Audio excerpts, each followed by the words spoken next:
Φύγαμε.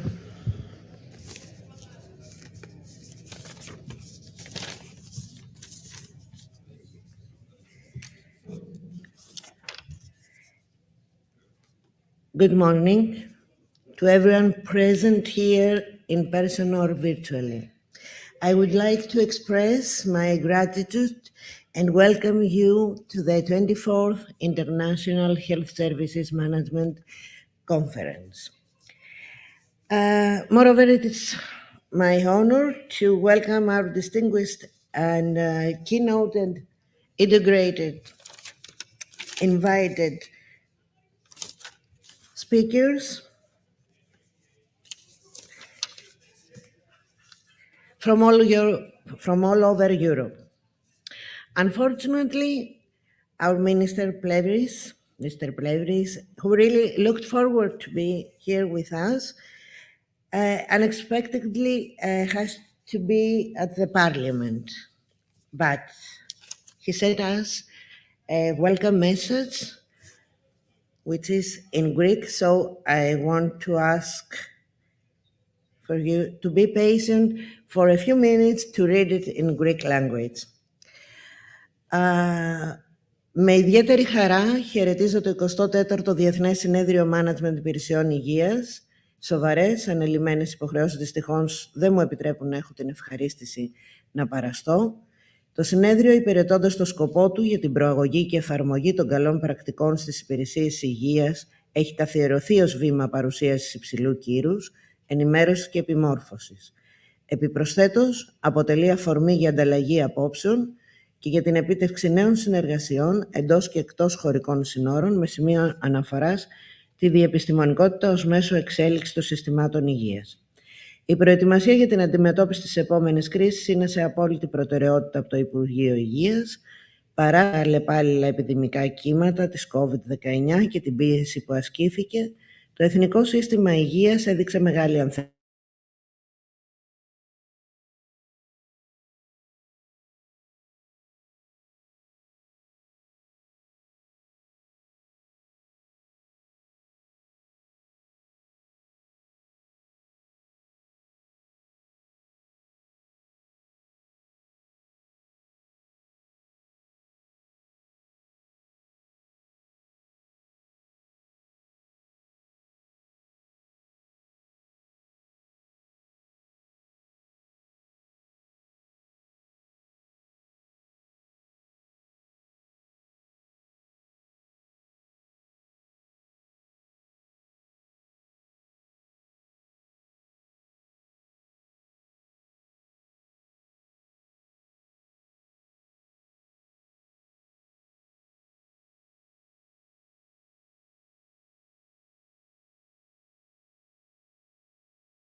have all gone through COVID together, and it's still ongoing, and God knows what is forthcoming. So what have we learned from the pandemic crisis? What have we learned from crisis altogether is the main topic of today's session. And we have a series of speakers. Some of them are remotely, and some of them will be here in person. I think without further ado, let's say a little bit of house cleaning. We'll try to keep it within the time frame that has been provided to us by the organizing committee, which is 20 minutes per speaker, and then a little bit of time for questions.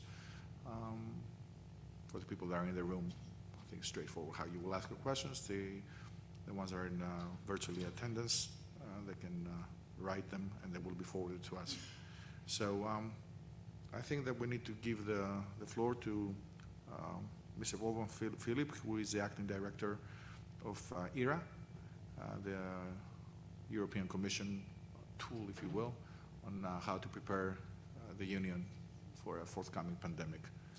And so I will ask, can we connect with Dr. Wolfgang? Yeah, there he is. Yes, good morning. Good morning, how are you? The floor is I'm fine, thank you very much.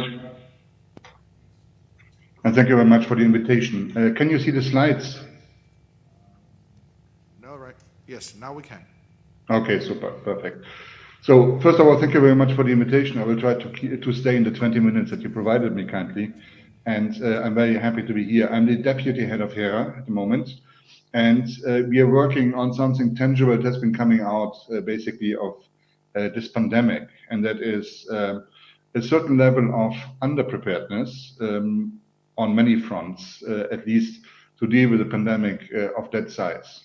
So this is just a couple of points to which the activities that Ημέρα is taking up are responding, basically. We have seen in 2020, we were short on many fronts. We were short on surveillance, we were short on good quality data, we were short on good quality assessments, on good quality scientific advice. It went all up and down and left and right. And at the end of the day, we thought that we should establish a kind of a central organization that, in complementarity and cooperation with the member states, corrects some of these shortcomings that we identified throughout the pandemic, in particular in the first part of the pandemic. So this is just a short list. It's not exhaustive, but we thought it should be feasible to have a better surveillance, better quality of data, better scientific advice. Financing is very much at the forefront. It came back into the focus. Some emergency tools that could actively and rapidly be activated were lacking. It was, although we had a legal base, the coordination was rather difficult. It was also difficult to activate additional research funding, additional funding for vaccines, and so on and so forth. The coordination, I mentioned it already. We saw that all countries suffered quite a lot through disruptions and problems in supply chains, in particular for medical countermeasures, for PPE, and so on and so forth. A real pan-European, a consolidated approach to clinical research was missing. I'm not talking about the needs or the lack of particular investments in healthcare systems that could deal with a pandemic of that size. I'm not talking about the staff here. The staff has been doing fantastic work across the globe, but I'm looking here more at surge capacities that need to be there in order to be better prepared in the future.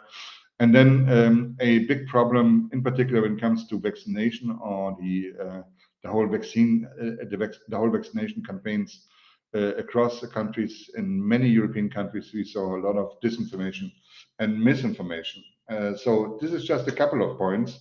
Not all of them are dealt with directly by Ημέρα, which is the European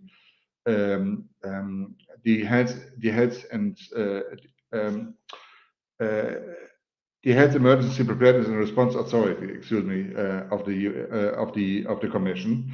It's a commission service, and it was created starting back in 2020 when Commission President von der Leyen spoke about it first time in her State of the Union speech in September 2020.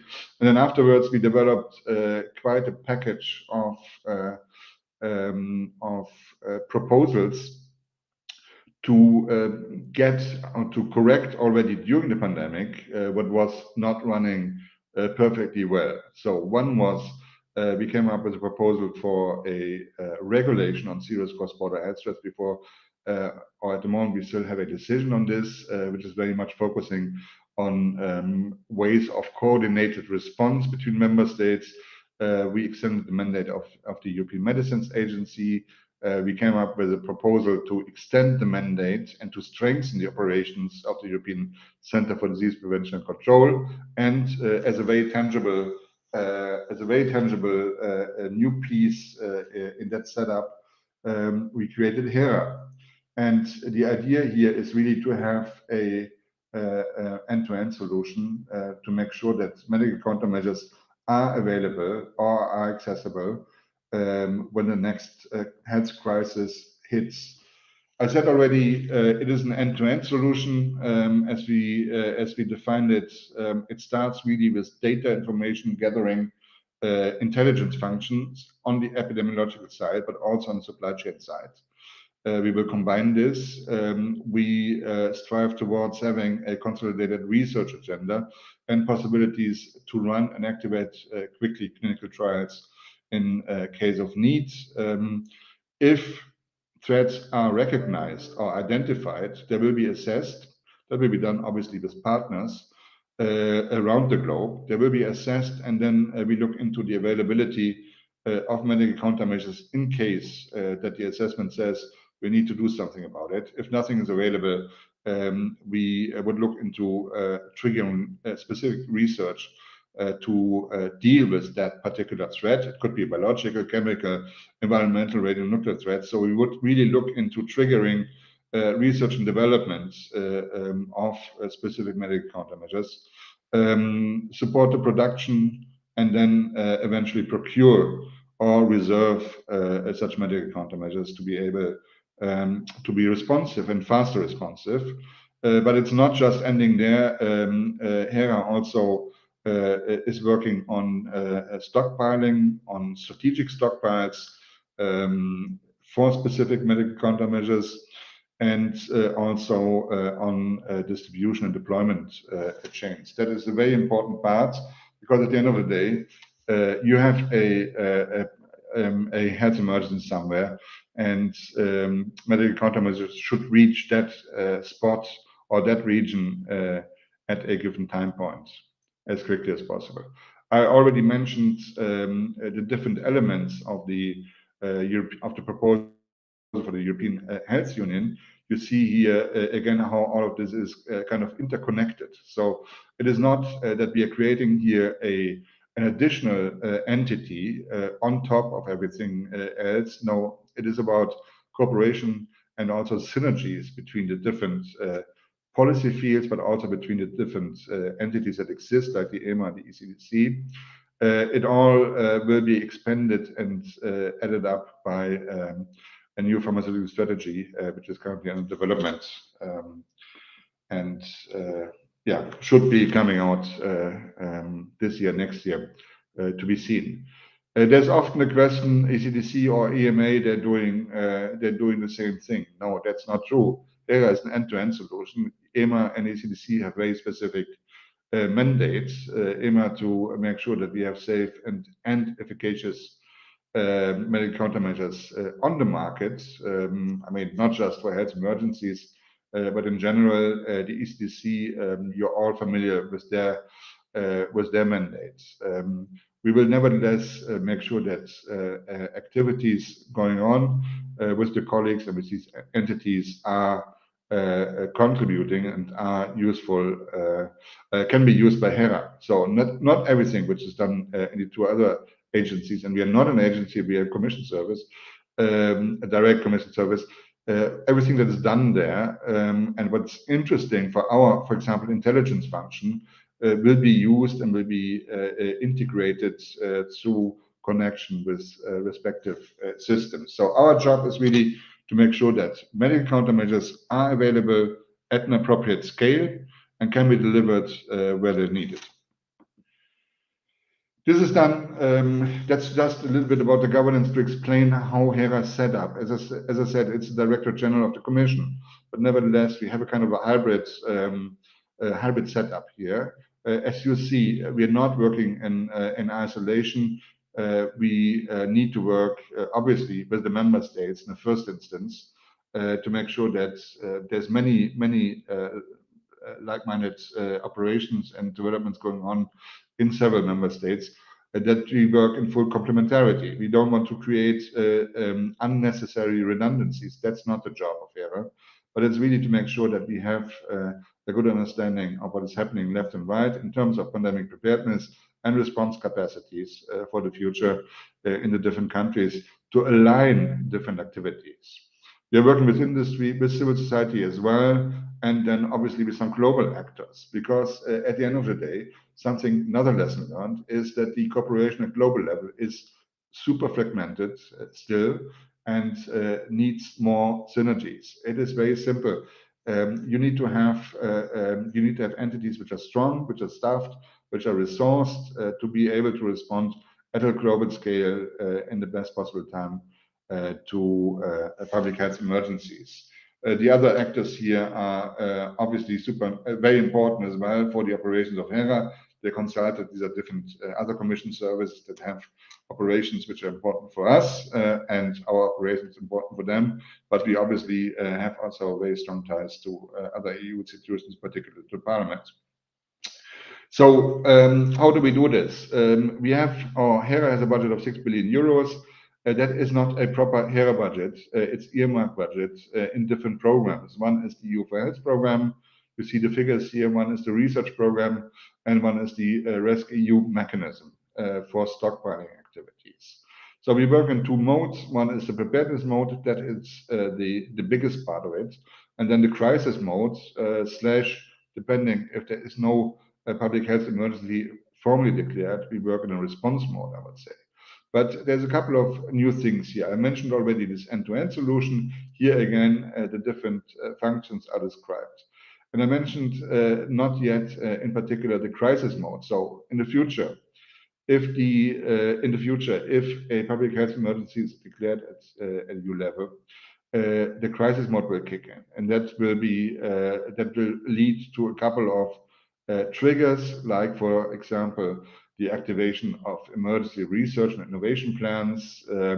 We will have the right to run inventories and request information for crisis-relevant MCM production. We will be able to quickly activate emergency funding and so on and so forth. And perhaps the most important is that there will be a crisis board that will be led by President of the European Commission, plus all member states will be represented there to take swiftly at the highest possible executive level, political level, decisions on what should be activated, which medical countermeasures should be secured, and how they should be distributed. So that's very new. All lessons learned from this crisis. We have a work plan that's an annual work plan, which is discussed, as I mentioned already, with the member states in particular, but also with external stakeholders to make sure that we are really aligned. Here you see the total budget earmarked under the different strands. For 2022, that's about 1.3 billion. We at the moment working towards establishing a stockpile, for example, for CBRN relevant medical countermeasures, but also invest into consolidated research towards better vaccines, antivirals, and so on and so forth. So what have we been doing and achieving so far? This is just a couple of elements. We have been running a threat prioritization exercise because we want to start really with scenarios. We want to make sure that we have identified threats which are most relevant here in our spheres. That is, for the time being, obviously agents with pandemic potential.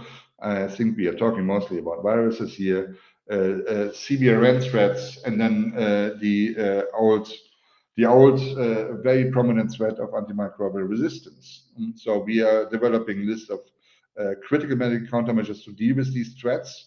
That is very laborious work, but at the same time, we are also setting up the operational structure of HERA by investing a lot into IT platforms, into this intelligence function that is very complex, as we want to strive for interoperability and connections, for example, with member states, with other institutions at EU and global scale, but directly we continue to support further capacity building of whole genome sequencing, for example, and wastewater surveillance beyond COVID-19, as we see, like, for example, at the moment, extending this to other bugs like polio and so on and so forth makes a lot of sense.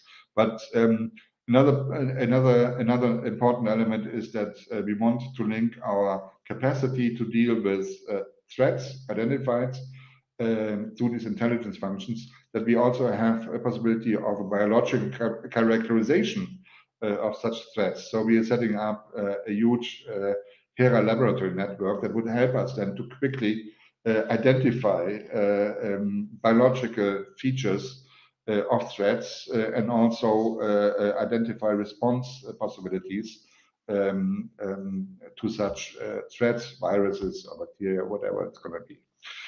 We are also promoting, I mentioned already, advanced research and development towards ensuring the availability of medical countermeasures through multitude of different activities. You can read out, you can read what's mentioned here.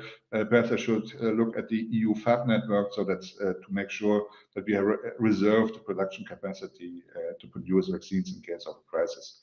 In case of crisis, that is in the making. We are establishing CBRN, strategic CBRN stockpiles. We are doing this in cooperation, obviously, with the colleagues also from the DG ECHO, but we are really focusing here on CBRN stockpiles of a strategic size and nature. We are also supporting directly organizations like CEPI to further develop relevant vaccines for which mostly there is no commercial market interest available. I spoke already about the collaborations within and without and outside of the EU, so we are a very open organization. We only can work in cooperation with the member states, with industry, with civil society, with academia. We need the input.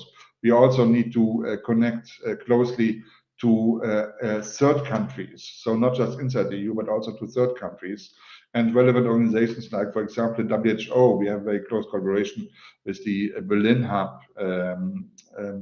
in order to make sure that we don't develop here things that should work into the same direction, but would be divergent at the end of the day. So there's a lot of support going on here to WHO, for example. But at the end of the day, the whole idea behind is to make sure that we have a good global setup for preparedness and response for future health emergencies. That's all. In terms of response, just a couple of items that we have been doing now in the first year of our existence. We were created exactly 1 year ago. So we continue to work on the implementation of the COVID-19 vaccine contracts. You all know that the European Union has been signing for its member states a large number of contracts. They're implemented. There's already more than 1 billion of doses that were delivered to EU countries and more than 500 million to the outside world. So that's a huge success. But I mean, now, as you all know, we have new adapted vaccines. That is all a matter of complicated and complex discussions and arrangements with industry to make sure that we get these vaccines still in at quantities needed, but also that all countries have their choice to say what actually they need in the framework of signed contracts. So implementation of vaccine contracts is important. We are running still joint procurements under joint procurement agreement for COVID-19 therapeutics, antivirals, monoclonal antibodies. That's a big piece of work that still continues on the side while we are trying to set up and continue to set up the organizational structure of HERA. We have been procuring monkeypox vaccines over the summer and donate these to member states to deal with the current monkeypox situation. We continue now, or we purchased tecovirimat, the only antiviral that can be used in that context as well, and so on and so forth. So there's a lot of things going on that need immediate reaction, but on the side, there is a lot of activities going on to have HERA operational in the way and in the mode as I described it at the beginning, that we have a full end-to-end solution with all of the functions developed to its maximum. So in the future, I mean, where we invest a lot of not just budget but also other resources is to get this IT function, intelligence function set up through a state-of-the-art IT system. We are also investing into development of new generation of COVID-19 vaccines, but also antimicrobials.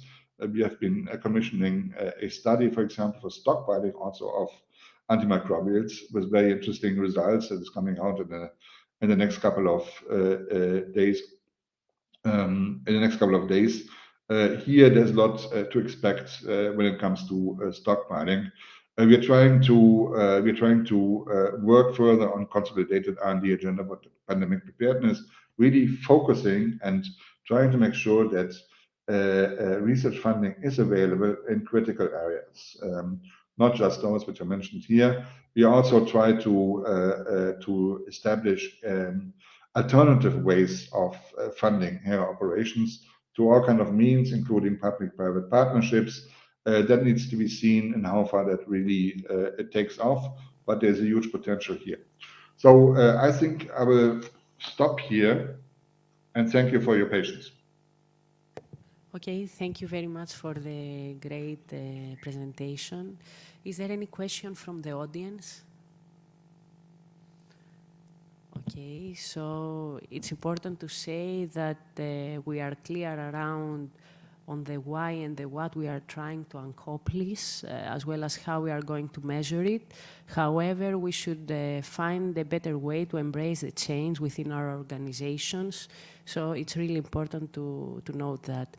Without any further delay, we would like to invite the next speaker, Professor Zaoutis. Professor Zaoutis is the president of the Greek National Organization for Public Health. Professor Zaoutis, the floor is yours. Thank you very much. Thank you to the organizers for inviting me. And I'm here to scare you this morning. So by way of overview, I'm going to talk about the future threats and, yes, the next pandemic, and then the issue of public health financing and what we need to do to be better prepared for the next pandemic. So COVID-19 has been the most important lesson in public health that we have gotten in the last 100 years. The question is, will we take that lesson? Will we have learned our lesson and be prepared for future public health emergencies and pandemics? There's something called the panic neglect cycle. What it is, it's our habit of not preparing, panicking when something happens, and then neglecting what just happened until the panic comes again. This is a well-established sociological phenomenon, and that's what we need to do to avoid the same issues that occurred in our healthcare systems during COVID-19. We need the neglect comes from paying inadequate attention to the public health infrastructure, the health systems infrastructure, and functions that are needed to identify, contain, and respond to infectious disease outbreaks, but not just infectious disease outbreaks, all sorts of public health threats. Another pandemic seems inevitable. I think most scientists in the world believe that it is inevitable. And we're going to walk you through some of the rationale why we think it is inevitable. If we look at infectious diseases, more than 6 out of 10 of every infectious diseases originated in animals and jumped to humans. And this risk has been increasing for the last 20 years and increasing every year for the last 20 years. And here's where the relationship between us and nature comes into play. If we look at how these diseases emerge, the risk has been highest when human exploitation and destruction of animal habitats threaten wild animals. What ends up happening, we bring animals closer to humans. We deforest, animals come closer to cities, and then in some places like Wuhan and in other low middle income settings, these wild animals that have been pushed out of their normal habitat are either in markets or closer to humans, which makes them more likely to get infected and produce high number of viruses, and then these viruses will spill over into human species. So, and this is beyond our health systems, but we need to be advocates for environmental health and slowing climate change. This is an important prevention factor in reducing the risk of emerging infectious diseases. Because of increasing temperatures, animals are migrating from south to north, again, exposing populations to animals and viruses which they had not been exposed to. And then the animals exchange viruses, and then they exchange viruses with us. What is very important for us in the health system field is prevention. Who died of COVID-19? The people who died of COVID-19 or were severely affected were people who had chronic health problems. People with chronic diseases, we need to focus on making them healthier. So infectious diseases, when they occur and when the next pandemic occurs, they will be in a position to be able to handle that better. So what are we talking about? Good nutrition, exercise, smoking prevention, the things that keep populations healthy. Even if we go beyond COVID-19, every year before COVID-19, who died of influenza, the flu? People with chronic diseases and people who were elderly. This has been going on for decades. Every year in our hospitals, we lose people to infectious diseases, and we lose those people who have chronic diseases. And therefore, we need to focus in the future, do a better job of preventing chronic diseases. What do we need to be, if it's inevitable, what do we need to be better prepared? We need to strengthen our public health infrastructures both locally and globally, which means we need to increase public health funding. This has been now well established that one of the reasons most of the world was unprepared for this is that we underinvest in public health funding. We may overinvest in health systems funding, but we underinvest in public health fundings. Detecting outbreaks of a new disease early and addressing them quickly while they're small is key to preventing larger emergencies or rapidly emerging emergencies. Even if we assume that because of globalization, the viruses will get out, we need to be better prepared so that if they are going to spread, they spread in a slower manner to allow health systems to be better prepared. Much of the preparedness lies in the hands of public health institutions, but the public can play a vital role in this. There's been this discrepancy or contrast during the pandemic, and it has to do with public trust. We have better tools to address infectious diseases than we've ever had. Think about it. We identified the genome of the virus within a few weeks of the virus emerging, and we had a vaccine within 6 to 8 months after the pandemic.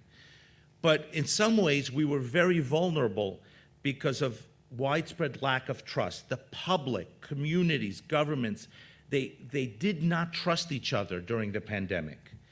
There was a lot of pandemic misinformation, which can influence people's motivations, beliefs, and decision-making, whether they're going to get vaccinated.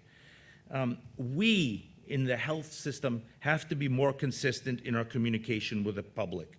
Talk about the facts, talk about the evidence, talk about the data, and use communication experts to help us achieve that. So we end up in the health system, me as an academician, you as managers, focusing on our little world.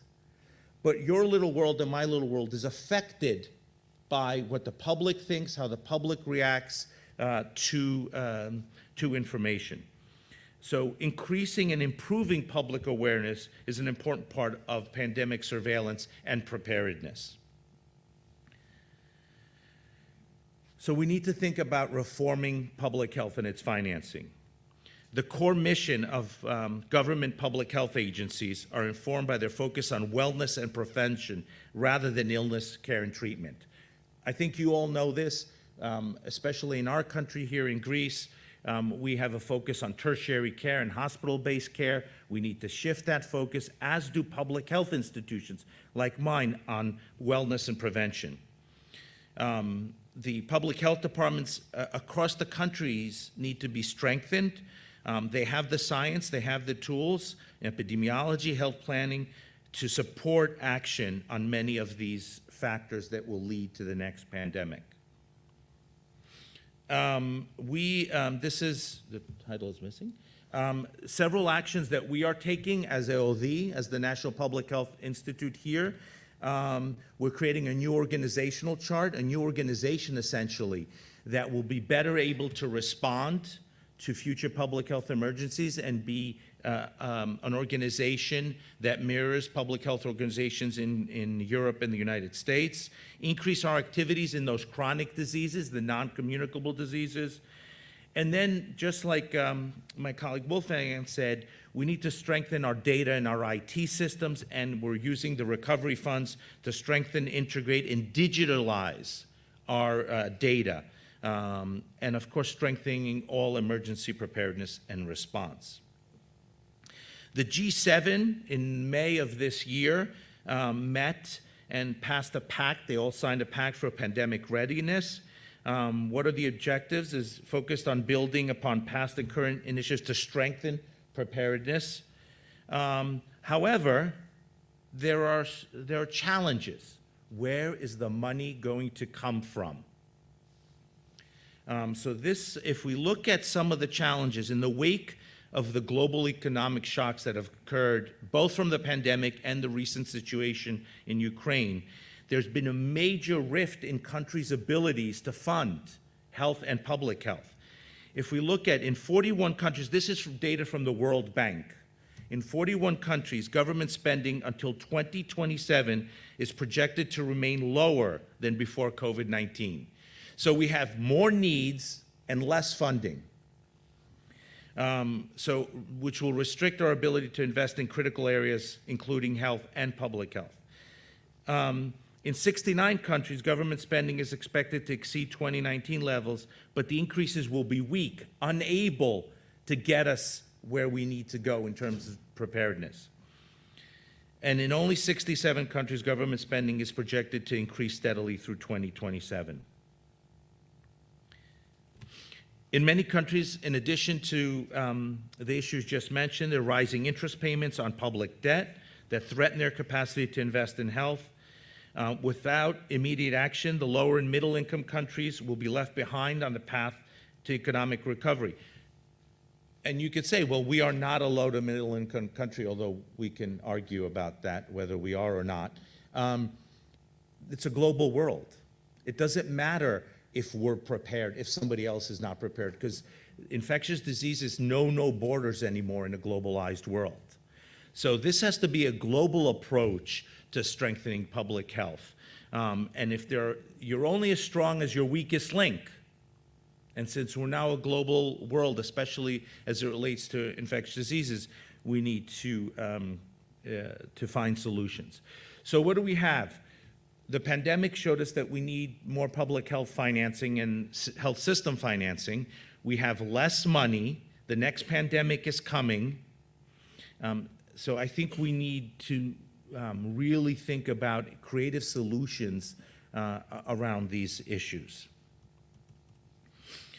Applying the lessons learned from COVID-19 pandemic is the key to managing further public health crises, including pandemics, and to prevent the countless consequences, including lives lost, drastic effects on our healthcare systems, mental health, the economy, relationships, and careers. These are all the negative consequences. There are studies that show that children's life expectancy has been reduced because of the pandemic. In terms of mental health, suicides, depression, anxiety disorders are all up. Consequences on relationships which we don't measure, and careers.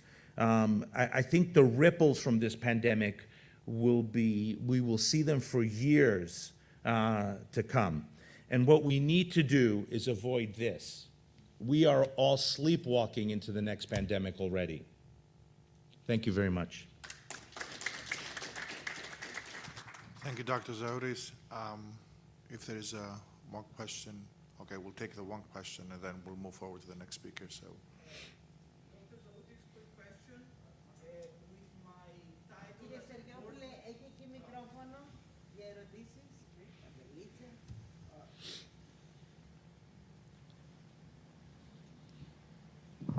Hopefully it works. With my title as the board member of the European Private Hospital Association, one of the issues in public financing is that we need to address the fact that private hospitals have to charge patients VAT, different VAT percentages across different countries, but VAT nevertheless. So maybe somehow, and using this forum, I would like to suggest that we should all look closer to reducing, I'm not saying making VAT disappear, from health services in the private sector, because it's also a competition issue between private and public, where one has VAT, the other one doesn't. That's just a suggestion. Thank you. I think it's a great suggestion. I don't understand enough about the differences in VAT to know whether it's feasible, but it sounds like a reasonable approach, one reasonable approach. Yeah. So we'll take follow-up questions after the completion of the speeches. I just want to make a quick comment for students of European Union integration, and for the last 20 or 30 years, it's always a dismal picture when you take the picture of the moment. But I do remain hopeful that we will find ways to not just broaden the integration process, but deepen it.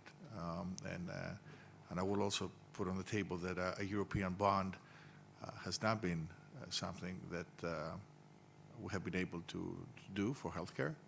And I think it's something that the European Council should very seriously look into in order to be able to have some sort of public financing to prepare us for the next pandemic. So let's move to the other side of the Atlantic now to get the American experience by Dr. George Pavlakis, who will be connecting soon, I guess. Is he with us? I have loaded my slides, I hope. And can we start? Dr. Pavlakis is a chief at the vaccine branch at the Center for Cancer Research at the National Cancer Institute of the United States, emeritus now. Can you hear me? We're having some technical difficulty connecting to him. There he is.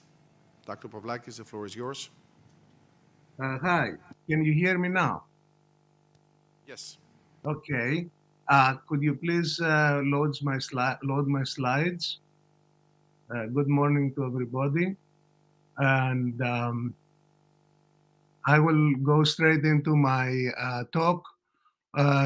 My conflict statement is here. No conflicts related to this lecture, and the opinions expressed are strictly mine.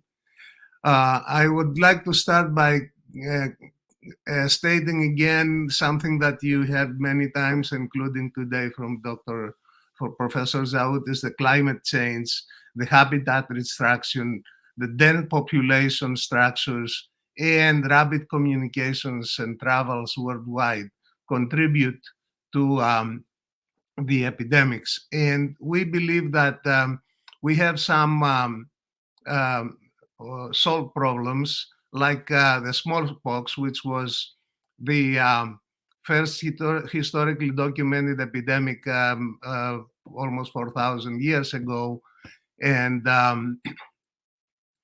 the first and only human viral disease to be eradicated in 1980 with a minimal cost. But of course, we have surprises because a new epidemics threaten us with a similar virus, monkeypox, as you all know. So we cannot take for granted that solved problems will remain solved. So we have some epidemics under various controls, such as the polio virus epidemic, which has been almost eradicated, but not yet. But we see again that the vaccine strains comes back in America and England and many other places probably to threaten us again. HIV also, we have an unstable and very costly standstill with the virus, but we call such situations may be endemic, recognizing that we can have a certain amount of control, but the virus is with us. Now, the present threats are many, as you know, and because I mentioned the initial vaccine and the smallpox virus, this slide is of two boys, the one vaccinated and the other unvaccinated, against smallpox, and to make the point that most of the vaccines that we have, they don't block infection, they block disease development, and the vaccinated boy to the right has some pox virus signs, but has quite a different disease than his brother that is not vaccinated. So, and another all skirts the polio, as I mentioned before, we have, I show this slide to make the point that unlike what many people believe, that the viruses lose their ability to cause disease rapidly, here we have a virus that causes the same disease for thousands of years, paralysis, and we to make also the point that the vaccines that we have, again, with this virus too, protect against pathogenicity of the virus, against disease development and not against infection. So for emerging viral diseases, we have plenty. I show this slide or versions of these slides for more than 15 years now in my talks. And some of the emerging viral threats, like the monkeypox, as I mentioned before, they're not emerging, they have fully emerged and have become international concerns. And there are many to follow, including the coronavirus that have repeatedly warned us about their bad character. So the world tried to protect the worldwide populations, of course, recognizing the many emerging viral and other pathogen diseases.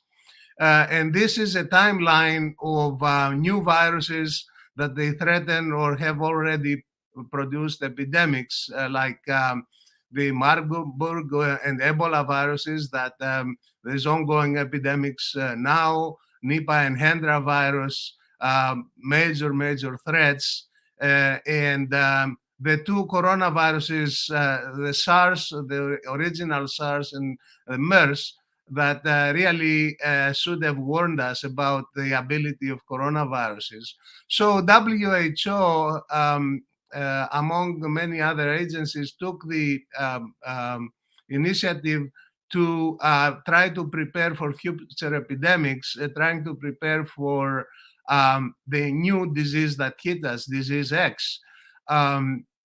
And at that time that it was established, we had no idea about what disease X would be. We now know that it is a coronavirus, the first of its kind in the new era, that we try to have international awareness and cooperation. But we're not there yet. Now, of course, in addition to WHO, many states and international agencies try to prepare the world.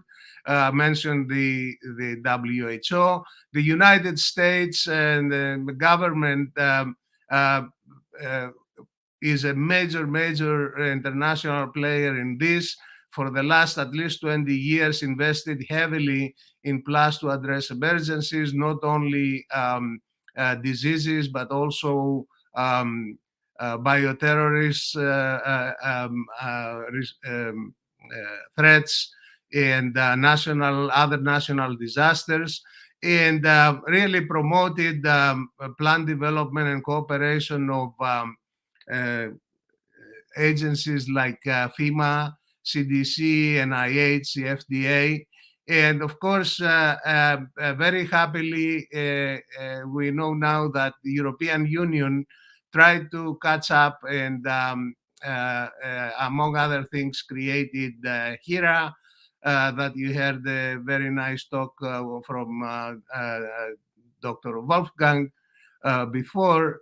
I won't go obviously into that after all that you heard, but it's the same idea to promote cooperation and also with the different states.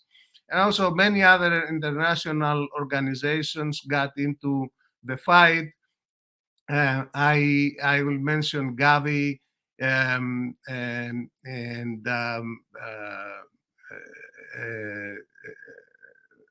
COVAX, in collaboration, for example, with UNICEF, that they have worked very diligently the last period of time also against the coronavirus. Now, in general, our response to the epidemics is, of course, the first line of defense is the non-pharmaceutical interventions and the public health measures. We don't need to know very much about a new disease to try to apply this kind of measures. Of course, the more we know, the better we are. But then we have the classical triad diagnostics, the medicines, the drugs, and vaccines, if we're talking about epidemics. And presently, we are in the fortunate situation that we have a highly developed technological level, at least in many parts of the world, and we were able to improve all of these aspects of response to the epidemic with the various tools, and basically by creating multidisciplinary teams. Of course, the non-pharmaceutical interventions remain always extremely important. And we do have technological advances addressing many aspects of that. With diagnostics, we saw, I don't need to say much because we all saw the revolution that we got in speed, accuracy, actually practical home and point of care tests that are rapid, cheap, efficient, and can be massively um, uh, produced and distributed to make a difference in a new epidemic. We do have the technologies, and we are indeed in new era. For drugs, we have made, especially against viruses, tremendous progress. We have already for the coronavirus 3 specific approved antivirals, 1 per year of the epidemic. Like with HIV, we have around more than 40 drugs, 1 per year of the epidemic in the average. So we indeed are in a fortunate situation. And also with the vaccines, we are in a new era, as you know, with mRNA vaccines and many other technological advances. So the main message that I want to give you is invest in science. It's the best thing we can do. And one of the best examples is the new era for RNA and DNA therapeutics that we have in front of us. I call it interventional genetics to denote the use of DNA and RNA and other modified nucleic acids as drugs and vaccines for transient interventions, as opposed to gene therapy, which is a permanent change in the genome. And a very characteristic example, and the major thing that come out of the anti-coronavirus defense has been the mRNA vaccines, an amazing technological achievement. Now, these things don't happen by random. We need a long-term, very heavy investment and many years. The process to develop new technology goes through many years of discovery in the lab and preclinical, then for healthcare to move to the clinic and go through all the regulatory approval steps. And then equally important that sometimes not thought of is the community dissemination and actually the acceptance from the society, which is very important because otherwise it cannot be make any good for the society. Now, I have some specific examples of successful and unsuccessful so far things. I will not go into it because of time, but the coronavirus success that we had with drugs and therapeutics was because the scientific questions related to coronavirus, fortunate for us, have been solved in the discovery process many years before. So we all had to do is to apply the knowledge, of course, create always better knowledge, but to apply mainly the knowledge, so it became an engineering problem mostly. But the point that I want to make with this slide is that also that to do all that over many years and with tremendous investment, we absolutely need many disciplines working together well. So, but as you heard before, also the coronavirus exposed our weak points, many weak points, multiple problems, and listed here. Some of them were just engineering of like lack of material supplies and equipment, but many are such as misinformation is much more difficult to correct. But as we realize these things, there is an opportunity to correct them, provided that we protect ourselves from the panic and neglect cycle that you heard from Professor Zaoutis, because sometimes it looks like we go to a neglect cycle once the threat seems manageable. So there is a long history about airborne transmission that I will not go into. And the surprise for this coronavirus is that we had in our hands a big problem because of very easy airborne transmission of this virus.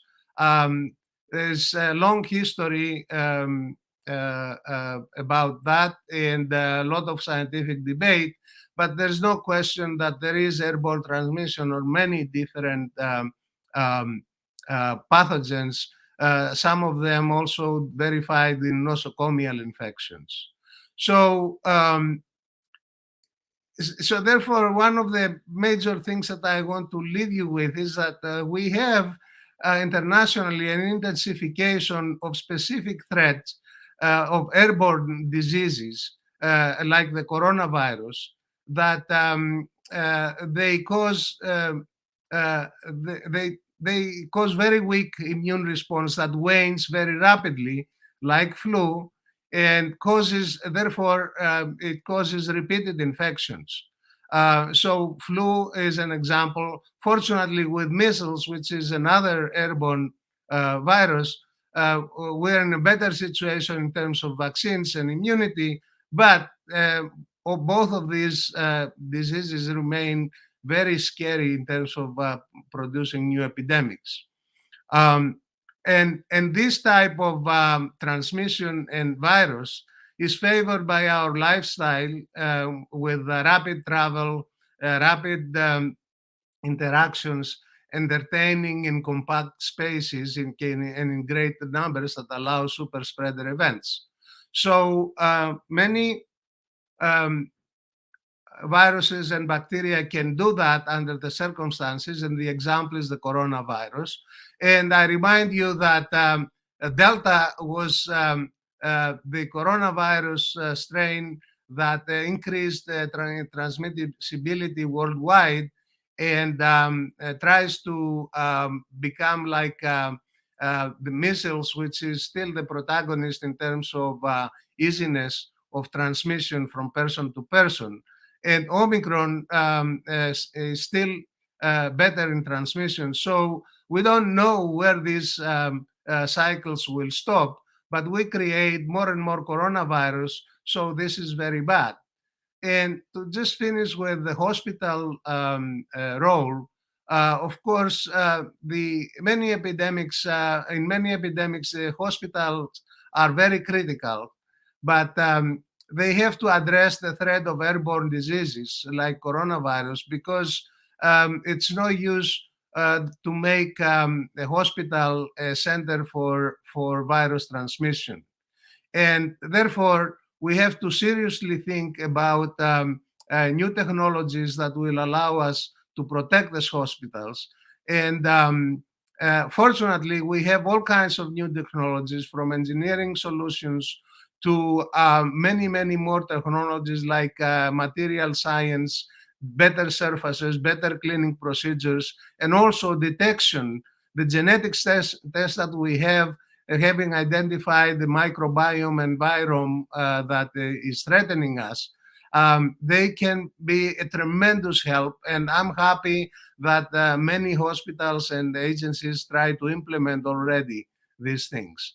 So, but the coronavirus remains a threat. And what I want to mention briefly is that a very recent news report in a very recent report, it was said that Germany's hospital, after October 1st, and the new wave of virus spread in Germany, they think that they will have some extremely difficult weeks ahead with full intensive care units. So this can happen in the winter that is coming in many places, including Greece. And I've tried repeatedly to warn that we are not over with the epidemic yet. And lastly, we must address also the long COVID. It's not only the people that die in the hospitals. We know more and more that we have a serious problem in our hands because approximately 6% of people that had COVID, symptomatic COVID, they had never recovered after 18 months, and almost half of the people, they had partial recovery. So long COVID is a big problem, and it's going to become bigger every day that we neglect to eradicate this epidemic. So not only the dead, we have our hands full to protect all the vulnerable and to find cures. Now, the hospitals, they have a big role in that because it's not easy to find multidisciplinary teams all together to deal with the complex problems that we don't know what causes it. So I want to leave you with this list of conclusions, and my personal bias throughout the epidemic is that for the future, we must aim for eradication of this scourge. Coronavirus is a very bad virus to have it to cause 2 epidemics per year. So we have vaccines, but the important issue that I want to leave you with is that we need to block transmissions with non-pharmaceutical interventions, using everything that we have: vaccines, drugs, testing, and restrictions, so that we manage to get rid of this. So these are a group of people in my lab and our collaborating Barbara Felber lab. And of course, I'm greatly indebted to many, many collaborators, including Greek teams that we collaborated on coronavirus recently. Thank you very much. Thank you, Professor. Thank you for the very interesting speech. And it's always important to acknowledge the people who work for you. So it's really nice to see that in the end. Is there any question from the audience for Mr. Pavlakis? No? I know that you have a question for Professor Zaoutis, but if it's possible to ask it in the end of this session. Okay. Okay. So, Professor Pavlakis, you can ask Professor Zaoutis the question that you have. Oh, okay. I wrote a couple of questions for him. Okay, I will help you then. I'll read the... I can read it. Okay, say go ahead. I mean, It's your question. Professor Zaoutis, you beautifully described the panic neglect cycle that we fall into with mathematical precision. Are you worried a little bit about the neglect cycle? That means that every time that we move a little bit, we become more and more desensitized, and now it looks like we have fantastic vaccines, for example, and not too many people are the takers. I hope this changes. So, are you worried about that? Good to see you again, Professor Pavlakis. And good to see you. I think the way you framed your question, the answer is clear to me as well. I am worried about it because, as you know, there's been mixed messages about the end of the pandemic. So what the risk is, and if we look at least the data coming out of the United States and Europe and the variant data, some of the new variants that are going in a very different direction. Immunity is pushing this sort of explosion of Omicron-related variants that escape immunity. So we are at risk if we neglect the pandemic where we are now. We will run the risk of creating panic in the future, because it seems like this winter will not be as calm as we all thought it would be a few months ago. So yes, I think we need to be careful before we declare that the pandemic is over and neglect that it's still there. Thank you. And the second question was that is it correct to assume that the next epidemic will hit the old and the vulnerable or the chronically ill? Because there are examples of epidemics that they're going to hit the very young. For example, we are fortunate, thank God, our kids did not have it as hard as other times with other epidemics, and I hope it stays that forever. But in my humble opinion, is that we have to remain agnostic about the next epidemic because it may hit babies. No, I think you're absolutely right. There are two parts to the question, at least my interpretation. One has to do is what is the question? Is it who's mostly affected or who can spread mostly? If we're talking about respiratory viruses, even with COVID-19, the spreaders were the 20 to 49-year-old group. They were the ones who spread the virus during the pandemic. The ones that were hardest hit were the different population. I think you're absolutely right. We don't know where it's going to come from. But at least history, in terms of pandemics, not epidemics, has taught us that most of these are respiratory in origin, and those tend to affect the older. I would put into the older compromised patients, but even with monkeypox, the ones who were at highest risk were the immunocompromised. So I think let's broaden the definition of older to include chronic conditions, immunocompromised. I think they're going to be at most risk. Oh, yeah, no question about that. But if I'm allowed to comment, take flu, for example. We are used to endemic flu in a sense, but new flus that we had examples, 7 examples over the last 100 years, we had new epidemics that they hit the young and the healthy. And they died preferably, like it happened in the big flu epidemic. Young, healthy soldiers, they died from one day to the next, and some of them were from cytokine storm, and as we think now. So the new epidemics, they may follow totally different rules. Thank you. Okay, thank you so much. Just a quick note, the pandemic reminds us not to look at the event itself, but also at supervisory and organizational influences.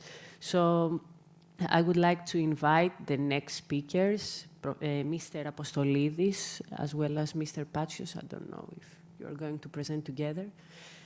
Mr. Apostolidis is the Director of Technical Department at Larissa General Hospital. And Mr. Apostolidis, the floor is yours. Thank you very much. First of all, I would like to welcome in Athens and in conference the colleague from European Association. And I would like to thank you also the scientific committee that accept our abstract with the title, Is there anything we have learned from a pandemic? Embracing digital change to drive sustainable health system. The distinguished previous speaker set a stage for a national and global issue from preparedness. Now we are going in a smaller specific issue in the level of the hospital. And I'm very happy because our presentation is close to the last slides of Mr. Pavlakis mentioning about the critical role of hospital and that we need to innovate not only medical but also clinical engineering issue in the hospital, and I keep that as an engineering. So,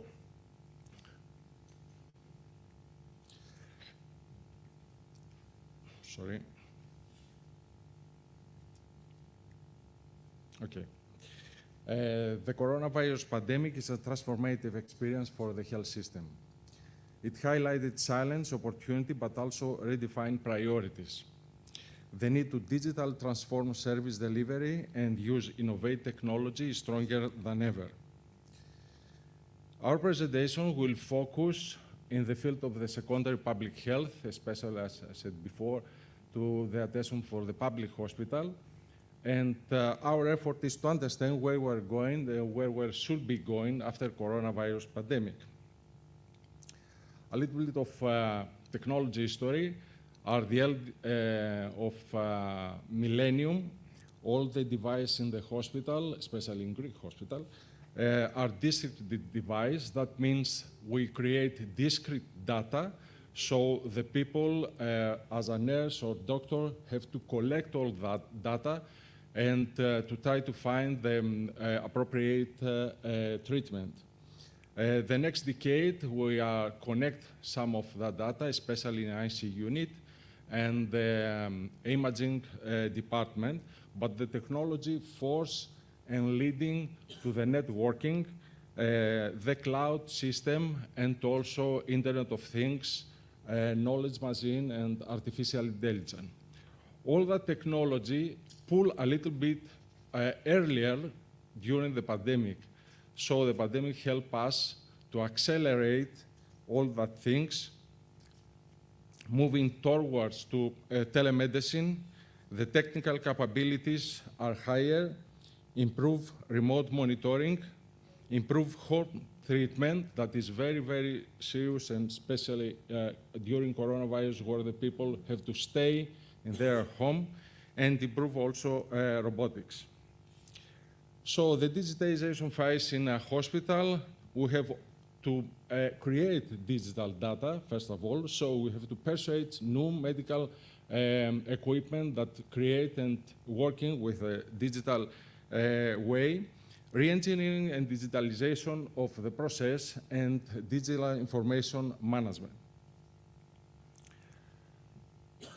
When we recognize the health system as a complex adaptive system, so the source we need to monitor and to improve performance at various steps or very value is leading us for our methodology. Our methodology includes 5 stages. First of all, face the problem, communicate and discuss with the people who work or faced or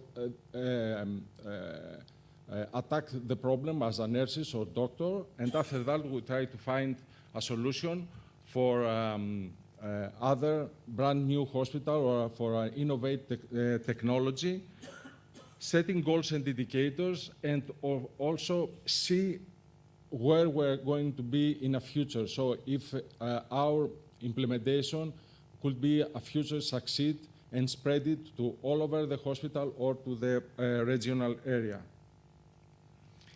So we're going to present just 3 examples. I know that our example is very, very common for a brand new hospital in Europe, but it's not common in Greek hospital. We present small efforts that can spread other health structure as well as national infrastructure. Just one suggestion for the change of orientation and the type of services. So the first problem that we faced is the laboratory reagent and consumable, the inventory in the laboratory. During the pandemic, the people, the employment in the laboratory try to check, mention, and control the inventory. And that means that they go to laboratory, then to the corridor, and to the warehouse, and the fridge, and then again to the laboratory. That means that spread from the clean area to the suspected case area or to the COVID area. To avoid that, we suggest RFID technology. So we push the suppliers to put a RFID antenna on the products. So we have a machine just with the movement of the hair in front of the fridge or in the warehouse. You take in a few seconds all the inventory and manage the inventory with expiry date, with quantity, quality, and so on. So the people just visit once the warehouse and send it directly to the central computer, the inventory system. War access control. We're very familiar in this room with those photos. In the first phase of the pandemic, we try to keep the clean and the red area or the suspected case area with plastic curtains or plastic paravan or with red tapes. That is not working very good, of course, because some citizens go through to see the relatives or nurses forget to change the clothes. So we try to implement a new system, a digital system with a magnetic card, just to network recording, mapping the movement of the employment, and of course that is easy extensive to the laboratories or to the other world. The ward access control were part of the solution, create a special zone on the COVID ward, and of course we install a similar system for the operating room. We have one operating room special for the COVID cases, and to the imaging department. And we are going to extend this in the other place of the hospital. The third example is the communication in the first phase in ICU. The people write down on the window some of the critical measures from the ventilator, or stack paper in the window, write down the blood gas analyzer measure, and so on. Our ICU, in collaboration with ICU with University Hospital in Crete and the International Technical Institute in Crete, who they are developing a new platform with a brand new protocol. So they try to collect all the signal from ventilator, monitor, gas mask analyzer, imaging, and channel it directly to the diagnosis room, where the medical board take decision for the appropriate treatment. And of course, the continual monitoring allow for faster reaction time and guideline-oriented care, that the time is very, very crucial, especially for the COVID cases. Other example of IT infrastructure is a PACS Central Connected. We've been the first hospital, public hospital in Thessaly that we implement PACS system. I know that is not innovated the TNT, but it's try to find out the solution to digital our hospital. ICU occupancy monitoring with IoT is very, very crucial, because in the first phase and the second phase, there is no information about the bed and the occupancy in ICU. Patient management system, telemedicine for emergency department, especially for the post-COVID cases, and digital map for assessed and stock. And now we just take an example for the national level. The very successful vaccination strategy, Eleftheria in Greece, supported by a platform created by the Ministry of Health and the Ministry of Electronic Governance, and that include vaccination free of all, choice of site. Of course, everybody going through with a private TaxisNet credential, manage the appointment, have support appointment reminder, etc. And because in Greece we don't have a national platform for the primary health system, and every primary health structure have different system, different software, and not working together. So we suggest to the platform for vaccination could be an umbrella with a little bit oriented to the services. For the primary health system, could be a national appointment strategy, national program to help the primary health system with all the things that include in vaccination, as a TaxisNet credential, manage the appointment, and support appointment reminder. So the provider will need to invest different skill of digital workflow, new pathways for mobile health tool transcend traditional implementation boundaries. Healthcare providers and developers will need to continue to work together to prioritize the standardization of application. As a conclusion, the implementation of a rapid, sustainable improvement of the above process in healthcare creates great added value. Smart digitization and performance monitoring make technology management simple, efficient, and cost-effective. And of course, we have to remember always when the digitalization is in progress, the high connectivity comes with a new cybersecurity threats and requires protecting any components of the change from system to data. So, as a take-home message, leadership commitment to continuous improvement, developing a culture of innovation. Thank you very much. Thank you very much. Is there a question for this speaker? Well, let me say that to bring what we heard today, we need to invest in science, obviously. We need to invest in a digital future, and that is both a defensive but also an offensive strategy for any hospital. And we are lacking money. Public funds are short, as they always are. I think both at the member state level, but also at the European Union level, this is a critical issue for public health professionals at whatever level of the system we work in. I think our member states and our leadership need to discuss this. They need to find ways to fund public health, not just to prepare us for the next pandemic, but for our day-to-day operations, by improving our day-to-day operations, by improving our day-to-day services within or outside hospitals, we will be better prepared for the next pandemic, whatever that might be. We will be ready for the next emergency, whatever that might be. So healthcare as a sector, obviously mostly towards the population health aspect, is an area that our member states should, simply put, they should invest funds. And absent those funds, it will be extremely difficult to see a major break from that panic neglect cycle that was discussed. Faye?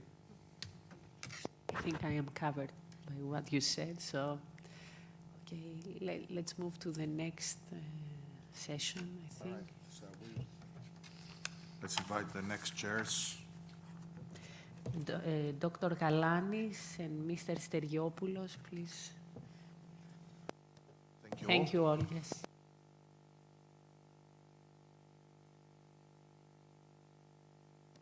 And with time to spare.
Greetings.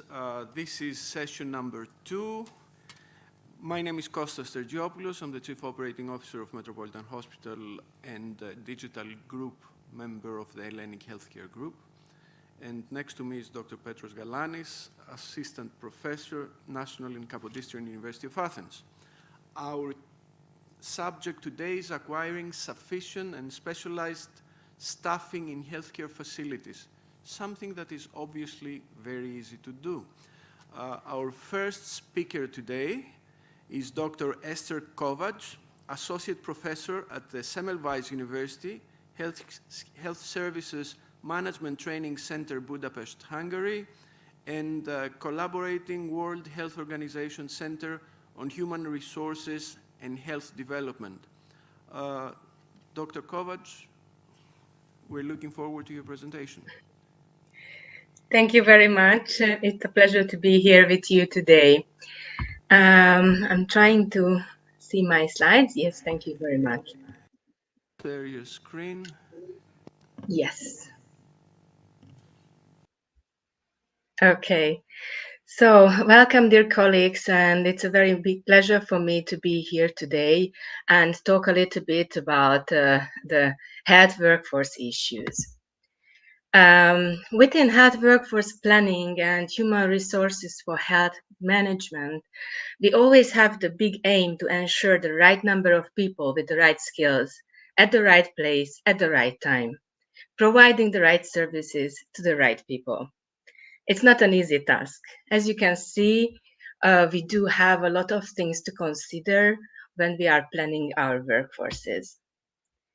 In the last few decades, the European Union colleagues and experts have worked a lot on the labor market analysis, and we could identify several crucial factors that are challenging our labor markets.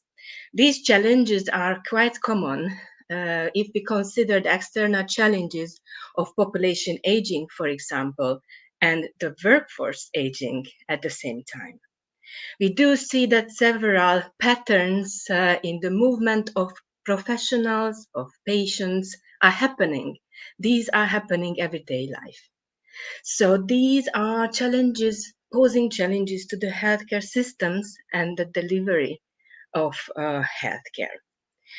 In the internal challenges, when we consider the workforce itself, there are several challenges regarding the maldistribution or the mismatches of the professionals themselves or different features of the health workforces. But these are the big framework where when we have the workforce planning in our mind. The aim is to provide something which is effective, which is resilient, which can adapt to the different kind of challenges. In the European Union, 10 years ago, they published the action plan for the EU health workforce. And this was a very important milestone in the EU-level actions.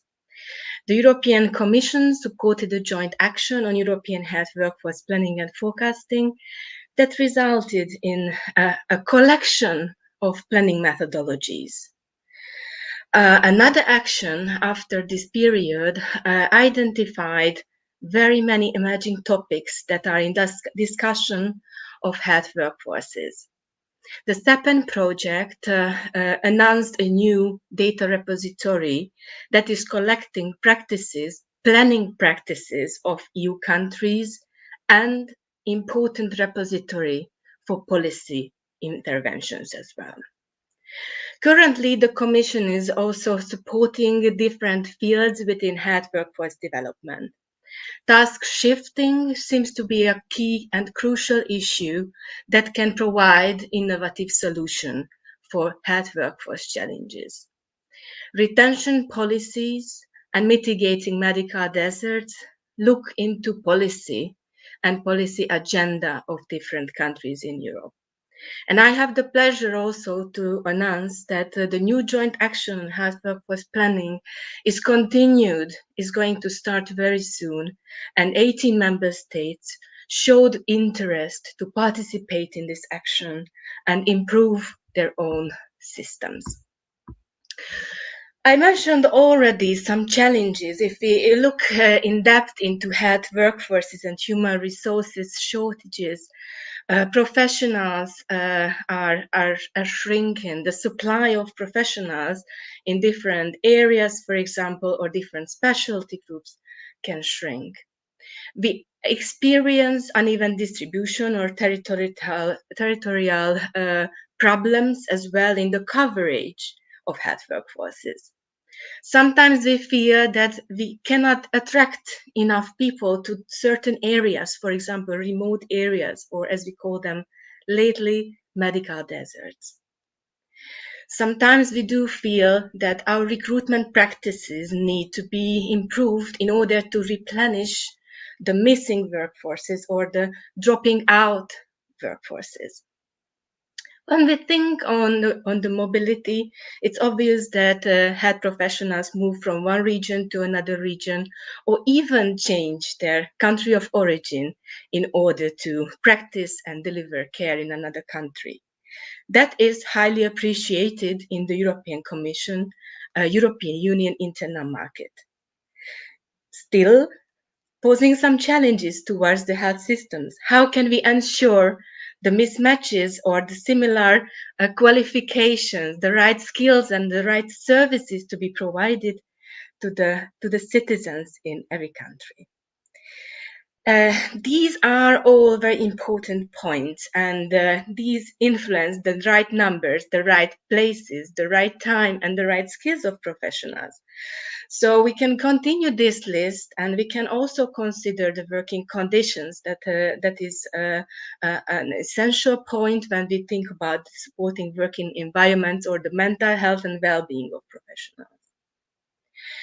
Another upcoming topic, and we just heard from the previous speaker, the influence of digital and the digital solutions in the innovative solutions in the healthcare industry. So it can also be very beneficial for health workforces to upskill and to update their own practices. On the other hand, we also need to look on the demand side. So we are combating a continuously increasing care need. With the NCDs and multimorbidity, we do see that professionals need to provide continuously more and more care. So these issues go back, and my last point here among the challenges is the governance and the strategic planning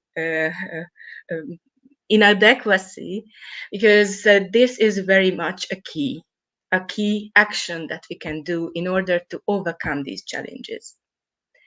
When the COVID pandemic arrived, we already knew about these challenges. These were not brand new challenges. We already knew about many of these HRH problems and issues from the previous times. And no doubt, the pandemic intensified these. I also have some good news because we have some potential solutions as well. And hereby I would like to highlight two very important points. One is the data.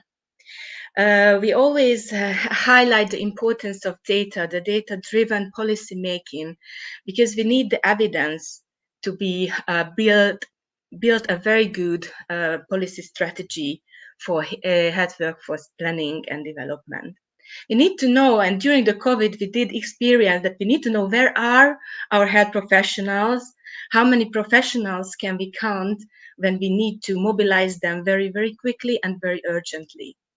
We need to see how can we combat, for example, the very quick shortages.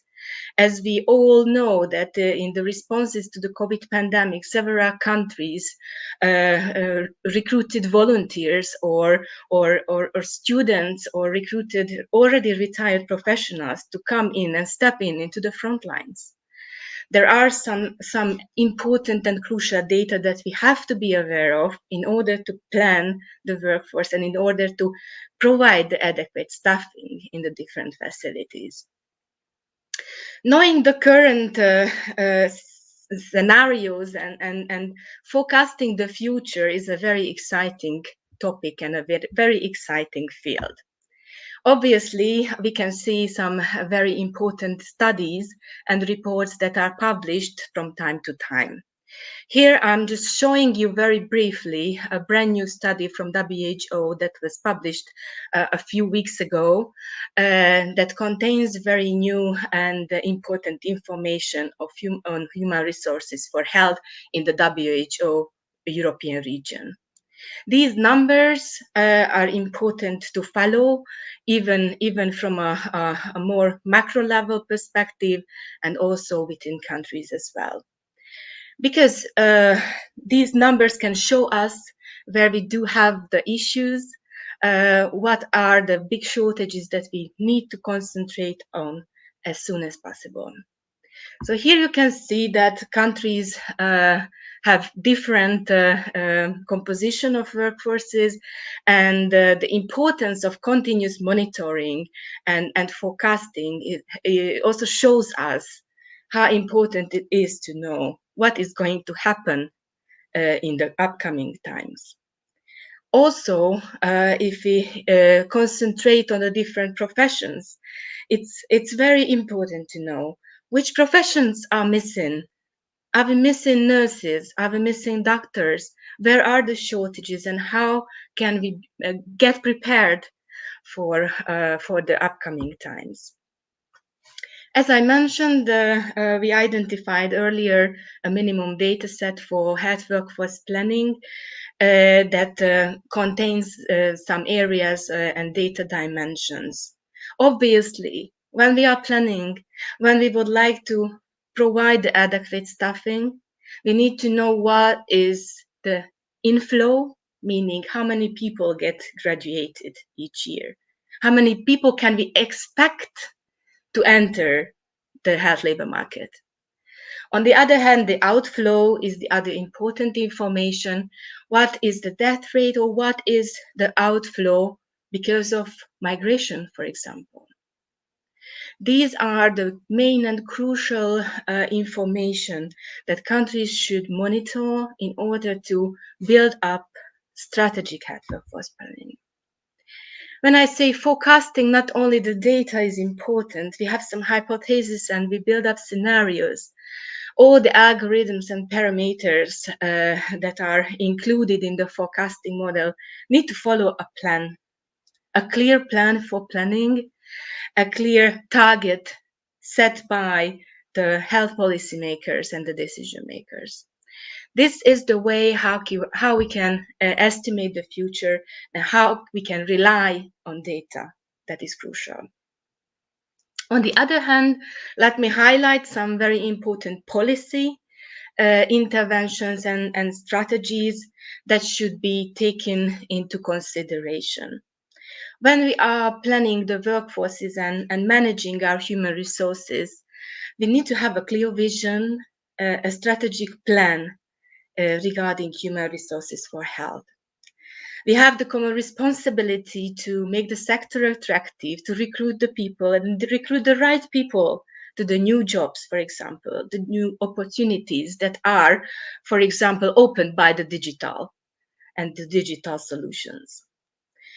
We need to invest into the current workforces and retain the current workforce because it's very important to see what kind of headcount numbers, so how many people we have, and how can we combat with the increasing care needs, even if we are thinking about part-time employment of different professionals or full-time employees. The other important point that I must mention here is to develop the resilience. The resilience is the keyword that we have been using in the last few years a lot. And actually regarding health workforces, and not only the system resilience, but the workforce resilience is also an essential point. Sometimes we have to find innovative solutions, and we have to find cost-effective solutions to restructure the workflow itself. For example, when we shift the tasks from professionals to machines like digital, or when we use the patient's activities as important shift of different tasks. These can provide us very important solutions when we do not have a lot of finances to develop the workforce. On the other hand, the other solution is always the education, and strengthen the education and update and upskill the workforces, because the newer challenges and the new trends are requiring us to combat with this issue as well. I have to mention also the mental health and well-being of professionals, and I see in the program that this afternoon there will be a dedicated session to this topic, and I'm very glad about it. Because in our case, for health workforce planners, we have to know about this issue as well, and we have to consider this issue when we are doing planning and management, because we cannot plan and manage a workforce that is burnt out, that is not good, feeling well. So finding the healthy work-life balance and knowing it among the policy making is crucial. Why? It's crucial because it influences the job satisfaction, the dropout rates, the sickness leaves, and even at the end, the errors that can occur during care provision. So we have a common responsibility to level up these kind of interventions, and we have the common responsibility at individual level from the professionals themselves, from the hospitals, from the organizational management, and even the policy making, to recognize the problem and to work together to have better initiatives at this point. And with my last slides, I also would like to show you briefly from this latest report, the WHO report, the 10 actions that WHO underlines regarding health workforce development. The first two goes really about the education and the continuous professional development that is needed to be continuously developed. Also, the use and utilization of digital tools in the workforces, even at remote areas, can be very, very helpful. Creating a nice work environment and well-being of the workforce is also at the point. And let me highlight the actions 7, 8, 9, and 10. That is the governance, that is the health workforce planning itself. We do know that we need this kind of knowledge and skills of the policymakers, of the ministries, of the stakeholders who are involved in health system development. The question is always, how can we do it? And I'm also very glad to share with you that the WHO published lately a new curricula package that can help to member states, to countries, to upscale and upskill their countries in this health workforce leadership and management skills. So don't hesitate to look up to these new platforms, the new reports, and we can then work together for better and more developed workforces in Europe. So with this, I thank you for attention, and let me know if you have questions to me. Thank you.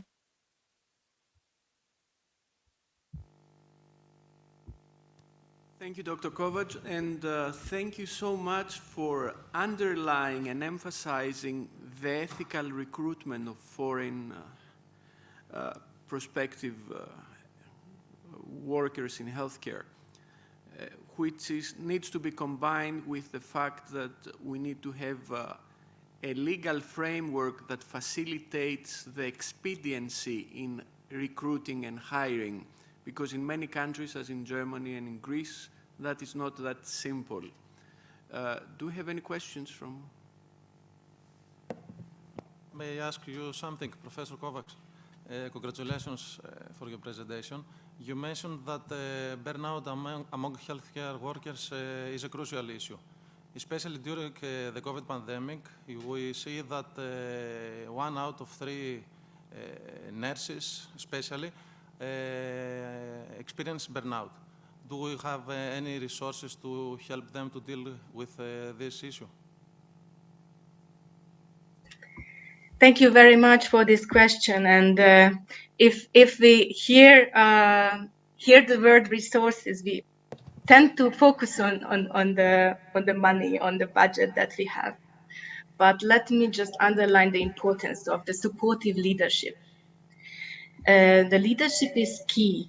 So if the leader is really taking care, the manager is taking care of the staff and introduces some training programs, supervisions, or actually just awareness raising to the staff that if you feel this or that, maybe you are burnt out. So this way people can know about their own state of health and better manage the stress or the further psychological issues they have in everyday life. Thank you so much. I think we can go further with Mr. Seraskeris. Is it here or from distance?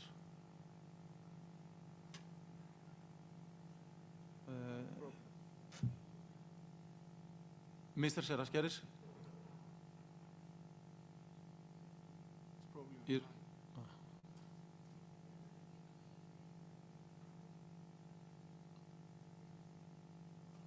He is not even from distance. So, I think we are going to, yes, to the next one. Mr. Konstantinidis is here? Oh, great. Okay, thank you. Good morning. Mr. Konstantinidis is a radiographer at a general hospital in Athens here. He is going to present us the experience and challenges from the COVID-19 pandemic regarding training, regarding healthcare professionals. Is Dr. Apostolakis with you at the same presentation, or is just... Yes, of course. Okay. Mr. Apostolakis is here. All right. Okay. Good morning. My name is Kleanthis Konstantinidis. I'm a radiographer from CAT Hospital of Athens. And on behalf of my co-author, Mr. Apostolakis, we want to congratulate and thank the organizing and scientific committees for this session and the opportunity to add a small piece of knowledge.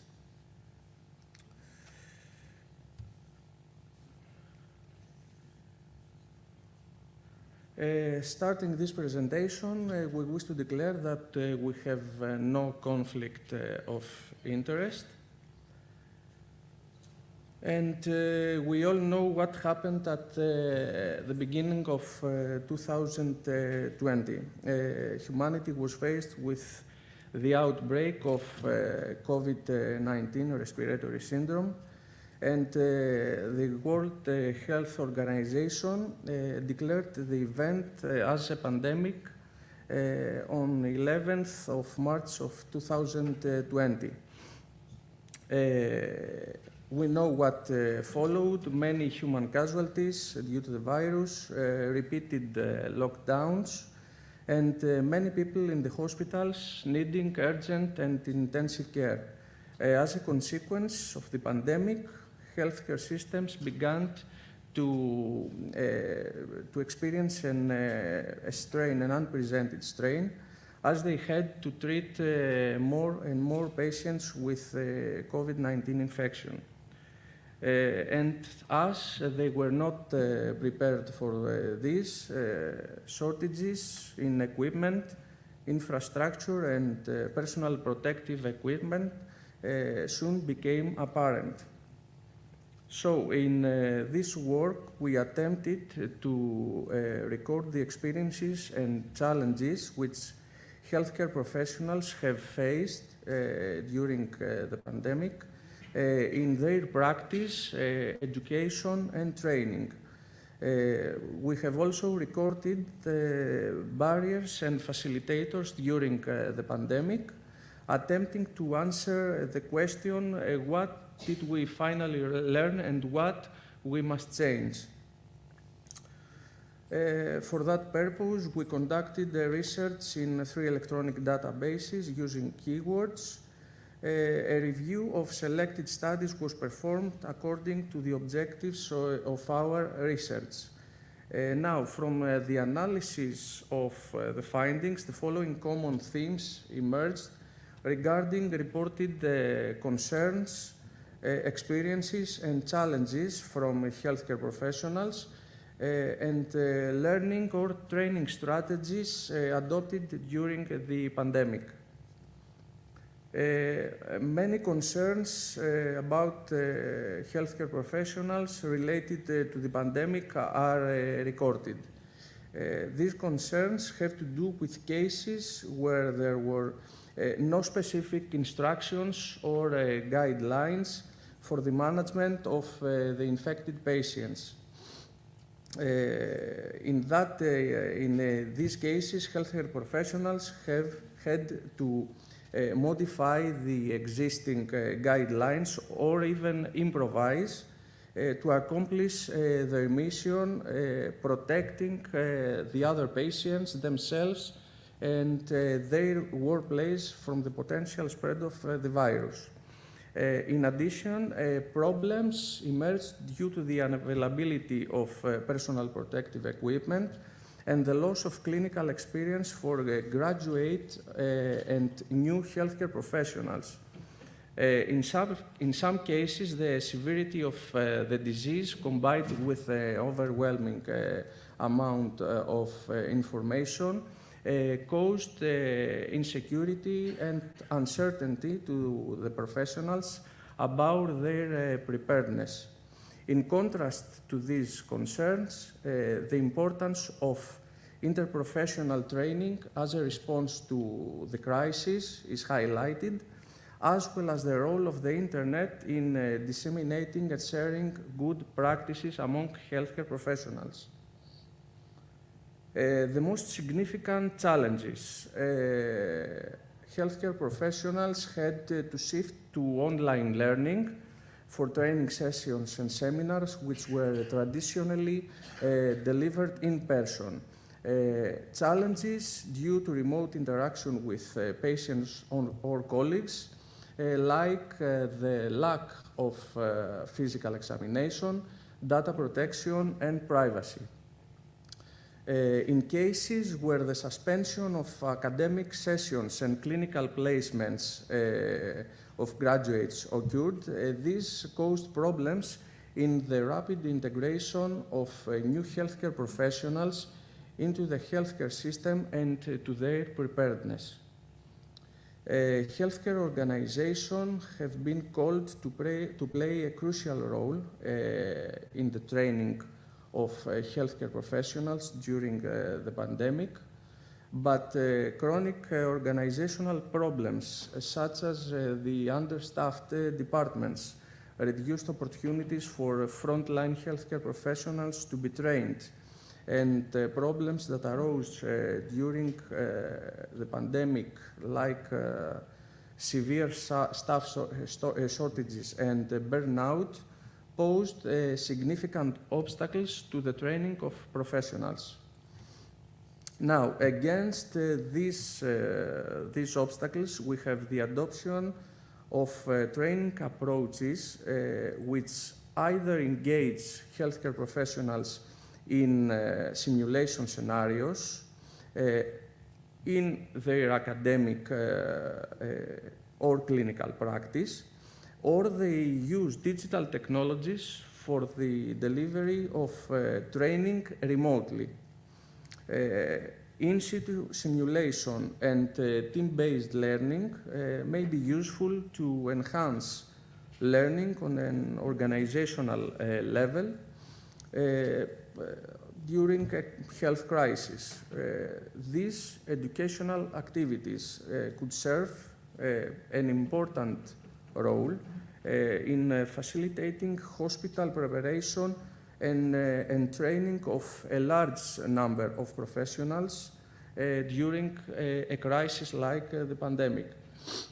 The establishment of a simulation task force is considered imperative, as these training approaches across a hospital require coordination and rapid enrollment of healthcare professionals.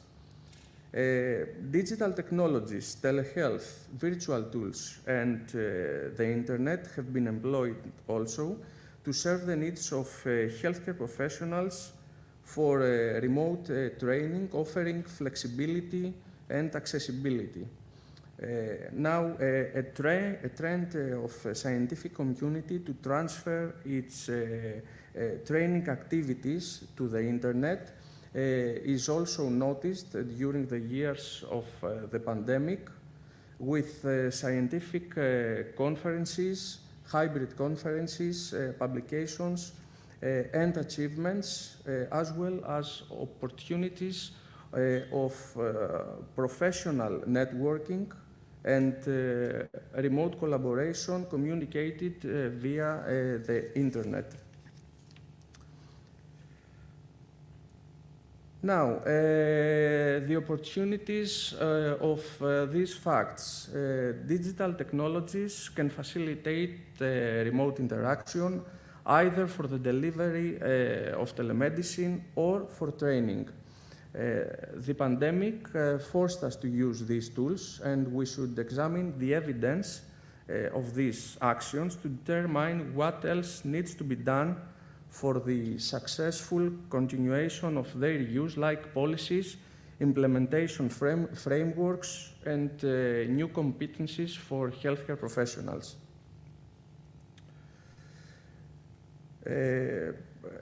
How these approaches we described can promote creating a sustainable training environment for an effective workforce. Interprofessional training can promote interprofessional collaboration, which is essential during a health crisis. Virtual simulation can help healthcare professionals learn in a safe environment without time or space restraints. It must be ensured that all healthcare professionals can be trained equally, and to be able to do so, there must be sufficient workforce and leadership which will provide equal access opportunities for all professionals to training. About telehealth. Telehealth has improved remote access to telemedicine services by increasing healthcare delivery and reducing costs. In addition, as a teaching tool, it has facilitated the educational process, especially in developing countries where the frontline healthcare professionals are few, and therefore the access of students or new healthcare professionals is limited. Nevertheless, a roadmap for the implementation of telehealth as a training tool is essential to ensure that all stakeholders are engaged in the implementation process, the appropriate policies and regulations are applied, and the necessary competencies for healthcare professionals are achieved. And healthcare professionals with digital competencies. Some new virtual opportunities were identified to meet educational and research milestones during the pandemic. Incorporating virtual solutions as a cornerstone of future educational and training planning should be considered by academics, researchers, and healthcare professionals as we prepare for future health crises, but also as a means to prepare a workforce for digital competencies. Now, as new norms set by the pandemic for the use of digital technologies are likely to continue in the future, and have a significant impact on future of professionals' education and training, the direction of change must be towards adopting blended learning strategies and developing digital competencies. These two publications, at the dawn of the pandemic, had already highlighted these needs. In conclusion, a successful shift for the training of healthcare professionals to a collaborative model must contain all these components, starting from the necessary additions in academic training and early engagement of students in health professions in real-life practice. The healthcare organizations must monitor the ever-changing environment and adapt to new training practices, fostering an internal culture of learning among healthcare professionals. Some references, and we want to thank you. Thank you, Mr. Konstantinidis, for your great presentation.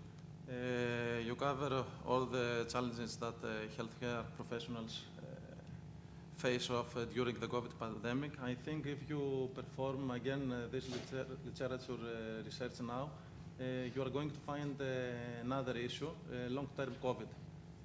Almost 20% of the patients experience long-term COVID complications.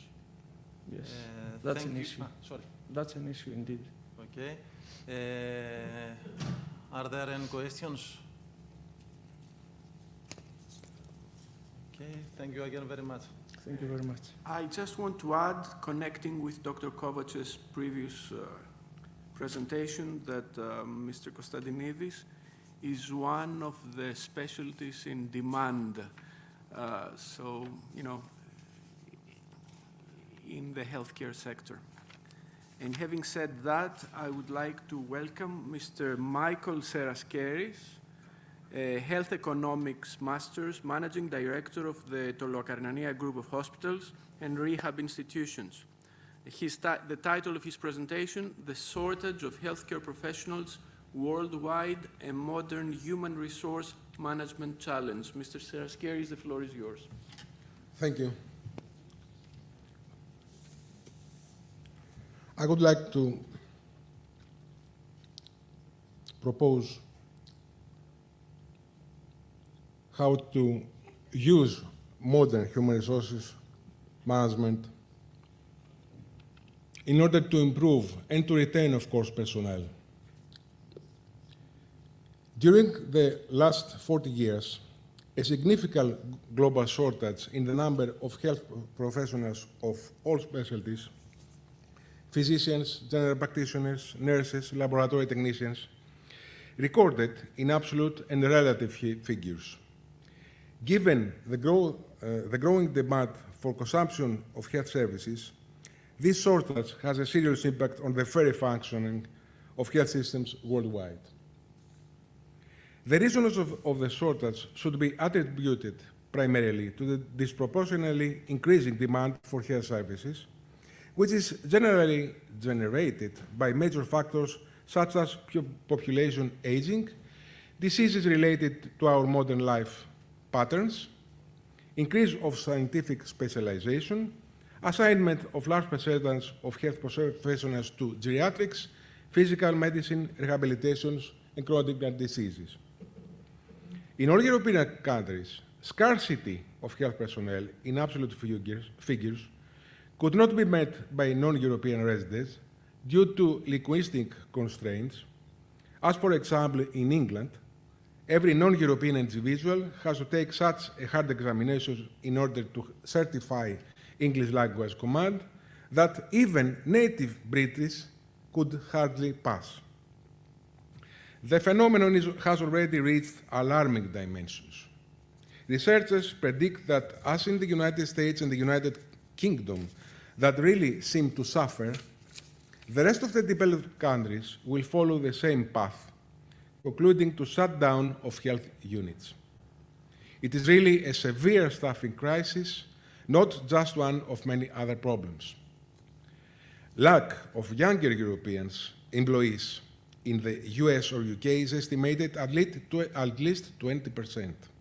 Many of them prefer working in retail stores rather than in hospitals or other health care providers. Human resources administrations worldwide experience substantial pressure, as open positions remained at unchanged status for many months during each year. Same findings recorded in other European countries, with the Germans and the Scandinavians looking mainly for physicians, while France and Austria for nurses. With healthcare professionals keep fleeing every day, deciding to keep working hard, but wherever else, supermarkets, hairdressing salons, factories, hospitality sector. To fill this 20% gap, we may need normally 2 decades. Patients may suffer inadequate care, as severe staffing shortage push some healthcare providers to break the rules, especially in care homes and other small facilities. Especially in the UK, staff shortages rose by 52% during the COVID-19 pandemic, while in other European countries, a 25 to 35 is already recorded. What about the results delivered every day? Average waiting time out of the acute and emergency departments almost doubled, while surgery waiting lists also registering new negative records by extending waiting periods. COVID-19 was the most recent occasion to re-emerge the problem, but the main cause of it is sought in our own life patterns, which have turned the attention of young generations to any other professional specializations than the health-related. Governments, during the last decades, insist to promote mainly studies such as business administration, marketing, information technology, tourism, or even arts, rather than healthcare. Will we be stronger in the short run as pandemic seems coming to an end? No, definitely not. As patients prohibited to approach hospitals or primary care facilities now return in droves, many of them with tumors left unattended for more than 2 years.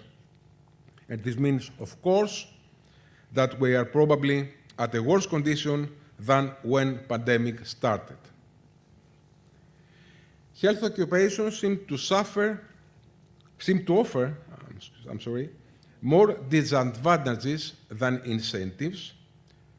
Most important of them are, could I please have the next slide, the next 2 slides? I'm sorry.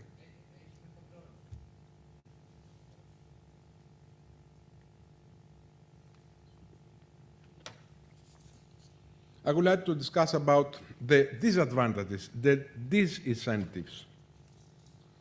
First, disproportionately higher job risks compared to those of other jobs in relation to the salaries and benefits healthcare workers receive. Average hourly pay in independent care homes in England is £9 per hour, while Starbucks baristas earn more than 10 an hour, and Amazon warehouse workers earn a basic wage of 10 to 12 an hour. Second, demanding shifts at nights, working weekends and last-minute shift changes.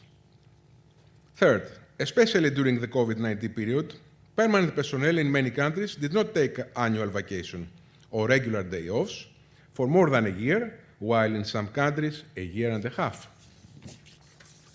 4. Lower sense of professional recognition compared to other much advertised disciplines, especially among nurses. 5. Demanding family issues such as babysitting and other kinds of support children need, like attending school events or participating to family events. 6. increased sense of pressure from the community members, patients, family members, hospital procedures, emergencies, leading to increased absenteeism and low personnel morale. 7, lower opportunities for ongoing training, in-house or external. 8, as medical and nursing personnel becomes more and more necessary, opportunities for further career development in other positions, such as administration positions, seems in our days more or less impossible. 9, occupational risks such as infection from COVID or professional burnout tend to skyrocket. New or chronic occupational stress incidents seem to be unstoppable, while family violence incidents are dramatically increased.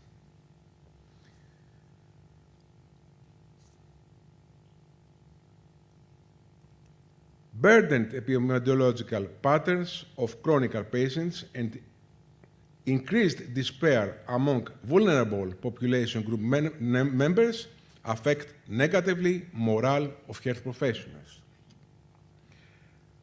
Modern human resources management methods and training, opportunities like time management, people management, stress management, team building, diversity affairs training are reduced to minimums instead of increasing in those tough times.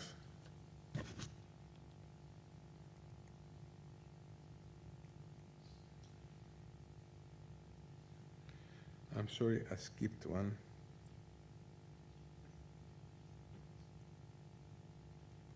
Or something is missing.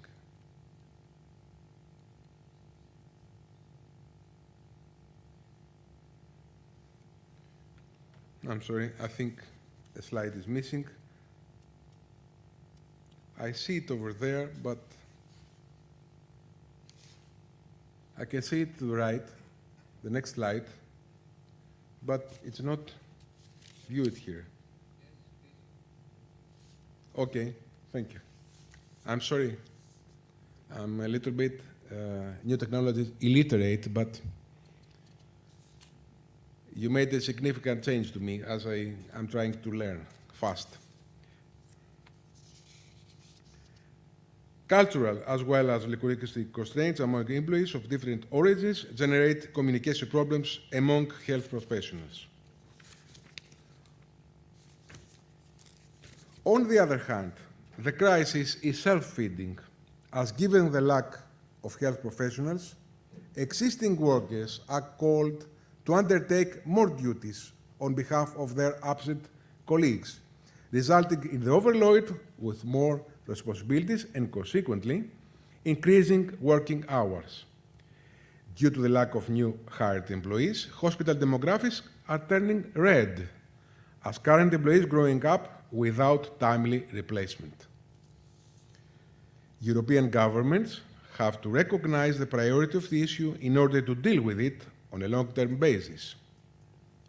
Changing the standards that must be noted in principle in order for the health professions to regain a competitive status requires the cooperation of the main industries of health, labor, and education across all European countries. But what has to be done starting yesterday, as tomorrow will be very late?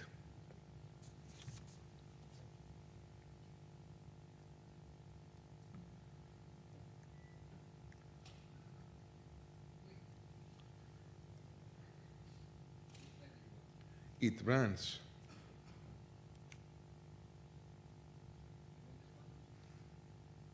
No. What has to be done? Yes, this one. Thank you. First of all, first proposal. Developed countries have to recognize and therefore prioritize healthcare professions. Healthcare personnel should be recognized as humanity agents, not just professional, not just health technicians, as their role is one of the most critical for our life status. Second, review all kinds of incentives, financial and other, that are currently provided to health professionals in order to make them competitive to those of other sectors. Third, acknowledge that praise is better than raise. as many health providers tend to insist imposing orders rather than asking for the collaboration of health personnel. In other words, health management in many countries of the world still insist on disciplinary actions instead of providing personnel with the organization's vision and call them for fully alignment with it. This is one of the most impressive findings, as health organizations are by default based on teamwork, and they had to be more sensitive as well as progressive on state-of-the-art people management techniques. 4. Apply modern methods of management and evaluation of human resources in order to support career planning with scientific methods, professional development, organized training of health professionals in order to support their professional aspirations. 5. Provide health professionals with knowledge by introducing courses in economics, management, health law, etc., in order for health professionals to acquire a broader scientific sense of their professional field and, above all, to acquire more skills so that they do not feel isolated from serious decisions. 6. We have to provide health personnel with psychological support in order to train everyone to administer occupational stress and violence, concluding to life-balancing coaching. 7. Admit that telling the truth is always critical. We have to prepare students to the real working conditions. It is observed that the majority of those who leave the profession for good are among those recently entered the labor market. So we have to keep younger personnel in the system by promoting engagement with it, and this is a critical human resource management challenge. 8. COVID-19 found society more or less unprepared. We have to review and renew our crisis schedules, prepare the society to act, not only react, and train the general population to follow health maintenance schedules, not just asking health personnel to solve every problem and restore everything to its prior condition. People starved for freedom, but hundreds of millions of people worldwide did not realize on time that health providers cannot guarantee well-being. They only facilitate it. 9. In any case, physicians and nurses tend to compete. This could be attributed to the traditional training programs they followed and the working conditions they experienced. There are more to be done towards this phenomenon. The most important to give both sides the opportunity to manage collaborative efforts with each other, conduct common research, attend common training sessions, so to improve practice environments. 10. Yes, nurses in our modern times are scientists, not patient helpers as they were 130 years ago. We have to promote scientific research within their community, as researchers must remain in the healthcare organizations environment and stop pursuing an academic career in order to escape from working pressure. Do not forget that healthcare organizations are by definition learning environments. 11. We have to introduce or enhance mentoring, as traditionally it is normal for doctors and nurses with many years of experience, while looking for promotions and recognitions, to forget transmitting their fine art to the younger, because they keep working in extended shifts with many responsibilities. 12. Exploit all opportunities that internet can provide, as they are numerous. Any healthcare professional could, even during working shifts, connect to a short university lessons and attend it for a while, just to change the scene and get some refreshing impressions, like looking out of the window. 13, especially the hospitals. For hospitals, we have to lower the patient to healthcare professional ratio by enhancing primary care providers. Hospitals are the tougher employers. By enhancing hospitals are the tougher employers, thus the less desirable by younger candidates, where job dissatisfaction due to the work overload concludes to less engagement and higher resign statistics.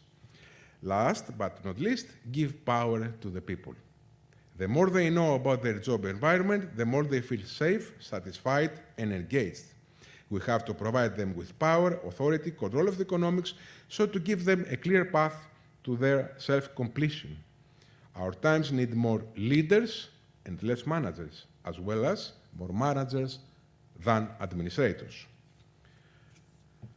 Most of the proposals presented above need two prerequisites: money and better human resource management. Not so self-explained for many countries that pay lower salaries to doctors and nurses when at the same time pay much better other occupations like banking, information technology, while human resources management and leadership are understated. To me personally, and I guess to most of you, it remains still unexplained how we, as a society, manage to underestimate both health sector salaries and modern management methods. Supermarkets, where I served at the beginning of my career 30 years ago, were preparing a significant percentage of their employees and definitely 100% of their management members with leadership training courses, repeatedly delivered year by year, already during more than the last 40 years. To managers and employees achieving annual targets, every reputable retailer still pays a very good bonus. But why we fortified supermarkets by modern management methods while omitted to do so in healthcare, the cornerstone of our society's well-being, along with education?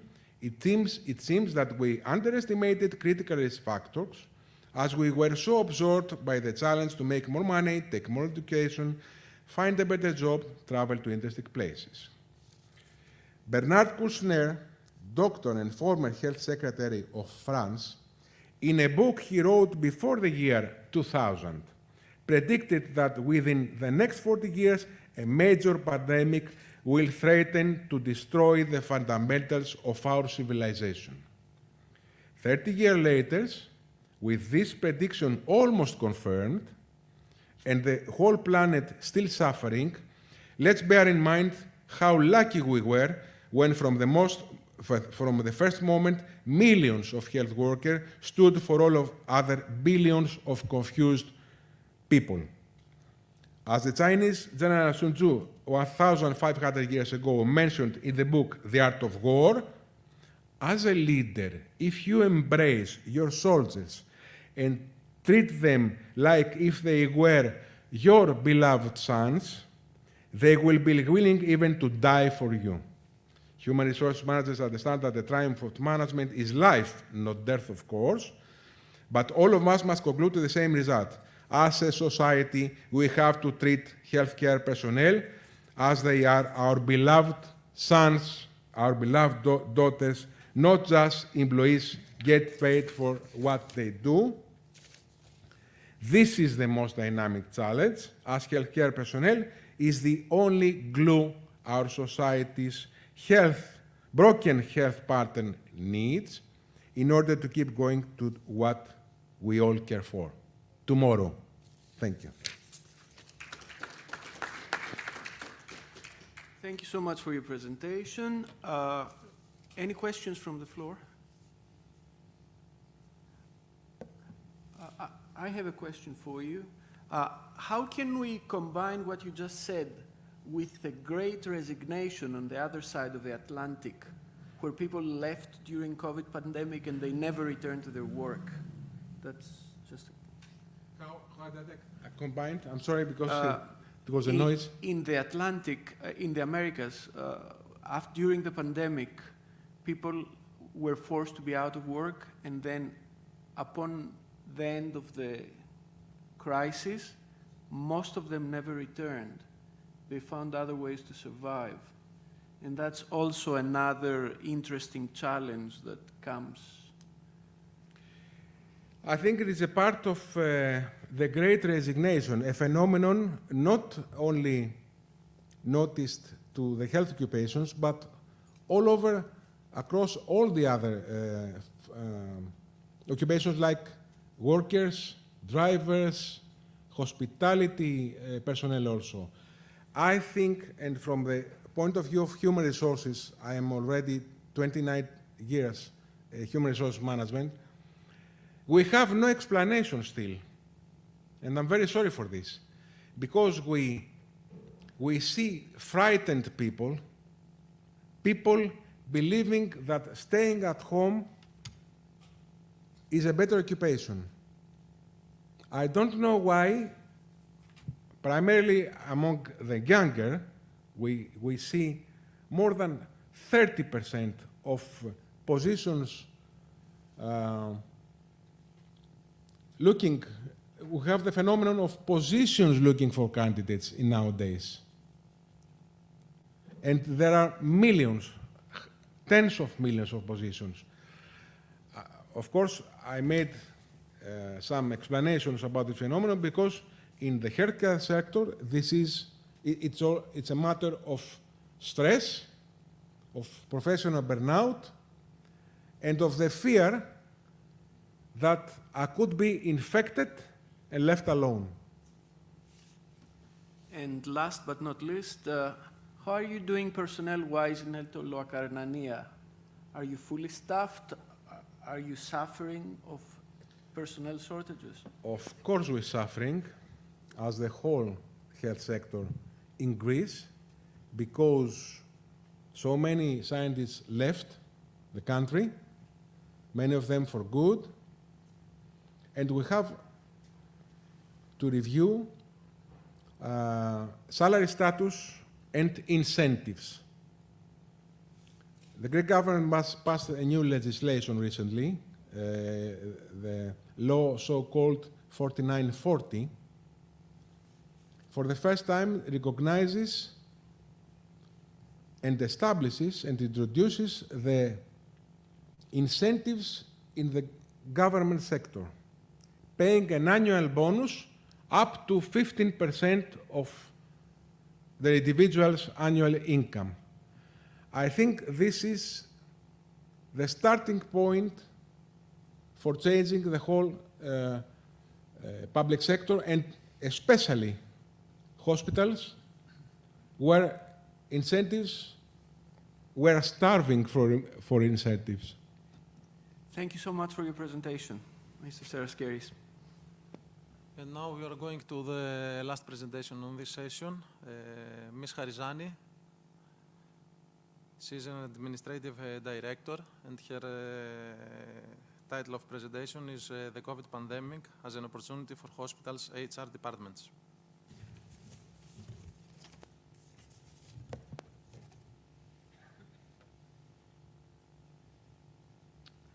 Good afternoon, ladies and gentlemen. It's a great honor to speak to you today. My name is Hariklia Harizani, and I represent the HR team of Papageorgiou General Hospital. With the topic,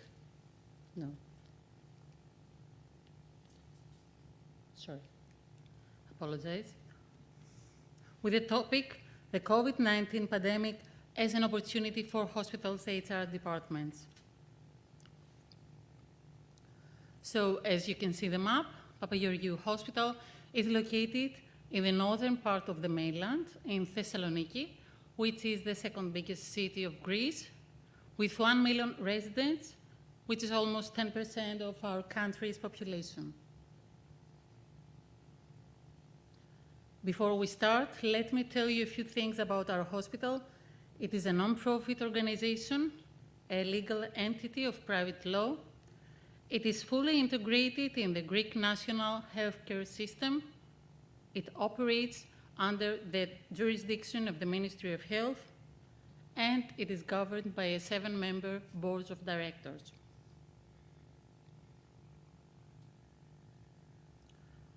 I'm sharing this slide with you to see some data at a glance. From all these, I would like to mention 3 numbers. The one of total beds, which is 800, the occupancy rate, which is almost 90%, and the number of our employees, which is 1,900. Now, let's see now what happens during COVID-19 pandemic to hospitals' HR departments. They were forced to operate in a crisis mode, readjusting operations in a few days and aligning the HR procedures with constant legislative changes. And what about our HR department? We had to set new strategic priorities, to embrace changes, either legislative or regarding operations, and to quickly adapt to the new reality. So in order to face this unprecedented situation, we focused on 4 strategic areas: sufficient and qualified staff, health and safety, flexible working arrangements, and cultivating organizational culture.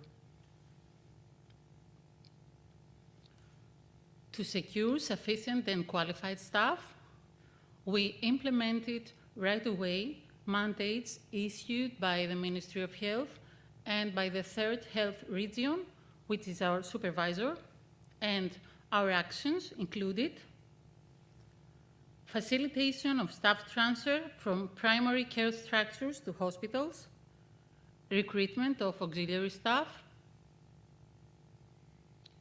extension of duration of fixed-term contracts regarding current auxiliary staff, recruitment of medical graduates on 4-month contracts as medical residents to staff the COVID departments.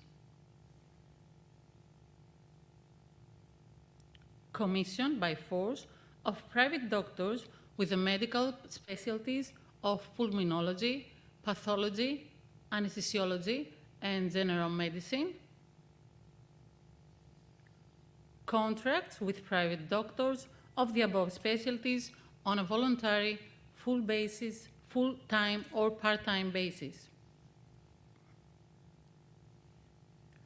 Nurses recruitment on 18th-month contracts, specializing in emergency and intensive care nursing. All staff categories recruitment on fixed-term contracts, and external staff contract provisions following a call for expression of interest.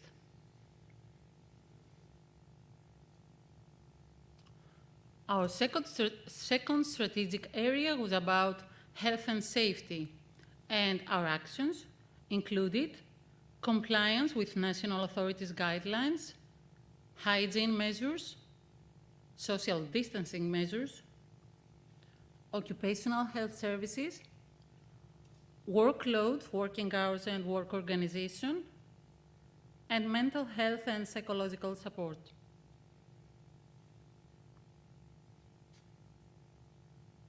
More specifically, compliance with national authorities' guidelines included free testing for employees, quarantine, and isolation in accordance with national laws and infection control doctors' instructions, access to medical care when infected employees were hospitalized, and earlier access to COVID-19 vaccination programs compared to the general population.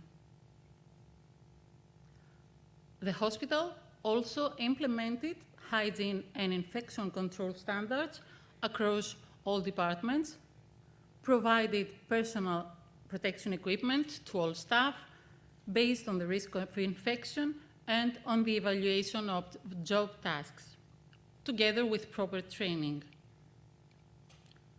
Concerning social distancing measures, there were strict measures for avoiding crowding and social mixing. There was prohibited access of non-essential workers and visitors, modification of common spaces use, and remote work was strongly encouraged.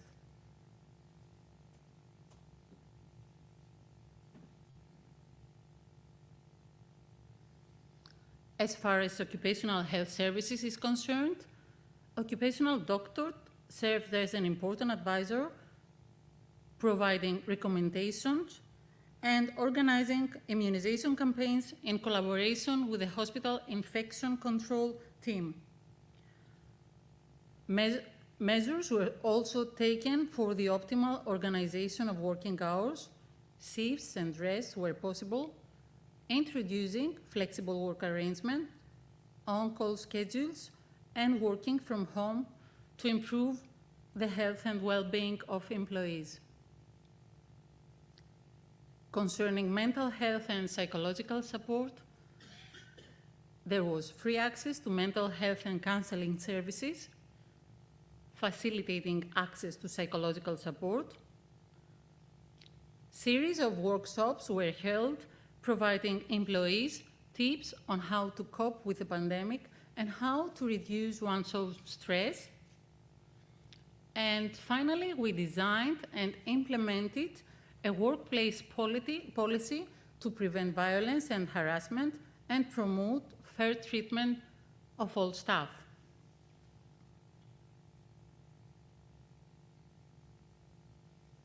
Our third strategic area was about flexible work arrangements, and our actions included home-based teleworking and flexible working hours.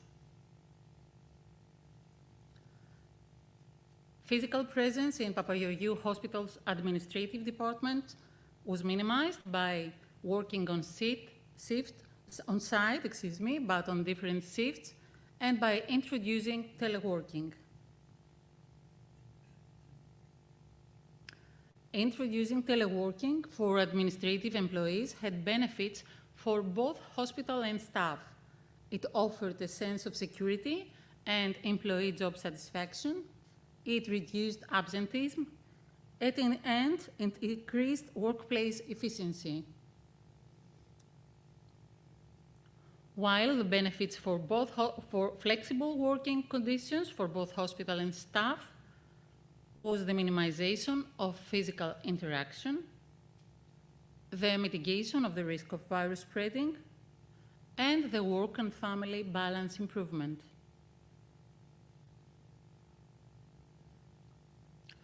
Our last strategic area was about organizational culture, which defines how our hospital functions on a day-to-day basis regarding its mission, values, objectives, and expectations that guide the employees.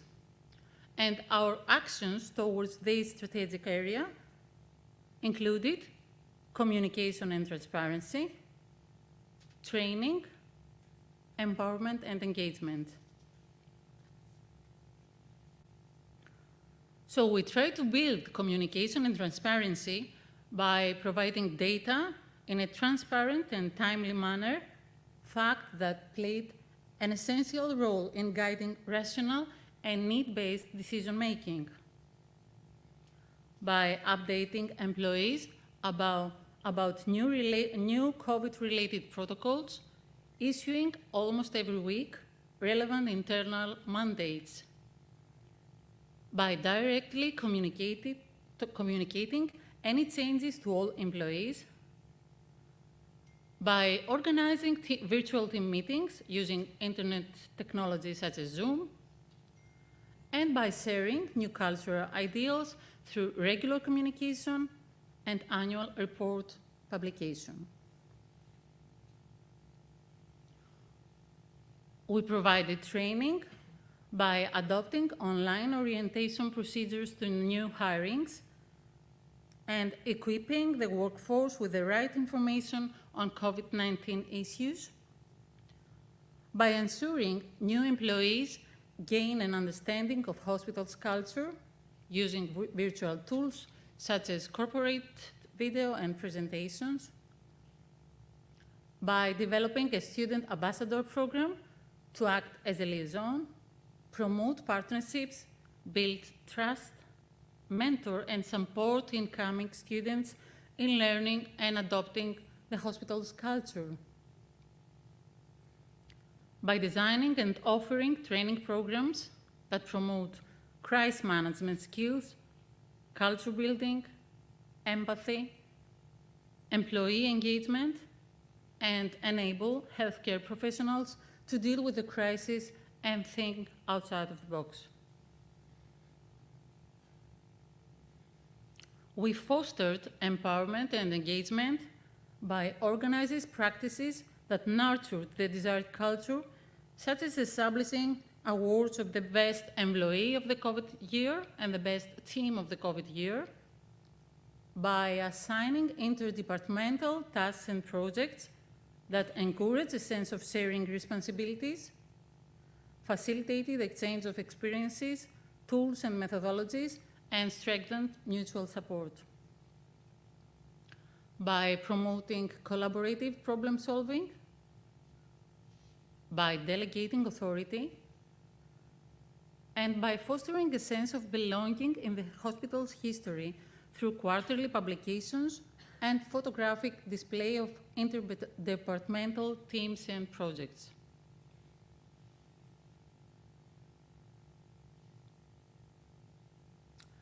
By developing these four crucial areas, although the workload got multiplied, we managed to survive. However, the dominant emotion of all of us during this period was fear. Fear for the virus, fear for the loss of infected colleagues, fear for the health of everyone's families, and fear for the next day after the pandemic. So, we realized that we had to be better prepared anticipating the next crisis in healthcare. And therefore, here are some no-fear action plans proposed by us in order to be discussed. We need to secure extensive funds in order to obtain the necessary equipment and staff. We should fill all the vacancies in our organization because each and every position is necessary. We must develop specialized nursing staff. Emergency and intensive care units require specific skills, not just any skills. We have to train medical school physicians to serve in a future health crisis. Medical degrees need to be accompanied by soft skills. Partner with the private health sector. During crisis, we are together, we are not competitors. Establish non-bureaucratic recruitment and selection procedures, because every minute counts. Update hygiene measures and protocols. We have learned a lot about this during the pandemic, and now we are familiar with all these procedures. Provide more flexible working arrangements. We have seen during the pandemic that there is another way to work too, and technology is on our side. Reform the role of occupational health doctor. This role is absolutely important, and his advice was highly valued during the pandemic. Ensure mental and psychological support procedures to take better care of our staff. Foster, engage, and empowered employees to achieve our common goals and better serve our patients. Build resilient, last but not least, build resilient and inspiring leadership, present all the time, providing guidance and motivation.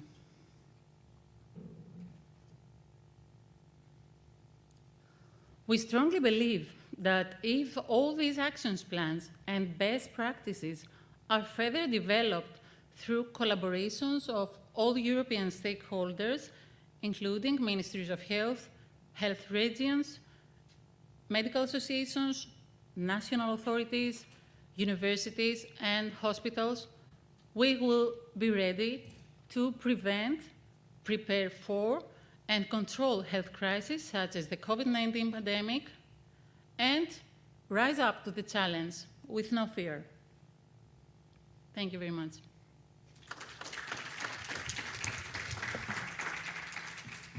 Thank you, Ms. Harizani.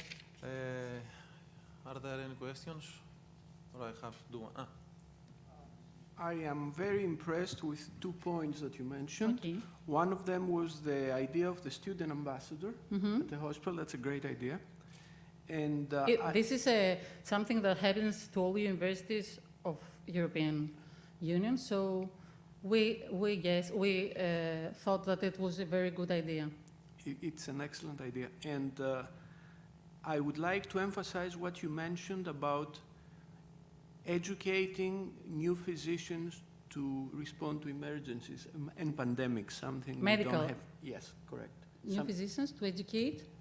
Educate medical students in new It was pandemics. about the medical schools yes, that yes. we need to have more skills, more soft Correct. skills. More Yes. soft skills and be able to address pandemics, because what we experienced during the COVID pandemic, and I have a very vivid example of a friend, doctor, that he didn't go to assist his in-laws because they were infected with COVID.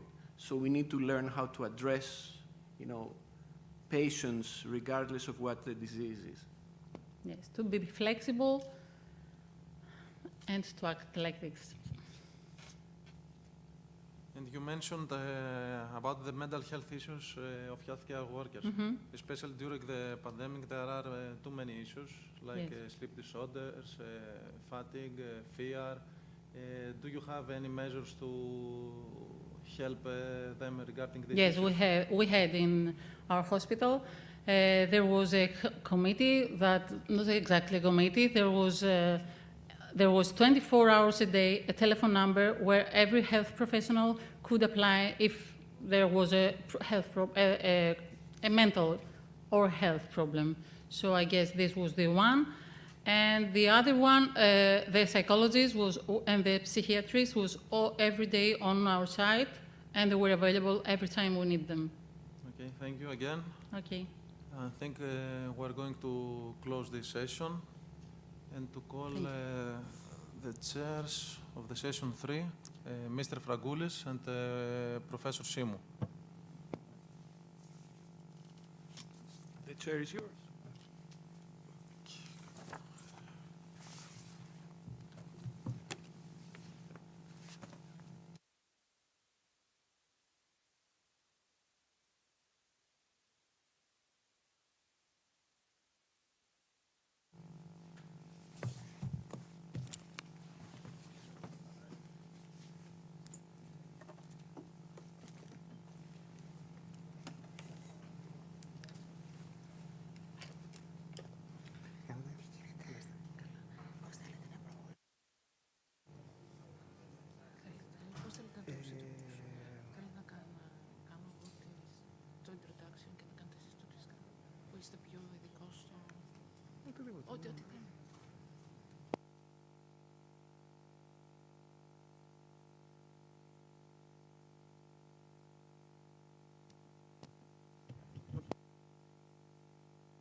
Δεν ανοίγει το...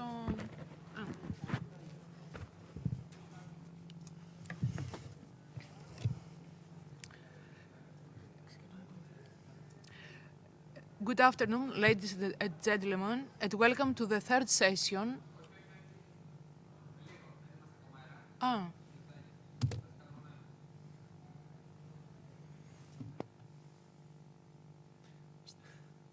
Αυτά τα, ναι, τα διαδικτυακά γενικά έχω. Το χειρότερο είναι όταν σε βιντεοσκοπούν.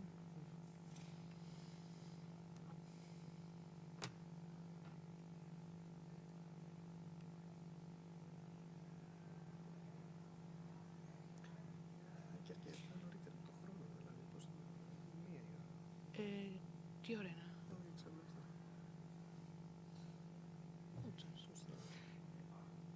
Να ξεκινήσουμε μία.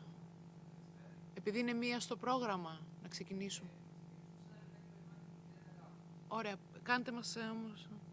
Τώρα μας παρακολουθεί το κοινό που είναι εκτός. Τέλεια.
Θα τα πούμε και στο διάλειμμα. Οπότε μπορείτε εσείς να αναλάβετε πιο πολύ το discussion για να το πάτε εκεί που νομίζετε ότι πρέπει να αναδείξουμε περαιτέρω. Ελεύθερα από μένα. Δεν... Θα κάνω παρεμβάσεις, αλλά αν χρειαστεί έτσι. Δεν...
Δεν έχουμε εικόνα πόσοι μας παρακολουθούν.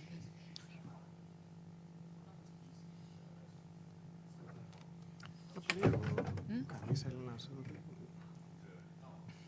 Όλοι αυτοί ξένοι. Ναι, πέσανε σε βροχερή ημέρα όμως. Γιατί η Ελλάδα για όλους είναι...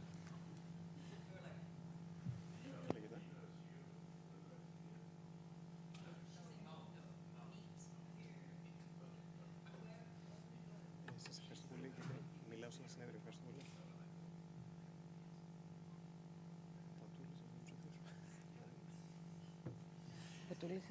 Σαν call center όμως, όχι ο ίδιος. Α, το call center του Πατουλή. Για καμιά εκδήλωση. Είναι εκλογές του. Α, εκλογές γιατί? Ιατρική σύλλογη και πανελλήνιος. Και ξαναβάζει. Δυστυχώς. Ξαναβάζει. Νομίζω μετά το Ακαδημία πρέπει να κάνουμε ένα άλλο φόρουμ. Είναι πιο δύσκολο. Καλά, εγώ δεν έχω 2 λεπτά να βάλω. Πόσες φορές πρέπει να βάλει?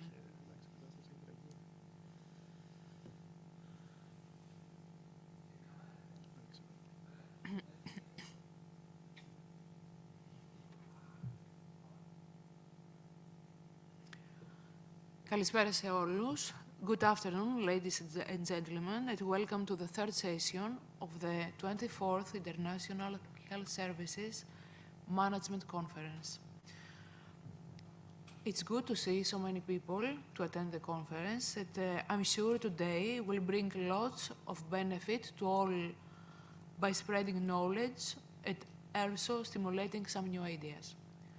Across the world, investments in public healthcare services improve equity and access, healthcare performance, accountability of health systems, and health outcomes.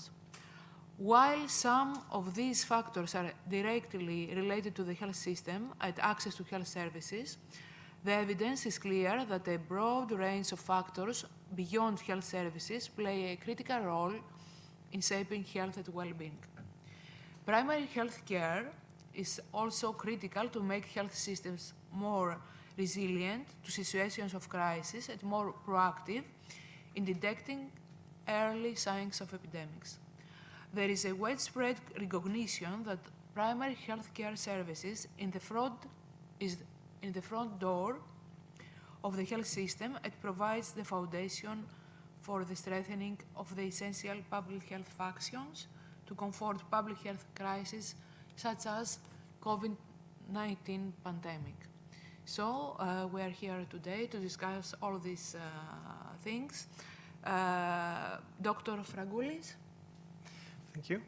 I'm very happy to be with you.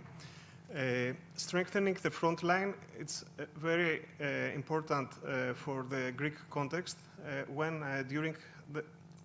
we had to face a pandemic without an organized front line. I'm very happy to introduce Dr. Melita Jacob, head of the WHO European Center for Primary Healthcare. we have a strong collaboration since the foundation of the center with our compatriot Pavlos Theodorakis working there. And during all this reform process, we have technical guidance and strong support from Dr. Jakob. Thank you very much. Yes, good afternoon and a warm welcome to everybody. Let me just do a quick sound check with you. Do you hear me well? Everything fine. Very good. Then I would like to ask to put up my slides, please. Thank you very much. Good afternoon, everybody, and it's really an honor to be part of this discussion. I very much like the title of this conference as well as the introduction of this session to strengthen the frontline. And I will be speaking from the perspective of the WHO Regional Office for Europe, which works with 53 countries in the European Union, in Central, Southern Europe, and in the former Soviet countries. So I will speak a little bit from a bird's eye view, and I will try to ask some provocative questions for some further discussion. I titled my presentation Responding to the Triple Agenda, and let me start there of outlining what we see as the triple agenda affecting economic recovery and resilience. And I will conclude that primary healthcare is more important than ever. First of all, if we think back to the pre-pandemic era, we were really trying to work hard to improve the response to non-communicable diseases, which often present at primary healthcare level as multimorbidity multiplied with mental health and social health issues. And honestly, we weren't very good at it. We haven't cracked that nut. And that inherited NCD burden continues to carry forward in the post-pandemic era. During the pandemic, we understood that we thought we're very well prepared as European countries for such emergencies, but our preparedness is lacking. And all countries are now working very intensely to fill the gaps in preparedness for pandemics, but for other hazards as well, be it armed conflict or earthquakes or other natural disasters. And the evidence is beginning to emerge that we are facing post-pandemic epidemiological shocks, which also affect primary healthcare very much. A few weeks ago, this very interesting figure circulated and was ultimately published from the Financial Times. It is from the United Kingdom, and it illustrates the very large increase in the number of deaths caused by heart attack by age group. And you can see that with the exception of the oldest age group, there is a tremendous increase. And we're seeing that at primary healthcare level, we're seeing quite a large increase in non-communicable diseases, people presenting with NCDs, mental health problems. And then, of course, we know that there is a reverse relationship between chronic conditions as well as COVID and pandemic response. All this to show that primary healthcare is more important than ever, and non-communicable diseases are more important than ever, and we need to carefully look how well are we able to respond, how well our frontline is performing. I would now like to use the words of my regional director, Dr. Hans Kluge, at the regional committee in Israel. He said, "The only thing that kills more people than tobacco is hypertension. 2.4 million people a year, or 1 in 4 deaths in our region. We are doing a terrible job at preventing and managing hypertension." We have to look at very carefully if we're talking about primary healthcare and strengthening the frontline, because hypertension is not something complex. And we are better equipped than ever to address this hypertension, as well as more comprehensively this triple burden. We know more than ever. The science is on our side. And we have been very good at translating that science into guidelines that can be used at the front line. We are very strong at training family doctors, nurses, and beyond that, multidisciplinary teams at primary healthcare level. And we do have the medicines. The medicine is also on our side, although I will open a bracket here. This is not my topic. Not everybody benefits from it, and we have to take a hard look at our coverage policies. But we also fail at some things. We fail at intervening early. We see people at primary healthcare level when their disease is more advanced, more difficult to change, when their conditions are more advanced, more difficult to change. We're not very good at eliciting behavior change, and underlying many of these non-communicable diseases is a behavior change. We're good at diagnostics, we're good at prescribing, but how good are we to working with people to change their behavior that has led to that condition in the first place? We are not very good at tailoring our approach to individuals and communities. We have a tendency to use a one-size-fits-all. We tend to govern by ratios, 2,000 population per family doctor, so many nurses per family doctor, etc. And we need to carefully look at how we can be better to tailor primary healthcare to the needs of that particular community. And we are not very good at thinking beyond silos and integrating vertical programs into primary healthcare settings. So what to do? How to move forward? First of all, we need to move forward from a one-size-fits-all approach towards tailoring to need, and I will return to this. We need to move away from monoprofile teams towards expanded teams that have the ability and knowledge, know-how, skills, and time to work with the people on behavior change. Moving towards these multidisciplinary teams is really critical, but multidisciplinary in a way that we address behavior change as well as social determinants of health. We need to move away from focusing only on clinical skills towards clinical and non-clinical skills, such as counseling, such as eliciting commitment to behavior change, and so on and so forth. We talk to young graduates very often who enter the primary healthcare workforce, and we ask them the question, how was the transition for you going from medical school to working in primary healthcare setting? And invariably, they highlight that they were poorly equipped for the non-medical aspects of the services they needed to provide.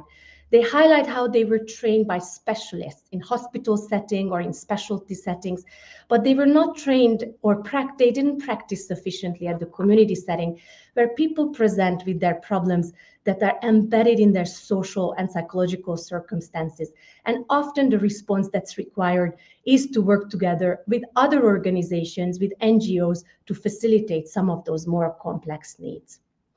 And the fourth major transition we need to face is we often focus in our daily practice of primary healthcare from clearing the waiting room to we're dealing with the people who show up, the people who are here.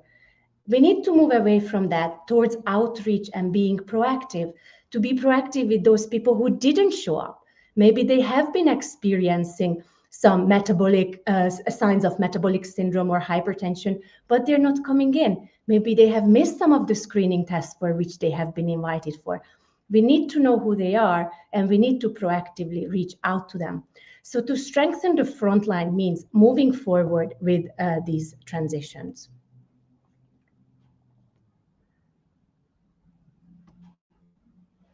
And to take this a step further, I put this very, very powerful photo here to really say that if we continue in our old ways, we're going to keep running into these very same barriers. Our old ways are not enough. And sometimes we need to reflect on these questions. Are we a little bit too conservative as health system organizers? And are we attracted to simple answers that we can legislate at a national level and then expect their introduction to policies, such as the ratios of health workers to population that I already talked about? And are we uncomfortable with a non-standardized and more tailored approach? Now, we have been looking very carefully at what countries are doing, and we have published a series of 17 country vignettes of how countries have taken the opportunity of the pandemic to pick up some of their older practices and replace them along some of these lines of transformations. We have published them as our series on primary healthcare vignettes, and I invite you, you're very welcome to take a look at them, because so much has happened in the past 2-3 years in terms of transforming primary healthcare during very, very difficult circumstances. And let me highlight a few of those transformations we are seeing in the ground that help us think about how to make these 4 transitions happen. The first of all, that's very important, is a national policy framework for primary healthcare is critically important to put the boundaries, to put the vision down. However, implementing primary healthcare really requires initiative on the ground at the provider level, at the community level, at the regional level. And this in turn requires distributed leadership within a national policy framework.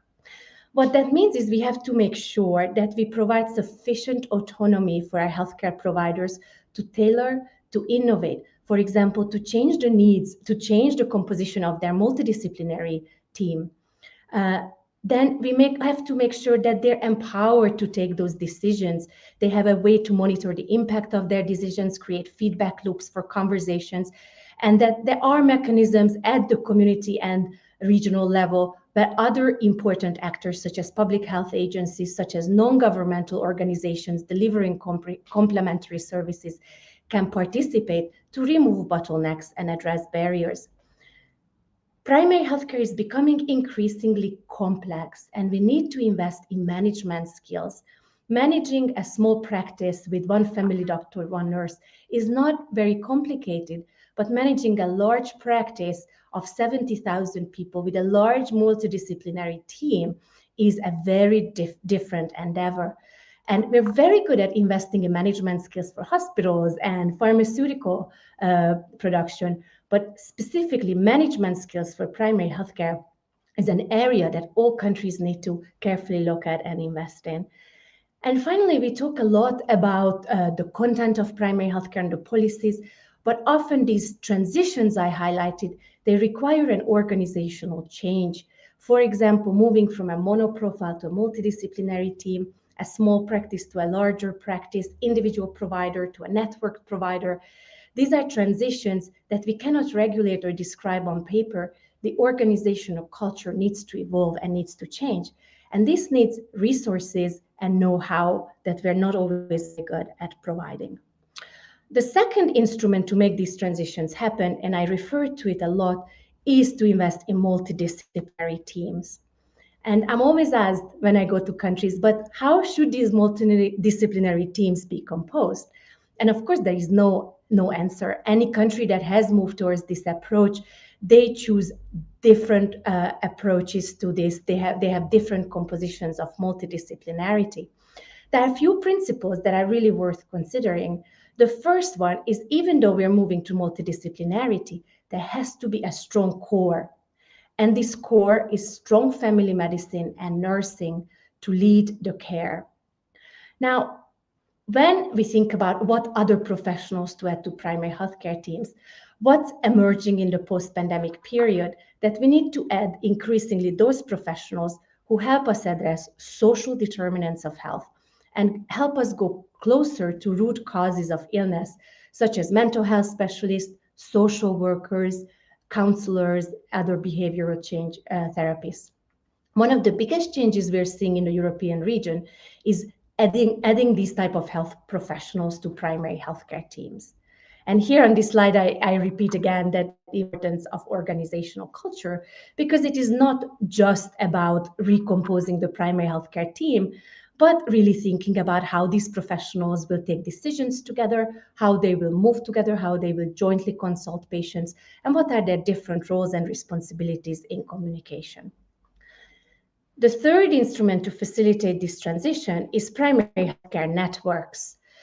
More and more countries are realizing that we used to think about primary healthcare providers as individual providers, but combining them into networks provide really great opportunities to address, for example, a broader service offering. For an individual provider, it is very difficult to scale up, especially to services where a larger population size is required to make it worthwhile. Could be mental health, could be physiotherapy, could be some other areas where the size is needed is larger than the size needed for family practice to make it worthwhile. By several providers coming together into a network, some of these resources can be shared. For example, a psychologist can visit different practices on different days. Equipment can be shared, or a mobile brigade can be shared to visit patients at home. It's important in these cases to steer the patient journey through the system, but it also helps us to address professional isolation. And this is, again, one of the big benefits. When we look at some of those medical deserts in Europe, where it's very difficult, despite financial incentives and other incentives, to attract health professionals, when we look at what is the main reason why people are so unattracted to work in those remote areas, professional isolation always is on the top of the agenda. Professional isolation, especially of the young graduates who seek to learn, who want to grow. In networks, provider networks, we can facilitate professional growth. For example, a family doctor can specialize in some area while their colleagues specialize in some other area, and then continue to grow beyond the requirements in family medicine. So these are very, very helpful approaches. Some of you know that we have a talk show, Let's Talk Primary Healthcare, and I invite you to join us. We do this on a regular basis, where we invite policymakers and practitioners to converse around important topics. And in June, we had a very interesting session on the formation of primary healthcare networks. You see the QR code on this slide. We have posted this episode on our YouTube channel, and you're very welcome to check it out and find some interesting tips from people who work at the formation of primary healthcare networks, either at policy or practice level. The fourth instrument that I will highlight is, of course, integrated digital solutions. It can help with these massive transitions that I was talking about.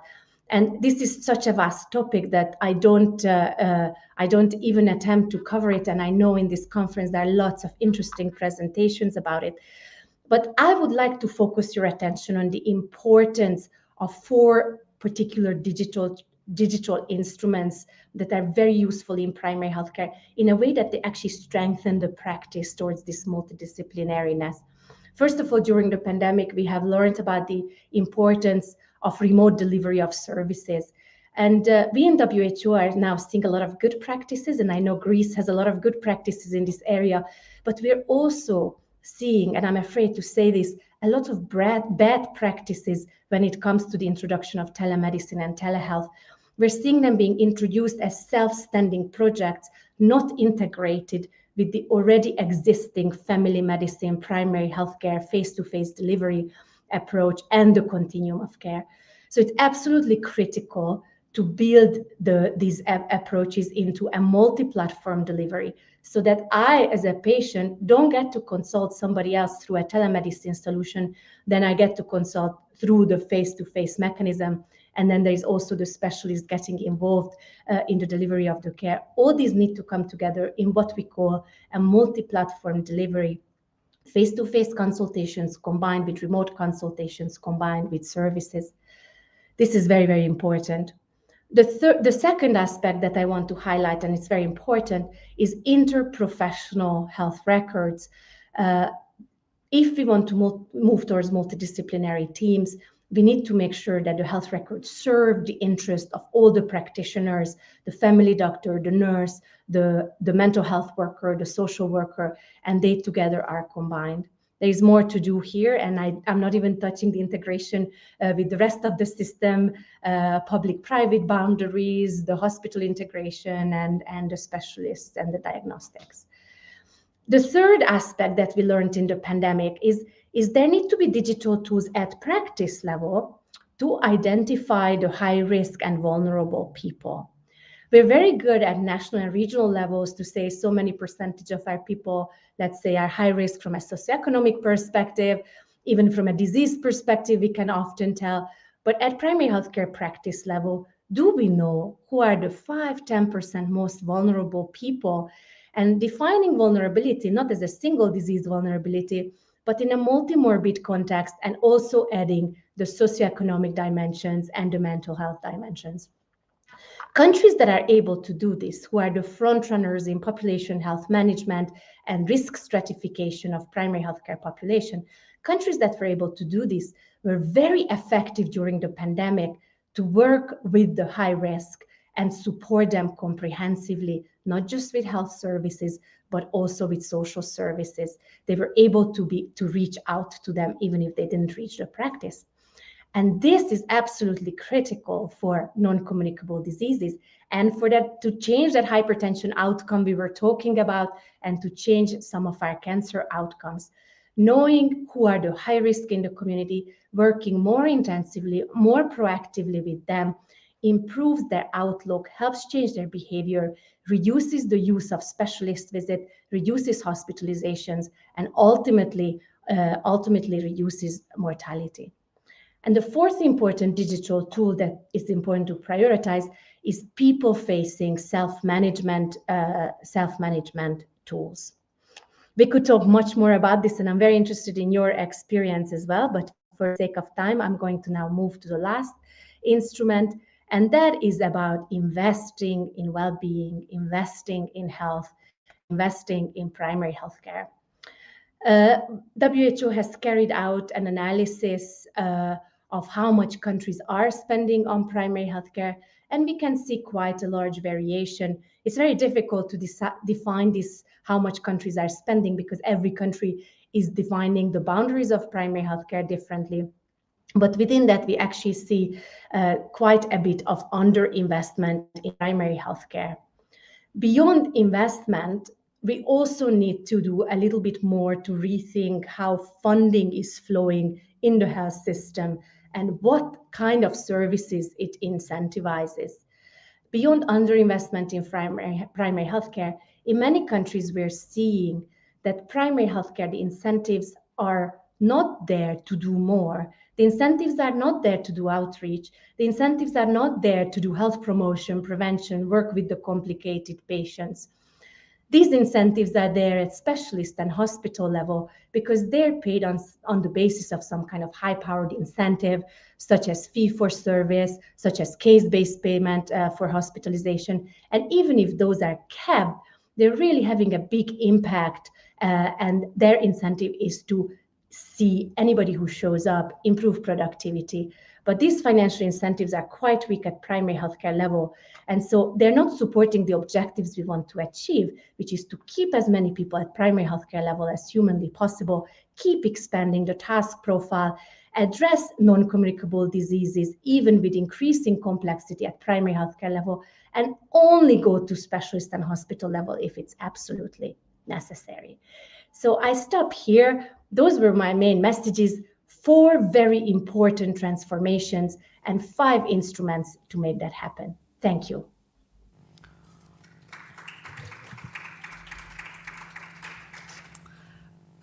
Thank you, Dr. Jacob. I would like to emphasize that you mentioned that primary health care is more important than ever. Dr. Fragoulis? Dr. Jacob, thank you for the great talk. You highlighted many different ways how we can go further. We are in the very beginning in Greece. We have, with the latest reform attempt, we have just managed to enroll half of the population to a family doctor. We have many things to do, and we want your continuous support in that. Thank you. Are there any questions?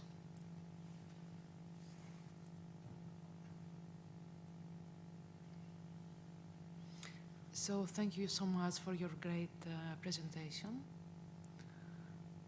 Let's. Yeah. Yeah.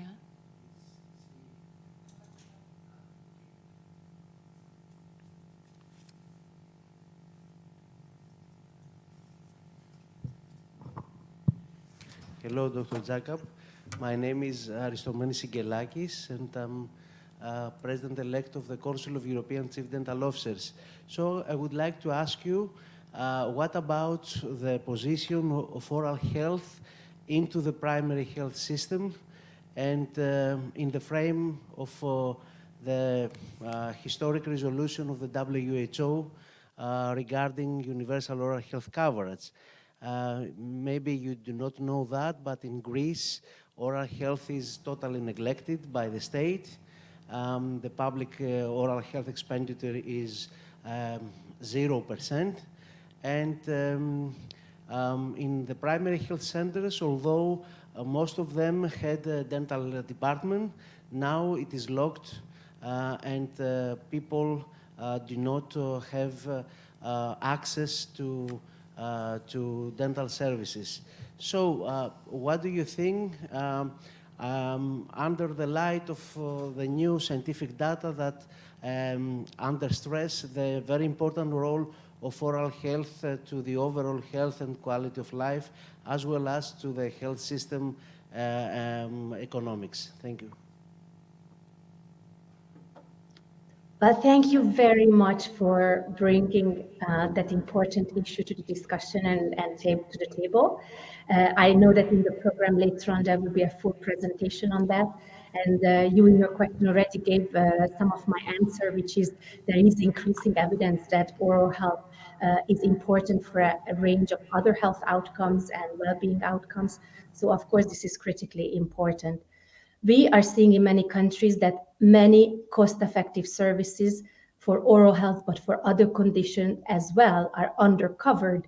In other words, not covered sufficiently with public funding, or the service is covered, but the medicine is not covered for it.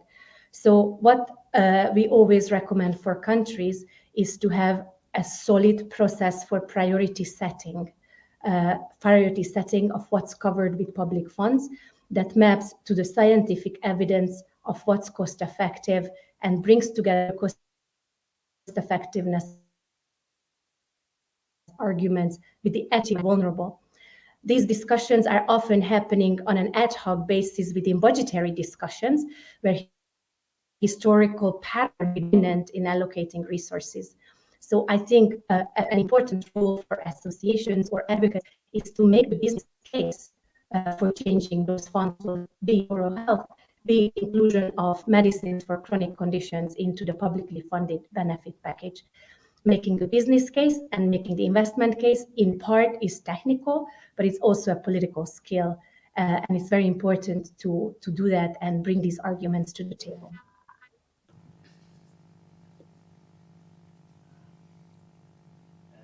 Thank you very much. This priority setting is absolutely necessary. And you may know that the WHO has adopted a Greek proposal about introducing dedicated oral health budgets. This is a Greek proposal which has been adopted by the global strategy on oral health. And for Greece, it is absolutely necessary to be implemented. Otherwise, other priorities would be always stronger, and dental care would be excluded by the essential services provided to the people. And finally, as my friend Dr. Pavlos Theodorakis likes to say, there is no health without oral health. So let's do something about that. Thank you very much.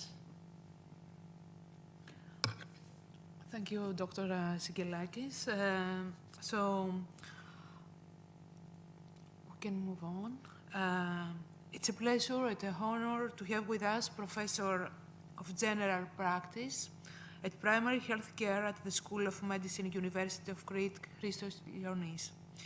He is involved in the development of primary health care at general practice in Greece, and he has translated the theory and the principles of primary health care into practice through the implementation of significant amount of primary health projects in the region of Crete and in Greece in general. Professor Christos Ioannis. Thank you very much, Professor Simou. Also, Dr. Fragoulis, it's a great pleasure for me in being with us, and apologies for not being in person. But I'm feeling that you're very close, since you are both scientific colleagues. They promoting and supporting in a great way primary care, and I'm now having an opportunity in changing my slides. We decided, and firstly, I'd like in expressing my gratitude and a privilege to Dr. Georgia Economopoulou and the host organizing committee for kindly invite me and giving them this important place and in that round table. And I suggested a little bit focusing more on lessons learned from Greece, and with a focus on evidence-based approach from a medical faculty, University of Crete. In the next 15, 18 minutes, I'm planning a little bit in giving some spots, especially for a new vision that we have discussed at the Department of Primary Care of the University of Crete, a little bit highlighting some of needs that until today have not met, giving an illustration what we learned in primary care for pandemic, but also in a very painful and multi-crisis period, thinking as always new collaborative models, but just a little bit of highlight from an evidence-based approach, the new challenges and priorities from primary care services in Greece. I think that that's our drivers, and also I'm very grateful to WHO, since always is giving opportunities for the University of Crete and the medical faculty in promoting aspects and views, always learning from research. And I'm thinking that also as a medical faculty, our drivers now is the WHO declaration in Astana. A second and a key source for us is a European Commission, and especially expert panel committee I'm having the honor in serving at, but also just strengthening the front line as importantly this roundtable and conferences support is also a fantastic paper of OECD published in February 2021. I think that is resources and driving our vision.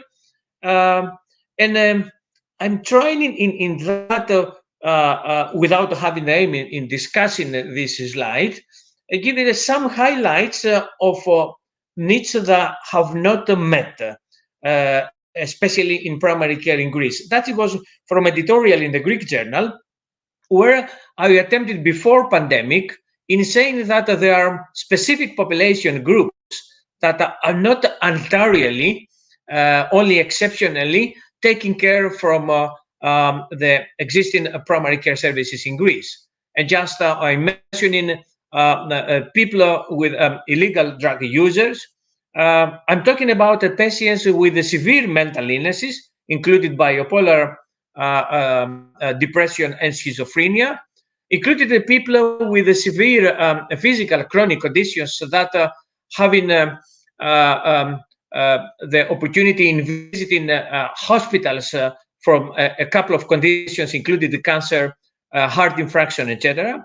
Patients with ICV and AIDS, people with severe disabilities and physical impairment and needed care at home, and especially people living in long-term in facilities.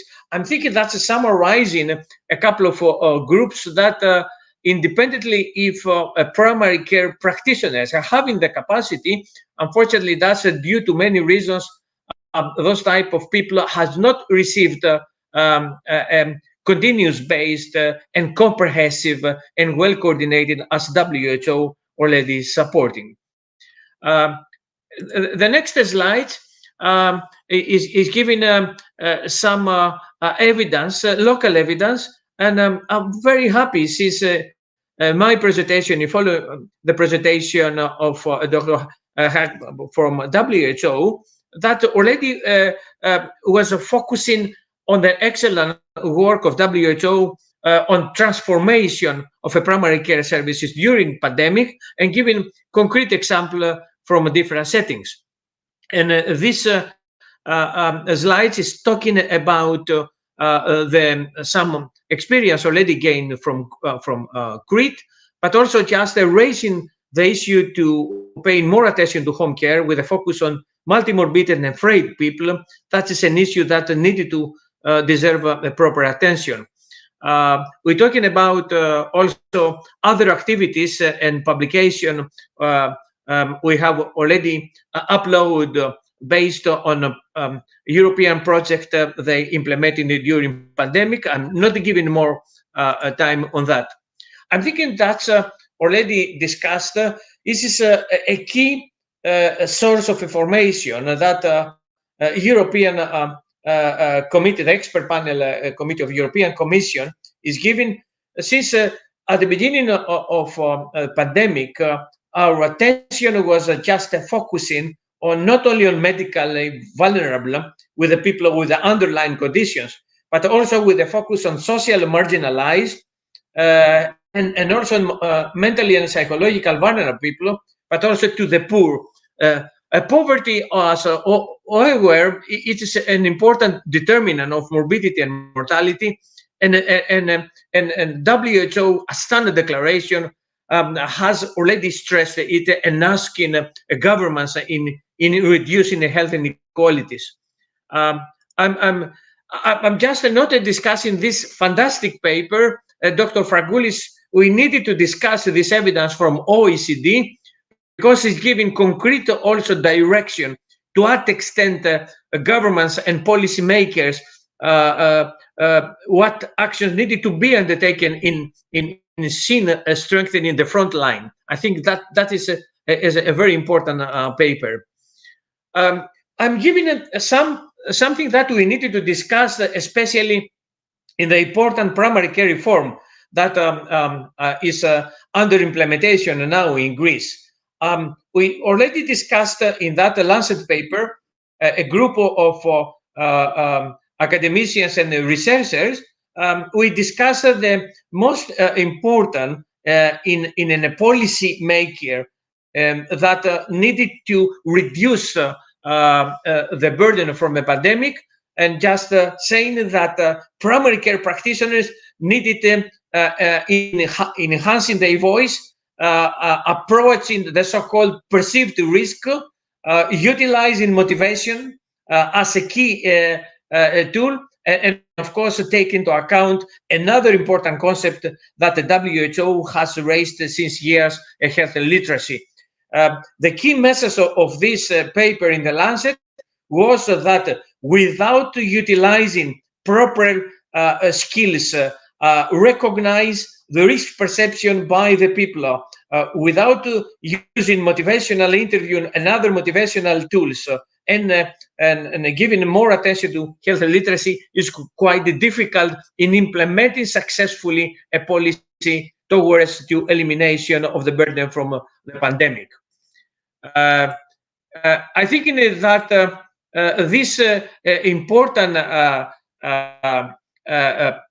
I missed the picture of the chief of United Nations. I think that we are in a period where we're having a global crisis, and especially a global mental crisis. I think that in the Ministry of Health there are specific actions just to eliminate the burden for mental crisis, but I'm thinking that primary care needed to be strongly involved, and certainly the integration of mental health into primary care is a very important priority. Having the opportunity in chairing the Working Party of Mental Health of VONCA, we had the pleasure last year in just publishing, just following the WHO Astana declaration and making more specific steps. What is the role of primary care, and especially general practice, family medicine, in reducing the burden? And I think that's a couple of key messages that you can see in that slide. The most important is just we needed in thinking more about the people with severe mental illnesses, because those type of people die prematurely, living in unhealthy condition, frequently are unemployment and living in poverty. I think that is a key message from the Vonka Working Party, but also just we strengthening the need for primary care intervention means focusing on mental health promotion. I think that is an older story. I'm very grateful to the WHO officer already mentioning many times and many slides the concept of integration. The integration of primary care with the public health, it's a very important issue.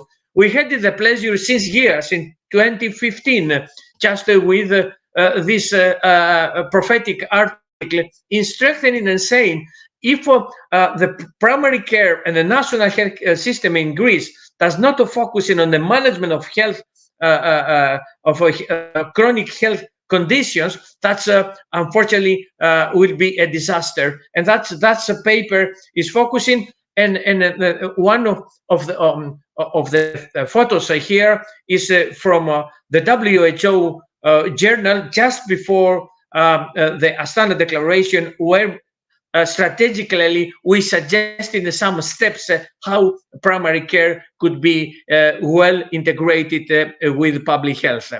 I think that's another important issue is the integration of primary care with social care. In Greece, unfortunately, social care, and I'm talking about the long-term facilities that belongs to another ministry, and Ministry of Health has the accountability of a primary care. We strengthening in that paper in a European project that how important is in this even functionally collaboration between primary care and social care. And also, in this paper, we strengthened another message of WHO, just saying that primary care practitioners needed in giving a more focus to the home helpers, to caregivers. That is another important task in these days. I think that's Dr. Fragoulis is also your field, and you're doing certain and many actions together with Anargios Mariolis and many other colleagues from other societies in promoting a personal doctor. I'm not a politician, but I'm thinking that this primary care reform at the moment needed to discuss further and needed sufficiently in strengthening the role of a personal doctor. I think that this slide highlighting some issues that potentially could be included in an intensive retraining program that already have been highlighted and discussed. And we needed at the moment a personal doctor who just could be effective, communicate with the patients and their families. We've been equipped with empathetic and compassionate care skills to communicate effectively to the patients and recognize the risk and communicate the risk. In being capable in changing the lifestyle and promoting a new behavior style, and working effectively with the point of care, with the technology suitable in primary care.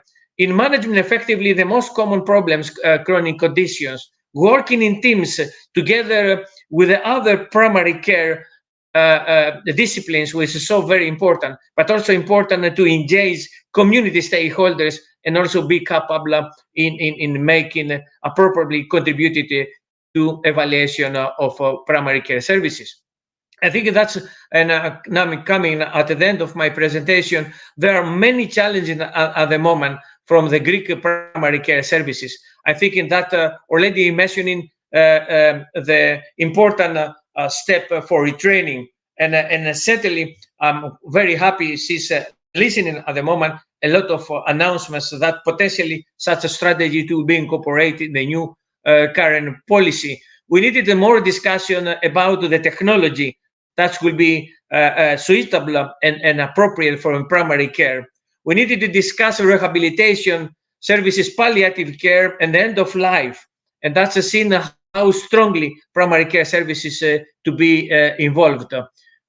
We needed efforts to transform the primary care services to a more integrated and collaborative primary care model, and a sufficiency we needed in focusing on the assessment of quality and safety in primary care.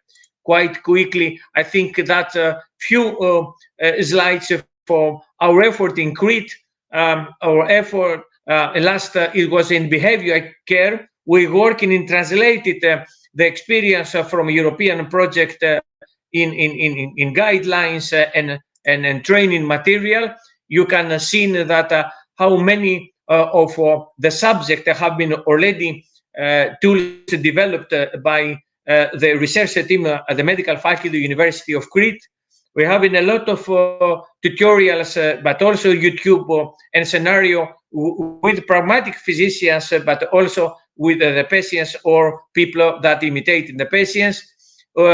I'm in the position that announcing that already we have developed a digital primary care training hub that is giving, unfortunately, that pictures as not illustrated, but they cover in many of the topics and hoping to such experience to be shared with political leaders in helping the effort at the moment in enhancing primary care, and especially with a focus on retraining of primary care practitioners. I think with such effort, I'd like to thank you very much for giving me the opportunity, and I'm hoping if any questions, I'm ready to respond. Thank you very much.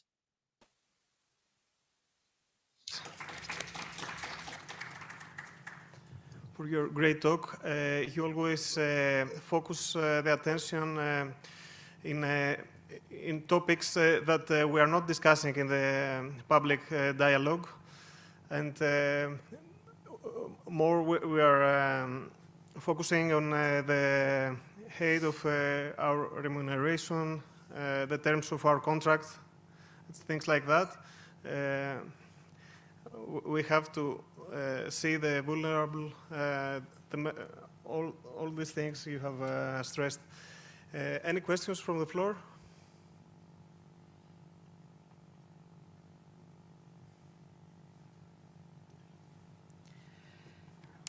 So, thank you, Professor Leonis. I would like to emphasize what you mentioned, that we have to increase our efforts to prevent a global mental crisis. I think this is very important. That in Greece, we have addressed chronic disease as part of an integrated team. So thank you so much.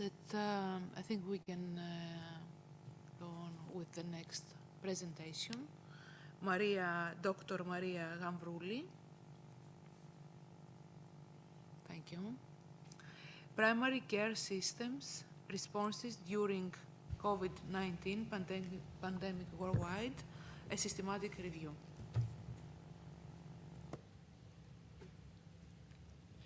Good afternoon. Let's start. Primary care focuses on medical care and is the provision of integrated, accessible healthcare services by clinicians who are responsible for addressing the majority of patients' healthcare needs, developing a sustained partnership with patients and practicing within the context of the family and community. In keeping with the commitments of the Declaration of Astana and of the Political Declaration of Universal Health Coverage, primary care services as a foundational and central element of robust health systems faced the risk of being overwhelmed by the current COVID-19 pandemic. A primary care setting is often a patient's closest and first point of contact with the healthcare system. In the early months of 2020, tremendous pressure was placed on healthcare systems due to the pandemic. Countries worldwide responded to these demands and prepared for future waves by rapidly building up dedicated tertiary care facilities and other treatment centers.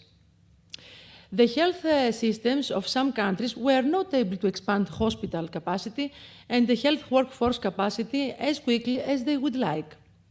Primary care became increasingly important and in both high and low income and middle income countries as secondary and tertiary hospitals were overwhelmed with patients who needed intensive care. During the 2009 H1N1 pandemic, primary care was important in managing patients and implementing pandemic policies. The primary care safety net is critical to treating adverse population and providing surge capacity in such situations. Due to the middle to the moderate onset of COVID-19 symptoms, primary care is crucial for the prevention, triage, diagnosis, and management of patients in the community. A robust, comprehensive set of guidelines was needed to support the primary care response to pandemics. Public health functions provided by primary care included health protection and promotion, disease prevention, community-based screening, testing surveillance, and emergency preparedness.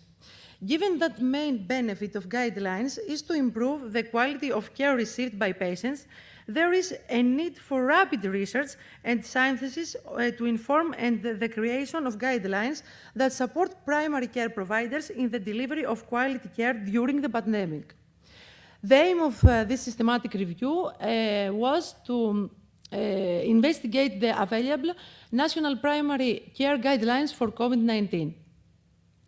Let's see the material and methods that we use. Search was performed on PubMed and Scopus for studies published until December 31, 2021, with the keywords guideline, Ministry of Health, COVID-19, Centers for Disease Control, and country name, which were searched in the title and in the abstract of the studies. We also searched references of the selected relevant policy documents for additional related information. We consider guidelines to be documents issued by national authorities within countries that communicate the intention of the national authority as to how COVID-19 should be diagnosed, treated, and managed in a primary care setting. Studies were excluded if they were not published in the English, Greek, French, and German languages, were conducted on animals, and were case studies, editorials, and letters to the editors. Data extraction based on a framework outlining primary care challenges and responses to the COVID-19 pandemic. The framework outlines 4 key domains: clinical service delivery, public health functions of primary health care facilities, operational level functions at the primary care facility, and the health systems level factors, all of which may act as barriers to or facilitators of care provision. A similar framework was used during the 2009 H1N1 pandemic.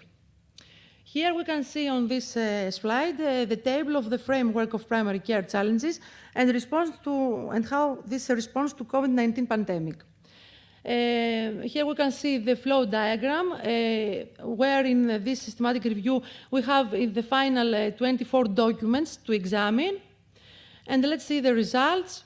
We're identifying 19 documents from the grey literature and 5 studies from the databases which comprised national COVID-19 guidelines from 19 countries worldwide. Of these, 14 were general national guidelines for COVID-19, which referred to primary care within the text.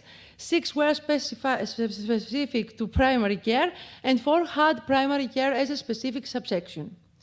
At the time of the study search, documents and studies were found from 2 Oceania, 3 North American, 6 European, 4 Asian, and 4 African countries.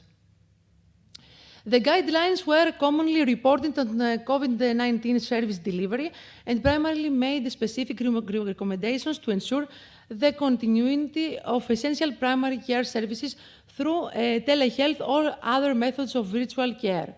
All national primary guidelines included information on control measures, ways to minimize risk of spread and communication mechanisms. Specifically, all studies provided guidance on how to implement outbreak response measures, primarily through a flexible and coordinated organization model with patterns from different sectors. The majority of national guidelines also referred to integrated planning mechanisms for primary care. Fewer national guidelines reported on aspects of clinical service delivery in primary care, with only 8 of the countries offering guidance on surge capacity. Only 5 of 19 countries' guidance described access to medication considerations, and fewer described legislative or financing considerations to support primary care. Only national guidelines from one North American country covered all domains.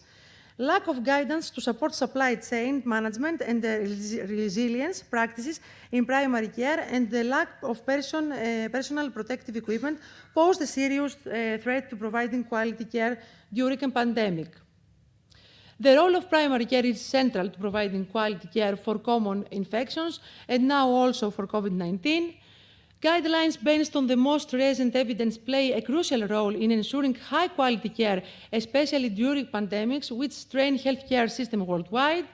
Guidelines for COVID-19 primary care focus on infection control and reducing the risk of spread in primary care while supporting new technology and coordinated care. The pandemic was exposed weakness in health systems worldwide as health systems implement strategies, reconfigure models of care, and pivot towards technology. There is also an urgent need for research on optimal configurations of primary care services for a resilience response. Thank you very much.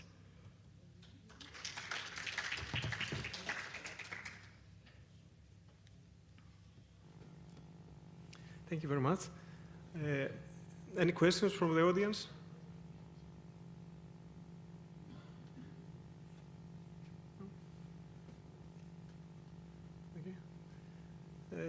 Okay. Thank you. Now to the final talk. It's from Zoe Tsarnava. Universal oral health coverage, the WHO resolution as a call to Greek health systems reform. We have already a small sample from introduction. Dr. Sigelakis. So yes. the floor is Good yours. evening from me too. My name is Zoe Tsarnava and I'm going to present you our study with the title Universal Oral Health Coverage, the WHO resolution as a call to Greek health systems reform.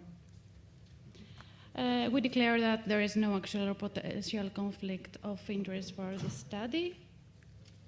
And here is the structure of the presentation.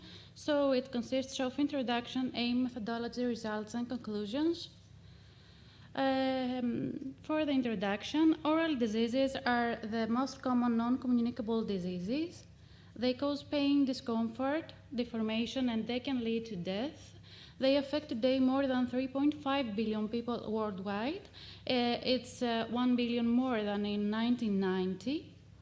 And oral cancer is one of the most common cancers worldwide, and it is a serious burden for households and the health system.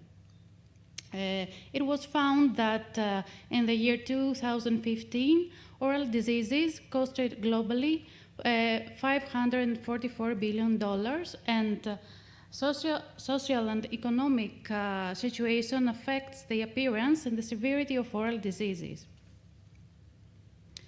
Oral health can give information that it is critical for overall health. It affects the defense of the human body, and it was proven that it is connected with the severity of COVID-19 symptoms.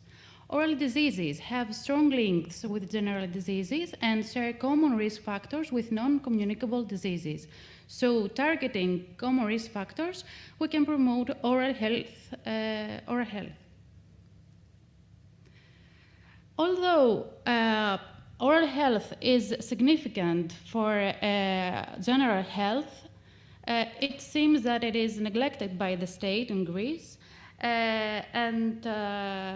According to the data from OECD for the year 2019, public oral health spending as a proportion of total health spending for Greece was approximately 0. It was 0.3%, while at the same time, the European average was 31%. And in the same year, catastrophic health expenditure for Greece was 8.9%, 1.9% more than 2010.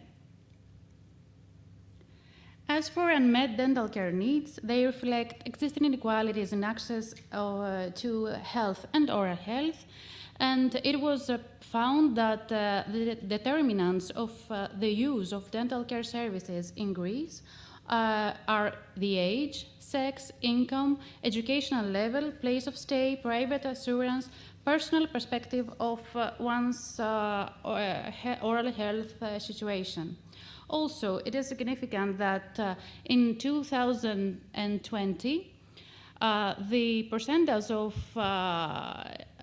unmet dental care needs in Greece was 7%, while in the same year, the same percentage for the European countries was 3.2%. And worse, Greece in the same year ranked third among the countries of Europe with the largest differences between the first and the fifth income quintile, as we can see from this table. The WHO 74.5 resolution on oral health was approved at the 74th meeting of the World Health Assembly. And it sets the goal for universal oral health coverage. It recognizes the burden of oral diseases and calls out for integration of oral health in universal coverage services and national health policies. It calls also for reorientation towards prevention and enforcement of professional capacity of oral health professionals, and of course, strengthening of the effectiveness and the quality of health, oral health provision.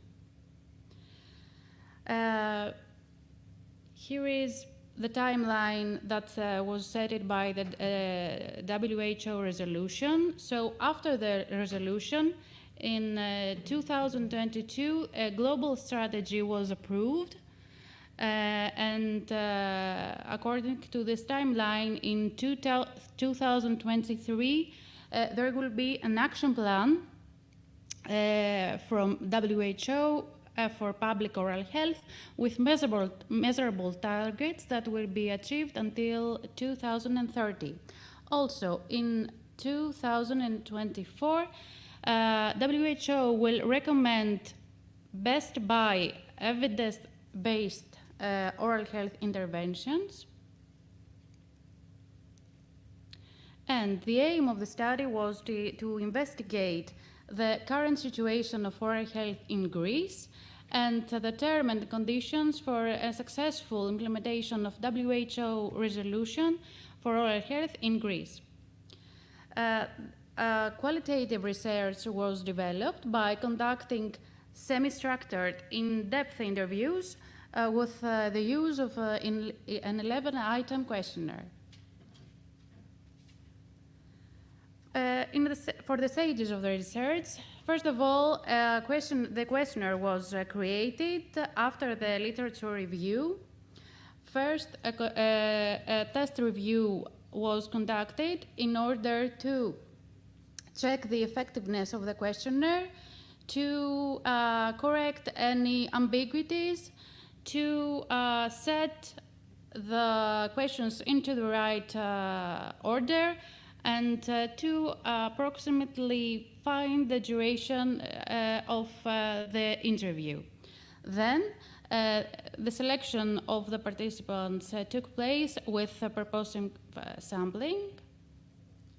16 participants, specialists, participated to the interviews, 2 representatives of the Ministry of Health, 1 patient group representative, 8 representatives of the academic community, 2 representatives of the Hellenic Dental Federation, 2 dentists occupied in the national health system of Greece, and 1 dentist working in the private sector. At the stage of the communication with the participants, an email was sent to all that was containing a research information sheet, a consent form, and the 11-item questionnaire.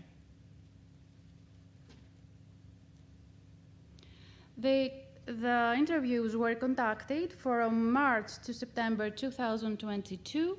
The 14 of them were conducted online using a teleconferencing platform, and 2 participants chose to answer via email. Then, each interview was transcribed, and the resulting text was sent to the participant for any corrections, and of course for final approval. The data were analyzed and coded, and the results were interpreted. In order to the results were linked with the literature reviews findings, and in order to confirm the validity of the answer, the method of triangulation using multiple data sources was used.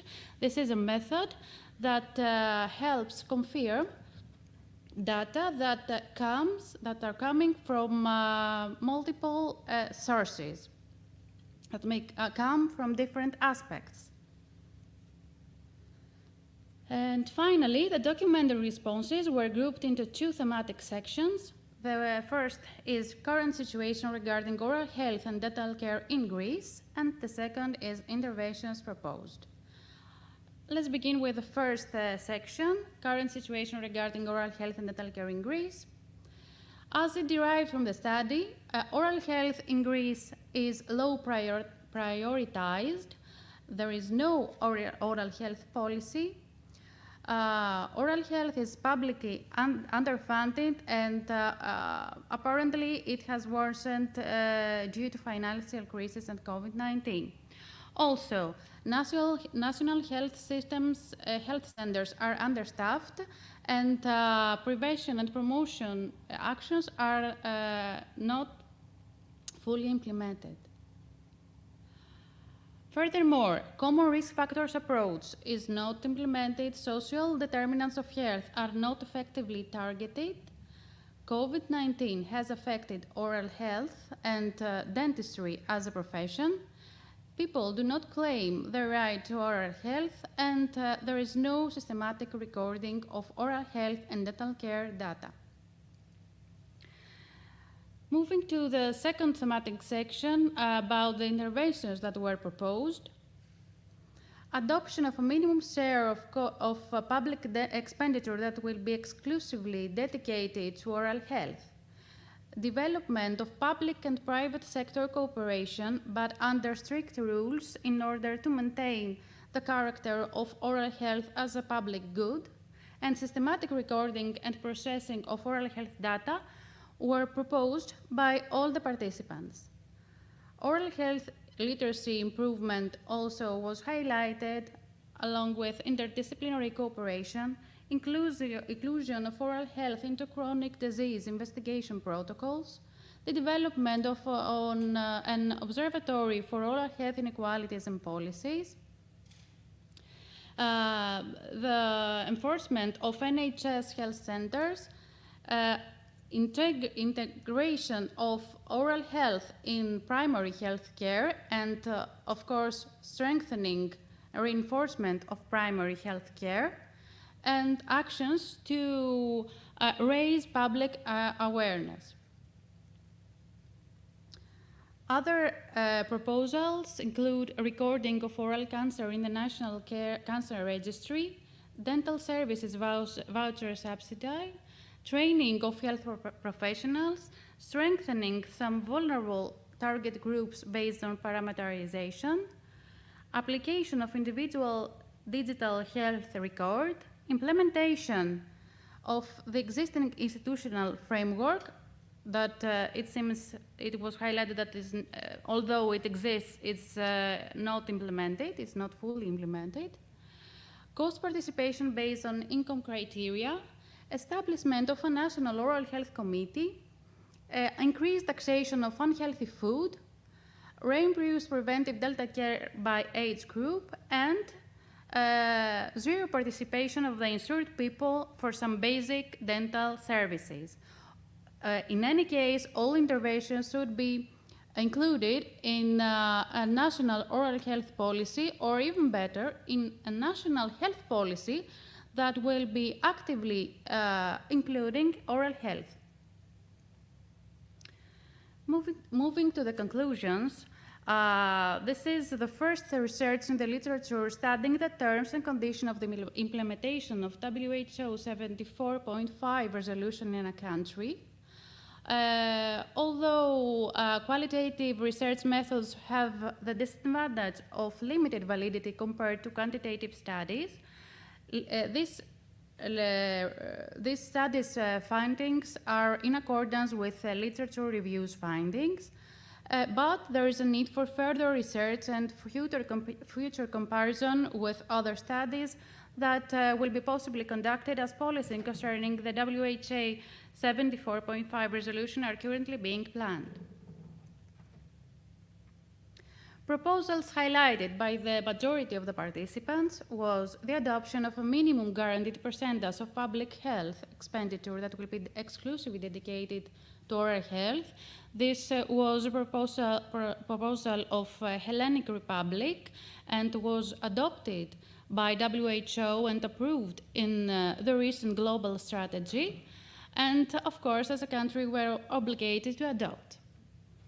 Emphasis on a people-centered holistic approach through strengthening of primary health care, activation of the National Organization for the Provision of Oral Health Services, inclusion of dental care in essential services that will be universally provided, development of a network of interdisciplinary collaboration, creation of an observatory for oral health policies and inequalities, and reorientation of the oral health system towards prevention. Finally, the WHO resolution on oral health and the lessons learned regarding the weaknesses that emerged from COVID-19 pandemic set a historic chance for Greece to reform its dental care delivery system towards a universal, effective, efficient, and human-centered model. Thank you for your attention.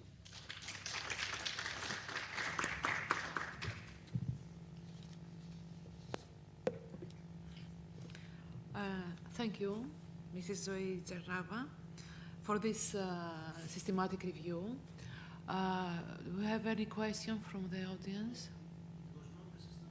There was a qualitative research. Sorry. I thought the change the conclusion. This was a... All right. You're right. So the main findings of this research highlights that we don't have oral strategy or policies in Greece. Yes. So what do you believe furthermore that we can develop the efforts we have to concentrate on? Okay, as a country, although we have institutional framework for oral health and its provision from primary healthcare centers, it is not implemented, and this is the first one we can do, but also strengthening the public funding for oral health is crucial, as it was almost zero for 2019. And the solution of the adoption of minimum guaranteed public health expenditure that will be dedicated for this, for oral health and dental care, it is a solution that we can and we must adopt as a country as we have proposed it. Thank you. Any questions?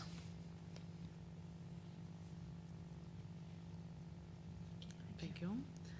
So, oral health, it's very crucial to primary health care services. Primary healthcare services is the most inclusive, cost-effective, and efficient approach to enhance people's physical and mental health, as well as social well-being. Primary healthcare services can play a crucial role in prevention and management of health crises. Thank you all for the participation. Thank you all for here in this afternoon. And I believe that we deserve a break. Thank you.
Habe ich auf irgendeinem auch die Augen auf?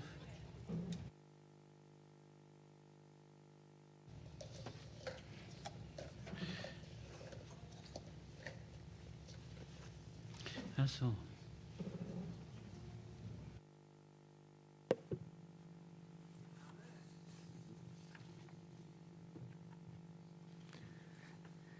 Dear colleagues, welcome to this afternoon session of the conference. My name is George Feretzakis, and will be co-chairing this session with my colleague, Professor Dimitris Kales. We remind the audience that every speaker has 20 minutes for the presentation, and we ask you to reserve your questions after all presentations have been concluded. We also remind the speakers that 2 minutes before their time expires, a notification will appear in their screen. Our first speaker is Dr. Pierre Michael Meyer, President, CEO of Ecosystem and Zeiderberg Fabric. Yes, thank you so much. It's a pleasure for me to being here and talking to you. My presentation is about big data, AI, and how they work together. Coming to myself, I studied international hospital management and business informatics, and I have a doctorate in public health. Yes, I'm leading the Ecosystem and Zeiderfabrik, the e-health incubator, let's say, in the German-speaking countries. And I'm also active in other associations like the Association of Health Information Management Executives. There I'm the Vice President and CFO.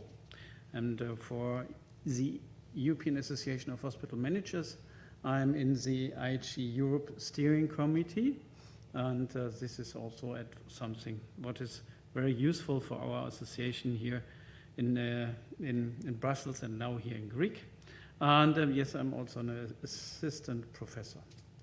When I get the title for the speech here, I think to myself, how should I prepare the presentation? Because artificial intelligence and big data are 2 points which you can see separate, but you can also see that in a holistic view. Why I'm saying that? If you take a look on artificial intelligence, artificial intelligence deals with the automation of intelligent behavior and machine learning. So far, the term is difficult to define because there's already a lack of a precise definition of intelligence. Nevertheless, it's used in research and development. Artificial intelligence usually describes the attempt to replicate certain human decision-making structures, e.g., software is programmed in such a way that it can process problems relatively independently.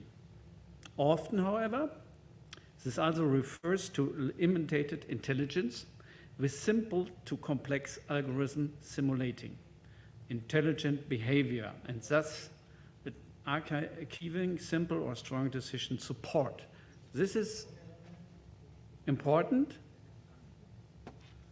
Simple and strong decision support, because when it comes to medicine, this is a crucial point. Big data, with big data, algorithm-based decision support is raised to another level, i.e. software learns from a large amount of data, software gets better and the decision support gets better and hopefully so precise that the user can really rely on the decision support. The statistical challenge that has to be overcome is that a statistically relevant population of the data required for this decision support must be available. Without this relevant population, this is difficult. Sorry about that, but I'm German native speaker, so my English is, but you will challenge me. So what are the consequences? Consequently, software for decision support in medicine falls under the medical device regulation and must therefore meet the requirements. As a consequence, the hospital operator, who cannot partially delegate responsibility for hospital operations, must think very carefully about which clinical applications, AI, and decision support should be used how. Ergo, this use should be anchored in the holistical digital agenda and digital /IT strategy. 2 different points, or 3 different points: agenda, a digital strategy, and IT strategy. To make it concrete, I will show you our digital agenda and digital IT strategy. What means our? Our means hospital community HOSP do IT. These are the members of the HOSP do IT. These are rather 33 hospital groups with more than 25,000 beds. Beds is, let's say, what we in the German-speaking countries always count our hospitals. For sure, you have to count it after cases, but also in these days, beds are popular. So what we figured out for us is no success without a digital agenda. We have to earn trust from patients, so we need something like a digital patient relationship management. We want to have a smart hospital at the end, so we have to think about our digital business. For sure, we need a digital transformation roadmap of our hospitals, so we have to do a digital strategy. And we want to show digital leadership, and that means at the end, digital work. If you want to hire nurses and doctors, and you cannot deliver digital work, you will not get workers. For us, this ends in this triangle. For sure, quality is on the top. Then you have the citizen, the injured person, and the patient in the middle. And around this person, you have health information management. Yeah, you have to manage the information around the patient. For sure, on the left-hand side, you have health information exchange, because if you can't exchange data, then you have not health information management. And with that, we will get more and more pay-for-performance model. So this means pay for quality, pay for performance, pay for health information exchange. And I think in each country, especially the German-speaking countries, we have more and more this pay for performance models, and all are related to health information management. So, and our digital and IT strategy is guarantee future security with a scalable software and hardware landscape under the following conditions: interoperability and revision security for the consumer hospital information system. Why there is consumer hospital information system? Because a hospital information system, the people are working in the hospitals knows very well. But normally they are not satisfied with the systems they have. But when it comes to consumer electronics and their smartphones, they love that. They have it. Nobody here in the room has no smartphone. And this is consumer electronics, so you give a positive attitude to the hospital information system, what you have. And for sure, for the successful management of this, you need a competence center for cloud and hospital information processes. These are the 8 pillars of our strategy: become master of the data, reduce dependencies, and integrate best practices. First, introduce an IOP platform. So IOP stands for interoperability. You know, the IT guys have always abbreviations for long terms, yeah? And achieve revision, security, and interoperability. For sure, we have to digitize paper. We have to integrate medical device output, and we have to work with clinic data repositories, so we need clinical data repository management. And this is the base for AI and big data, because without that, without a clinical data repository, no AI, no big data. For sure, then we need a digital interaction and communication between health professionals, in brackets, electronic medical record, and patients, in brackets, electronic health record. For sure, cloud readiness, and then for sure strategy aligned use of cloud storage. And here it's highlighted in orange what makes for us AI and big data important. When you have this, in German-speaking countries, the boss always say, okay, that makes sense, where's the plan?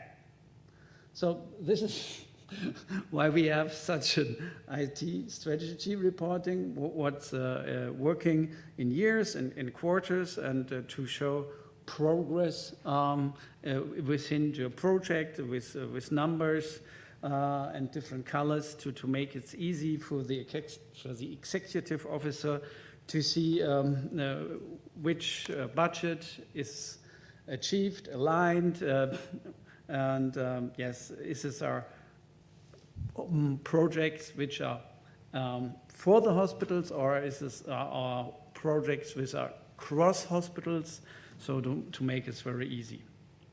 For sure, this also needs an IT mission statement for the IT strategy.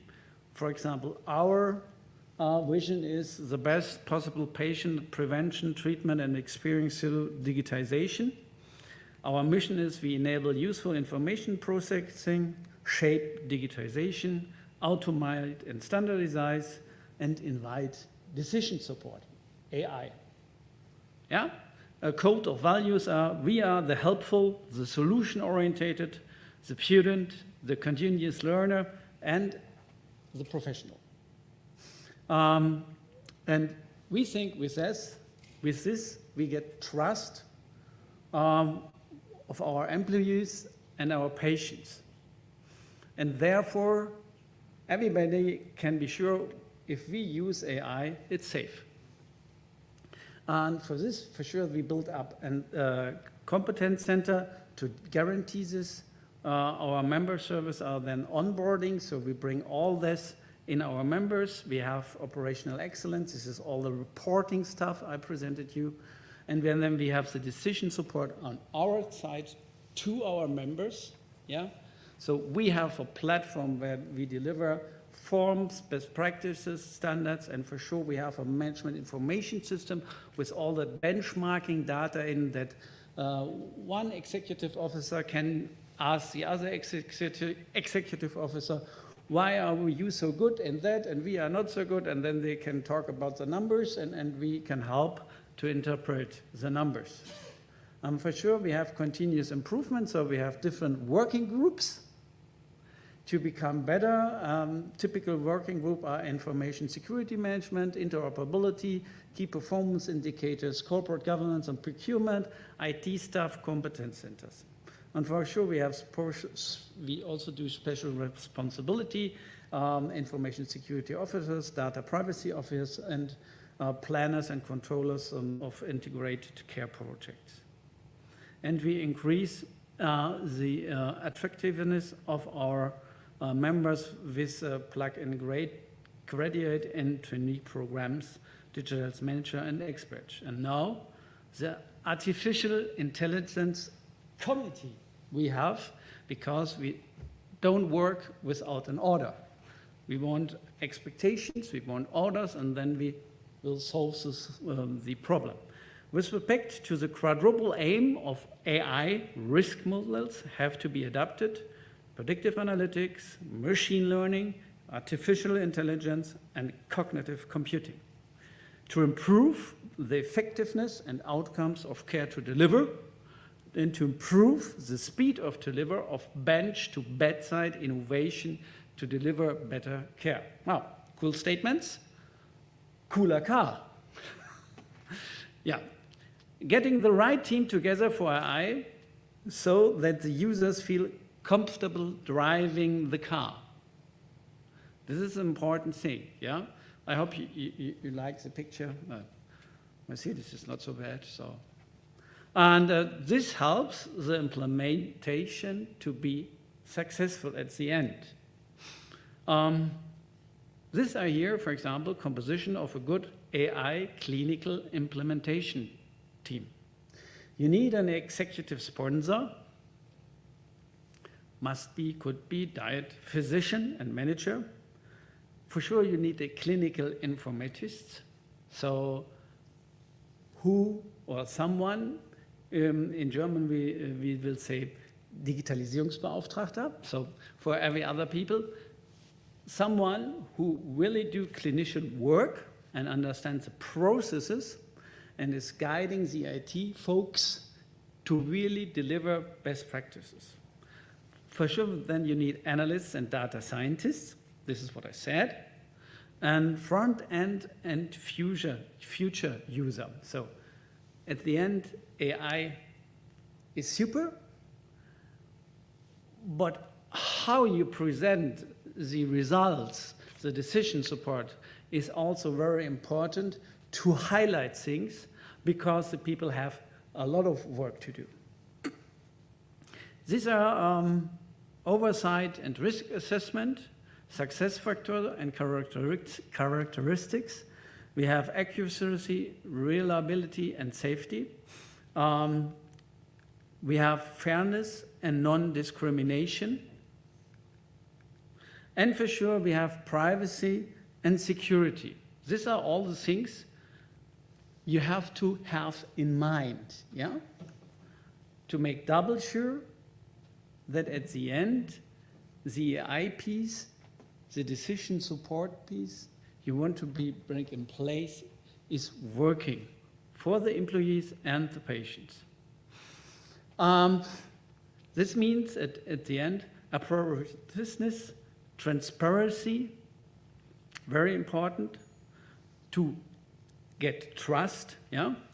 Accuracy, reliability and safety, fairness and non-discrimination of something or someone, privacy and security, human values, shared benefit and prosperity, and for sure, at last, for the FOs, accountability. Here I can show you the current AI models in our hospital community. This is our first no-show model. So we don't want no-shows because we have to plan the staff. And if we have no-shows, this is not good. For sure, then sepsis and sepsis deterioration. We have then risk of ICU readmission and mortality.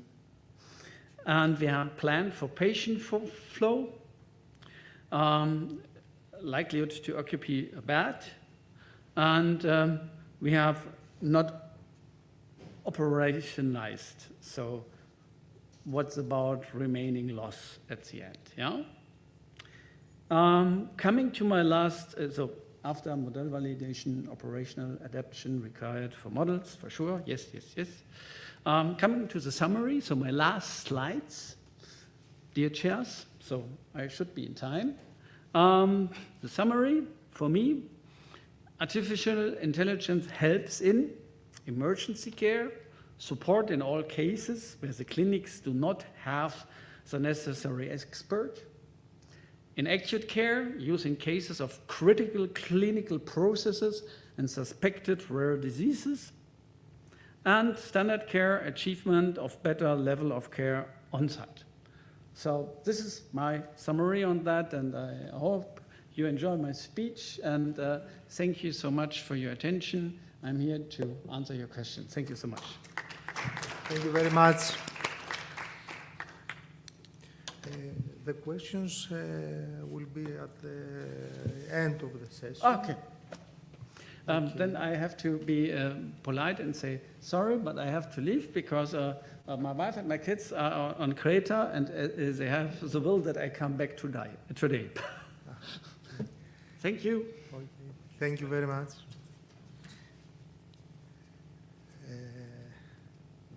Dr. Perler is on the room. No, Mrs. Zoe Rakopoulou.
Let me introduce Miss.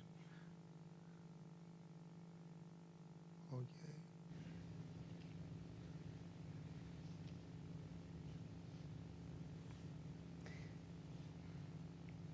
Our next speaker is Mrs. Zoe Rakopoulou, Deputy Manager of Sismanoglio General Hospital, Athens, Greece. Hello, I am Deputy CEO of a quite big hospital here in Athens. It has about 500 beds.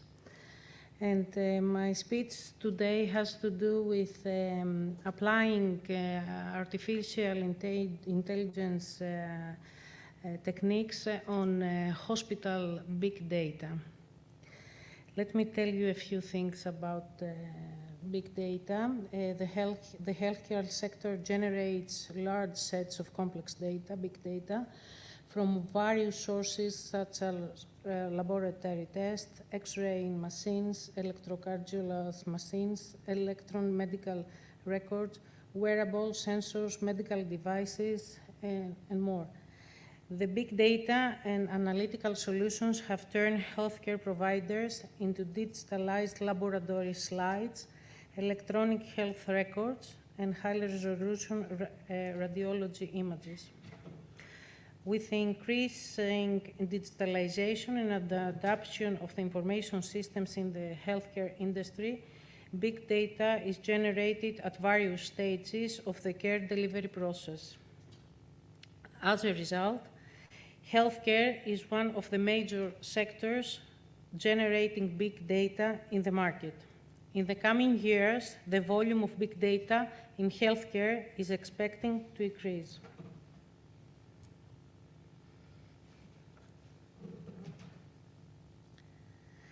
Artificial intelligence is used in healthcare majority for the analysis of the complex data of patients and for performing the required tasks, which usually needs human intelligence.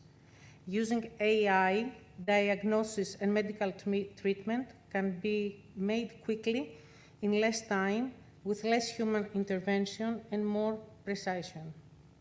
Artificial intelligence has increased the health in healthcare in many sectors. Organizations from healthcare of different sizes, types, and other specialities are nowadays more interested in how artificial intelligence has evolved and is helping patients' needs and their care also reducing cost and increasing efficiency.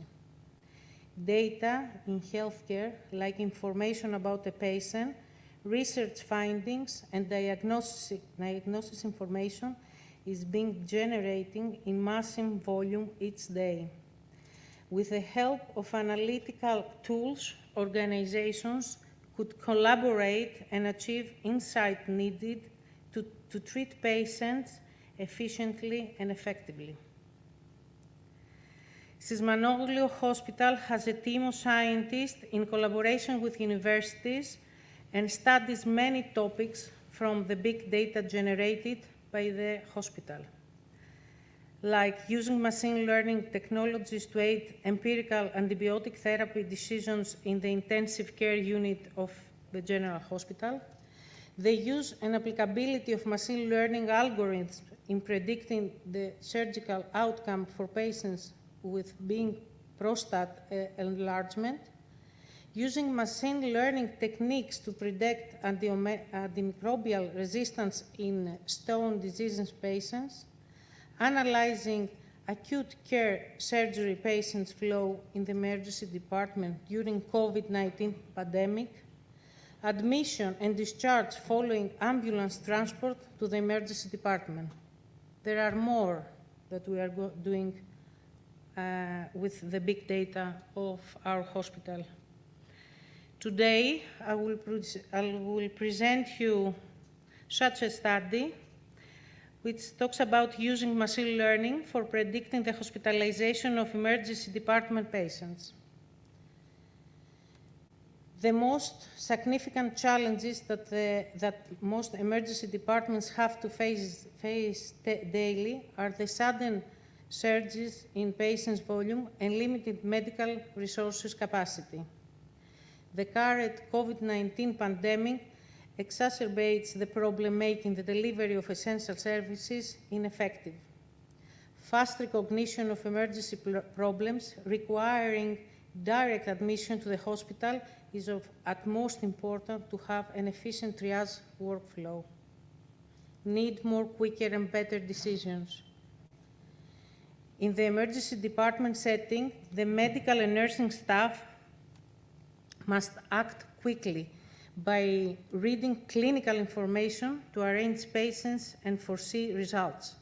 This is crucial for emergency medical decisions and directly affect costs, effectiveness, and patient outcome.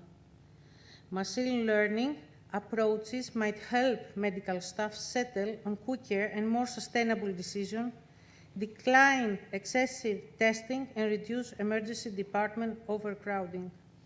Fast triage leads to reduced length of hospital staying and potentially economic benefits. For example, a USA hospital estimated that lowering emergency department congestion through expediting transfer to inpatient settings may save $3.9 million per year. The aim of this study is to evaluate 5 classifiers to predict the need for hospitalization in the emergency department. The materials that we used was coagulation test by chemical markers, age, gender, triage, disposition to the emergency department unit, and the corresponding emergency department outcome. We investigated 13,991 visitors from patients who had underground routine laboratory tests. The place was at the Sysmanoglou Hospital, and the period that we studied was 1 year, 2010-20. The methods that we used was programming in R using the Carrot package, multiple imputations by chain equivalence mice, method of missing data imputation, a classic 2-class problem, admitting discharge on patients who visited the emergency department, and experimented with linear discriminant analysis, recursive partitioning, and regression trees, support vector machines, k-nearest neighbor, random forests. The descriptive statistics for age, gender, and admission are summarizing in this table. trained the models through a 10-fold cross-validation procedure to minimize overfitting. The performance metrics of ML techniques that were evaluated in this study were sensitivity, specificity, ACU, ROC, and apart from applying the classifiers to the whole data set, we also examined their performance separately for each ED unit to determine the best performing case. The results, among several classification algorithms, test through 10-fold CV, a random forest model with MTRY was 14, outperformed all other models in terms of ACU ROC, where MTRY, denotes the number of variables randomly collected to be sampled at each split time. A random forest model seems to do quite well.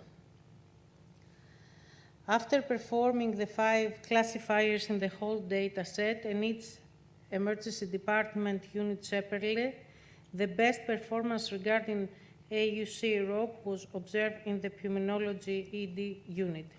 The performance of the 5 classifiers in the whole data set is close overall to those in the pulmonology ED unit, which are summarized below.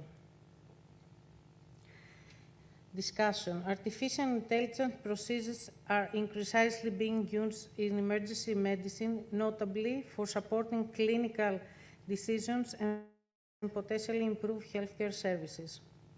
The rapid advancement of AI has introduced the possibility of using healthcare data to create reliable ML models that can automate clinical decisions in a timely and dynamic manner.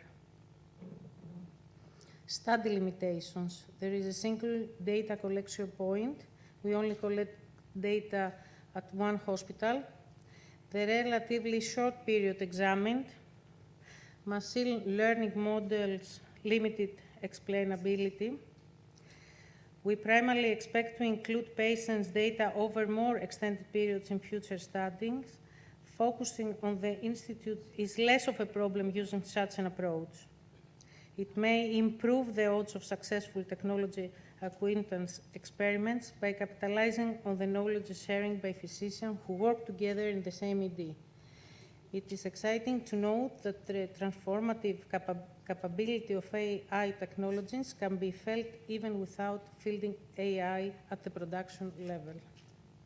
Future work, more extended periods and better explanations might lead to a per-hospital view. Communicate the findings to the ED staff. Thank you very much. Thank you, Ms. Rakopoulou, for your interesting presentation. May I now invite to the floor Dr. Ioannis Kotsiopoulos, the General Secretary of Minister of Health in Greece, and the title of his presentation is The Digital Transformation of Healthcare, a Pan-European Challenge. Right. Thank you very much for the kind invitation. Καλό απόγευμα σε όλους. Give me 2 seconds and I'll be with you.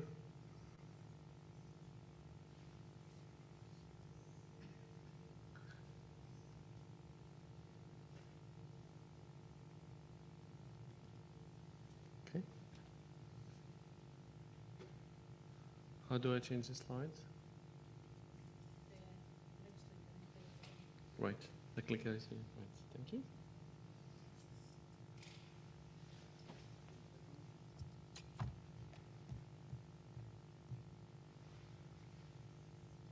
Ready? Brilliant. So thanks for the kind invitation to your conference. It's a really great honor to be among many distinguished speakers. So I know this is a difficult time at almost 4 o'clock to attend a lecture on digital challenges, but I'm sure we'll try to make it as interesting as possible. I know there are a few people watching us from abroad, so I'll try to make things as simple as possible. So let me give you a few words on my background. I'm the General Secretary for the Ministry of Health here in Greece. I've been in that role for the last 3.5 years, and I've been part of the team that has led the Greek response to the pandemic. I've also drafted the Greek proposal for e-health on the Recovery and Resilience Fund, which you might have heard of, and we'll talk about this later. And I'm also responsible for leading some of the key projects on digital transformation on the Greek healthcare system, just for background purposes. So, right. So Europe has been dealing with this aspect of digital transformation for quite a few years, but I think, and I feel that after the pandemic, I think the focus is really on digital transformation. And I think it has been at the forefront and at the kind of heart of policy making across Europe. So I think in terms of how the people, the citizens felt about digital transformation before and after the pandemic, I think we all agree that the digital solutions deployed during the pandemic have really won the hearts and minds of the people. And to be more specific, here in Greece, we have seen quite a few successful examples of digital transformation. We have seen the digital response to vaccination. So you've all had on your mobile phones the application for booking a slot for the vaccination. We've seen remote e-prescription. So I think all these digital solutions have really changed the way we feel as Greek citizens about digital transformation. And I think Mr. Pierakakis and the collaboration that he had with us at the Ministry of Health is really an example, a successful example of how we should be working in the future. So clearly Europe has, as you can see, has set some very ambitious targets. And I think by 2030, it will be really important for us as a country to make sure that we have reached these targets. And as you'll be able to see, they are really quite ambitious. So where are we in terms of how well we're doing? You'll see in terms of this is one of these quite well-known KPIs of how we measure digital readiness. And clearly you can see that Greece is lacking behind most European countries. We're actually third from the bottom, and this hasn't actually changed over the last few years. Now, over the last 3 years, we have actually deployed quite a few solutions, so we're really accelerating, but we're still not there yet. And if you can see the arrow in the middle, this is the EU average. So I think the challenge for us as a country will be to catch up with most European states and reach the European average. I'm sure you would agree with me on that one. So digital healthcare, right. So digital transformation is for the whole public sector, but when we talk about digital transformation of the healthcare systems, it's all about how we improve the services we provide to the citizens and the patients. So I would start from, I think it's not very clear on this, but I would actually start from the right-hand side where it says the digital tools and data for citizen empowerment and patient-centered healthcare. And I'm sure in 30 years' time or 15 years' time, the way we approach healthcare will be completely different.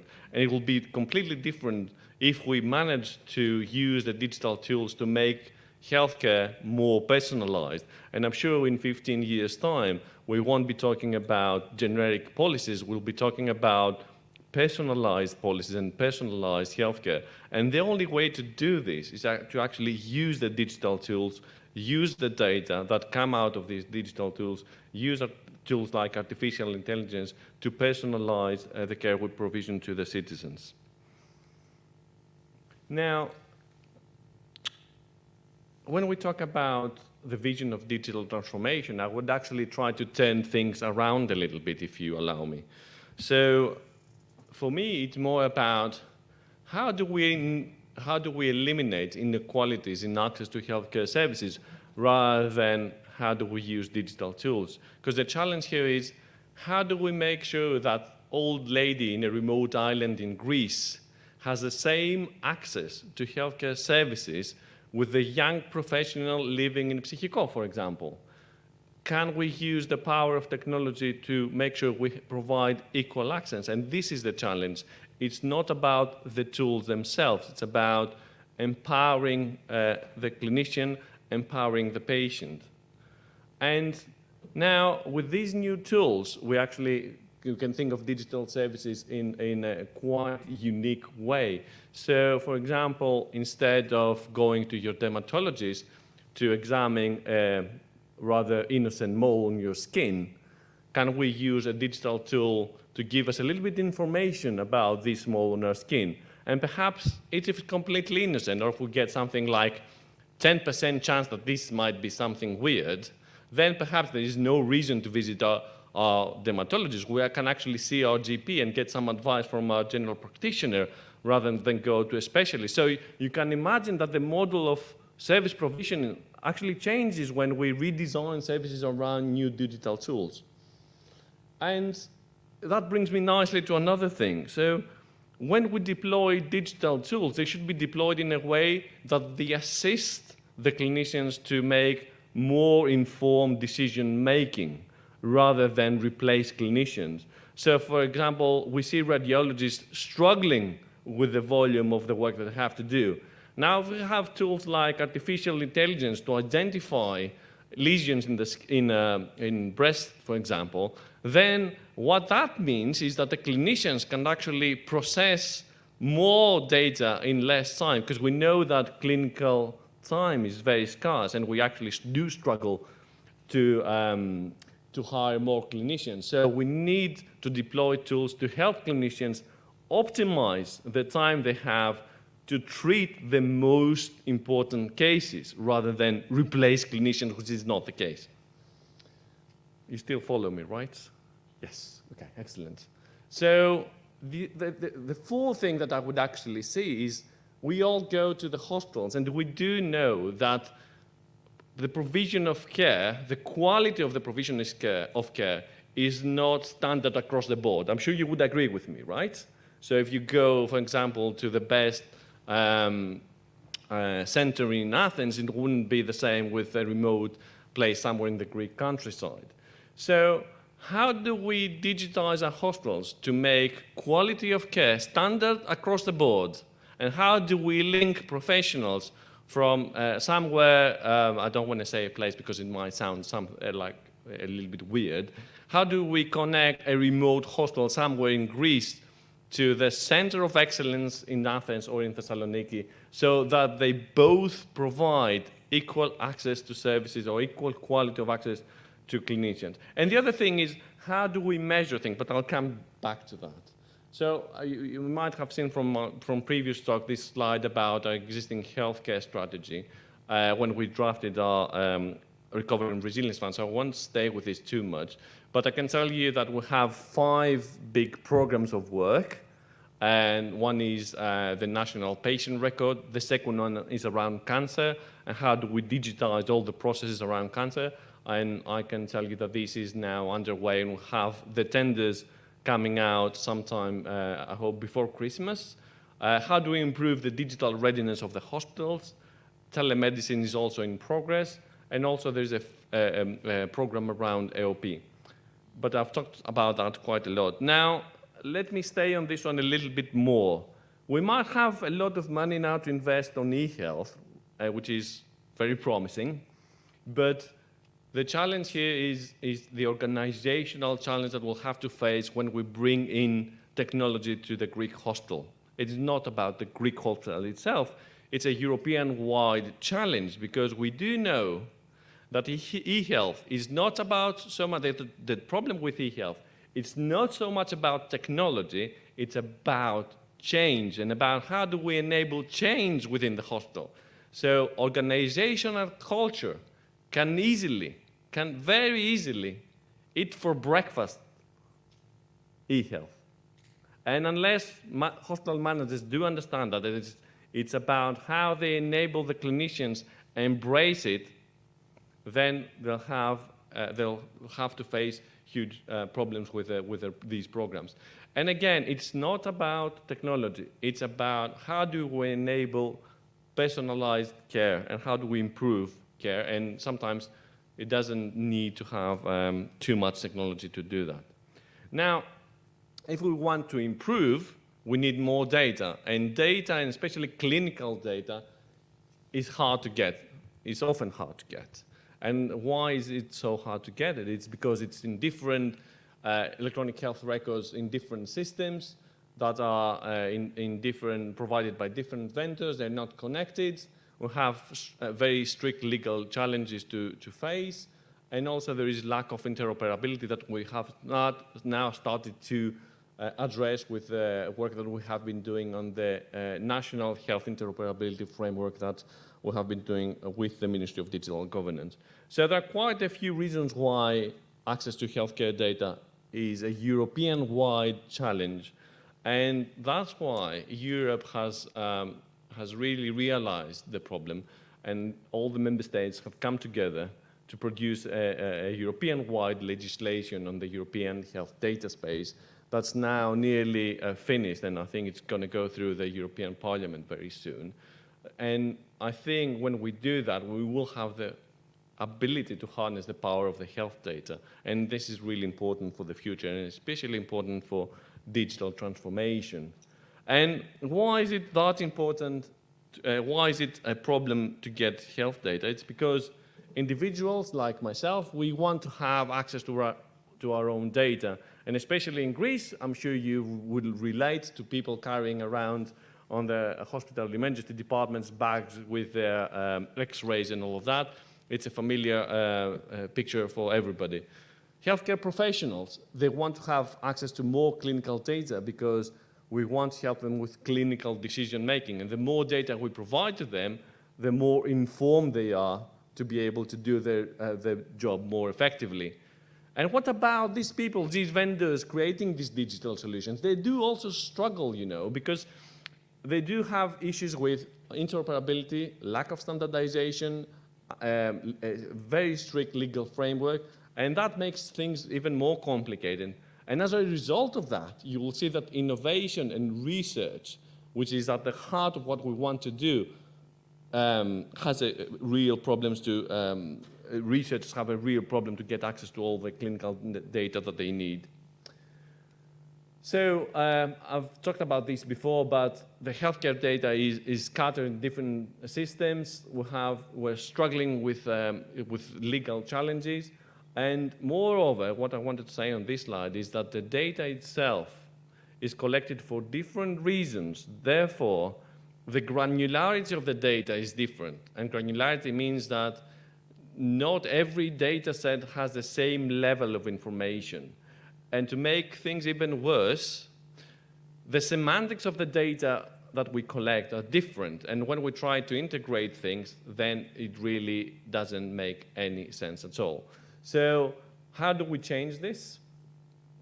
We have this European-wide legislation for primary and secondary use of data, and we hope that if it becomes a national legislation, then it will set a very concrete framework for how we do access primary and secondary data and how do we use it. And I think it will be very beneficial for Greece as well, because we don't have that framework. We don't have that legal framework, and whoever tried to access clinical data here in Greece, I'm sure you do know how difficult it is.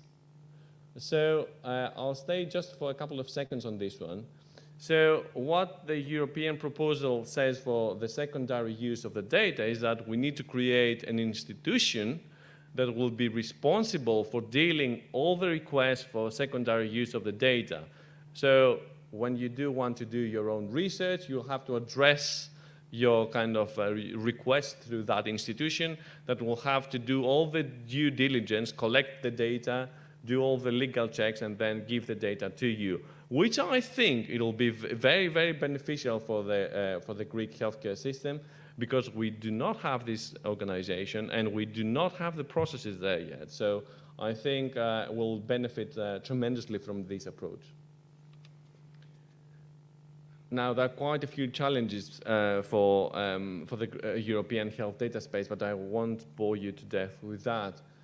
Let me explain a little bit about where we are here in Greece and what we do with digital transformation of the healthcare sector. I think there are 4 things to take into account here. One is politics. So digital transformation, as I said before, the challenge with this, it's not technical. It's mainly political, it's legal, it's processes, and sustainability. Now, it's sometimes hard to convince politicians that this is the thing to do, but I think now we have the right team in place to understand this. So the more we continue this work, the more beneficial it will be for the citizens.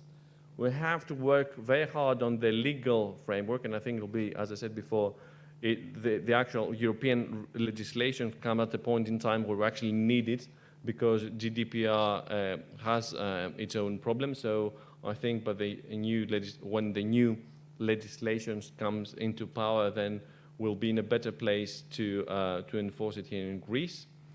Time management. I've read somewhere that everything will be done in a year's time in terms of digital transformation. No. Digital transformation takes years, and that's why we need a sustainable effort of people backing up this project. It will take years before we are able to catch the other member states that are more mature than Greece. So we need to keep up the hard work. I think we've done many things over the last 3 years. We need to sustain this effort for the next few years. We need to benefit from the Recovery and Resilience Fund. We can also achieve some quick wins, as we have already demonstrated, because these quick wins do win the hearts and minds of the people and do make people believe in what we do. And I've explained before about some of the quick wins that we have managed to achieve. But the whole thing is not a quick win. We need to invest on infrastructure, we need to invest on people, and that will take years. And I know that some people, because I'm reading a lot about what's written about digital transformation in Greece, it's not something that can be completed in a few months. Now, sustainability, and do have a few seconds to spare, right? Sustainability, actually the European legislation is very useful because it advises the member states to create a single authority for e-health. And I think that's something that is missing in Greece. We need an organization that belongs to the Ministry of Health that is responsible for e-health. And I think if we go down this road, no decision has been made yet, but if we don't go down this road and nominate an authority to be the e-health authority, will be of tremendous help and it will play an important role for the sustainability of the effort. Especially as we have a habit of changing people over the years, dealing with e-health, and people come and go, we need to have some sort of stability. Now, opportunities. We have the money from the Recovery and Resilience Fund. We need to use the money wisely. We have put everything in place. We are working very hard to make sure that we launch all the programs that we have promised as quickly as possible. You'll see some of the tenders coming out very quickly. We also need to invest on our people. We need more people to be working on e-health in the Greek hospitals. That's something that I keep saying, that the hospital managers should try to do their best to get as many people working in their IT departments, to empower them with a lot of responsibilities, because in the NHS now the chief information officers are part of most boards in the NHS, so we need to do the same perhaps. We need to convey the message that digital transformation is key for policy making here in Greece, but we also have some threats as well. We can't be too optimistic about e-health. We need to work very hard, and there's a lot of pressure for fast results, but some of these results will take years to materialize, such as the infrastructure that we need in the hospitals. So we need to be patient. Also, some of our Greek organizations, in terms of digital maturity, they're not quite there yet, and I'm sure you know that some of the hospitals are quite behind of where they should be, and we've done some assessment at the Ministry of Health. So we need to support these organizations. And also, I talked about organizational change and about how difficult it is to change the organizational culture within the NHS, and that's something we should all be working together to do that. And especially, and I'm closing with this statement, because this is a management conference, I'm addressing to healthcare managers, and they are responsible for working with the people within the organization to change that culture. And I think when they work with IT projects, they should try to adopt a different approach, a more soft approach, a more kind of inclusive approach that includes everybody, the nurses, the clinicians, everybody in the hospital should be involved in how we deploy and how we implement these programs. Now, with these kind of last remark, let me thank you again for the kind invitation. It was a real pleasure to be able to convey my thoughts to you, and at your disposal for questions. Thank you, Dr. Kotsiopoulos, for your interesting presentation. Next, our next speaker is Dr. Alexander Berler, the Strategic Business Development Director of Integrating the Health Enterprise Catalyst.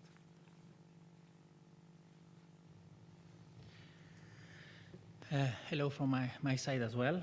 It's always a pleasure of being in this conference, and I hope that I really like the approach from the Secretary General. I think there was a tremendous work being done in the last 3 years, and I will try with to try to emphasize even more the need to try to not reinvent the wheel and try to reuse things that are out there. So I think I'm pressing here, right? How do I change slides? Here, good. So Ioannis Kotsopoulos mentioned about the complexity of the healthcare system. So we are in a phase, and I think COVID showed us how much we can achieve with the use of technology, where we are in desperate need of finding new ways of providing healthcare. But there are a lot of parameters that will remain unchanged that we always need to take into account when we make any type of decision. So the first thing is that all this needs to be done for the patient. So we have to find ways to simplify the patient journey and make it even more, let's say, better than before. We also know the complexity of the healthcare system. So that's a slide coming from WHO that tried to make a map of only the primary care part. So you can imagine also with hospitals and tertiary care how complex things are, and how to try to create the digital transformation here. The other parameter that is being discussed more and more is that healthcare, in fact, doesn't start when you reach a hospital. It really starts way before, which means that we need not only to try to harmonize how data come when we are in the healthcare system, but also in what we call the social determinants of health. There are several parameters that are influencing this. So we need to try to think about that, and there are a lot of work being done, especially again by WHO on that domain. The human complexity, Secretary General mentioned with another slide about the cultural change, but I think this is another picture of when you are confronted in healthcare to see the different groups of people that are there, and you always need to take into account their needs. Otherwise, you will make more enemies than friends. Also, healthcare is evolving. We are changing. We are moving to new ways of making the system work because, as we all know, we all live longer, which means that we live in a good quality of life, but with some chronic conditions, which means that the healthcare system needs to adapt to it. It cannot cover the cost of this type of treatment. So there are also different models that are being changed in healthcare as well. Now, technology is not here as the main scope. Technology is here to support the business of healthcare. So we need to see it in that way. And this is what e-health and mobile health and digital transformation has been trying to do in the last years. And that's also the strategy of the European Commission. I'll come back to that afterwards, to try to find new ways to use technology to make the life of the people in the ecosystem of healthcare better and simpler. So let's say that now we are in the domain where most countries, and they are not yet there, so Greece is not an exception, to try to create shared care records. So that's the one thing that people are struggling with. And the second is care coordination, find ways to use technology to provide better care and simplify the clinical pathways. So all this European health data space is about that, try to find ways to make a better use of primary use of data, meaning the healthcare system, but also in secondary use, so finding new innovative ways of providing healthcare. And this is based on work that has been done for cross-border healthcare to create what they call the European exchange format for electronic healthcare records. And this is going to be a primary change in the regulation, which will be, it will be required at some point of time that all electronic healthcare records will be certified across Europe to be able to create and share the same type of information. So that will be really beneficial for Greece because we won't have to reinvent the wheel, but we will have to adapt to the European policies. Trying to go in a world where everything will be connected, which is already the case in other domains, but not in healthcare. So devices, medical devices, people, everything needs to work together for a better healthcare. And the other parameter which the European health data space tries to adopt is to try to create models where the end user, meaning the patient, the citizen, have a say in his healthcare. And especially in prevention and primary care, this is mostly the case. So we try to avoid to have patients to reach the hospitals, and we need to find ways to create this way that the citizens are active participants in their healthcare. Now, for all this, there is the part of standardization, and this is the core of the European policy at least. Try to harmonize the way that we can collect and exchange data so that we can, on one hand, provide better care in the primary use of data, but also on a secondary use, try to have better quality of data for innovation, research, whatever. And if we have structured data, then we can achieve that, because the current models with these ETL transactions and this data warehouse and data lakes, they are okay, but they take quite a lot of time. So this is where we are. We are confronted with all these challenges, and the idea is to create ecosystems based on standardization that will help us work together, both the people that are working and the people that create systems that could help the end users. And this is about creating health information networks, and this is more or less what the European Commission wants to create a pan-European cross-border health network where all countries will share the same type of data. At a center point of time, this also influences how countries are organized so that they can produce this data.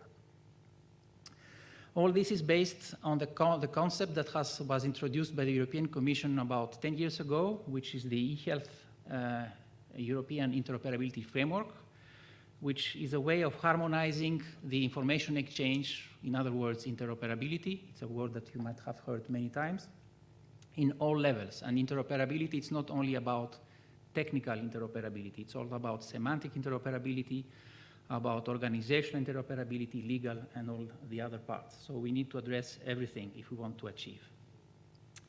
Now, interoperability, no, this is very important because you don't have to create everything all together. You can try to split the problems into what we call use cases and try to harmonize the use of standards based on each use case separately. That's the role of an interoperability framework, which means that you can create this step by step in a, let's say, program approach, that you can do something that is easier now and something more complex next year, and you can have a roadmap that will be implemented in many years.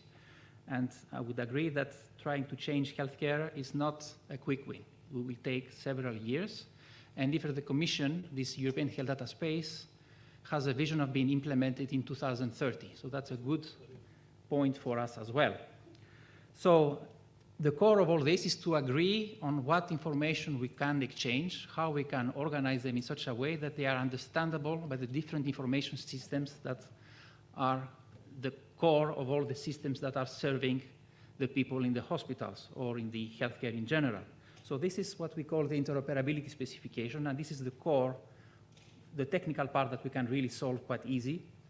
And this is more or less the important part, because this is the core that drives also the policies, because if you have the tools, then you can make a plan. If you have a plan, then you can split the money. If you have the money, you can make projects, and this is the cycle that we try to affect. And you can make your ecosystem. So an interoperability framework is about creating an ecosystem of users, but also an ecosystem of vendors. And just to give an example, in France, they're using this strategy. They have a 2 billion euro program, which is a national program. It's not funded by the Commission.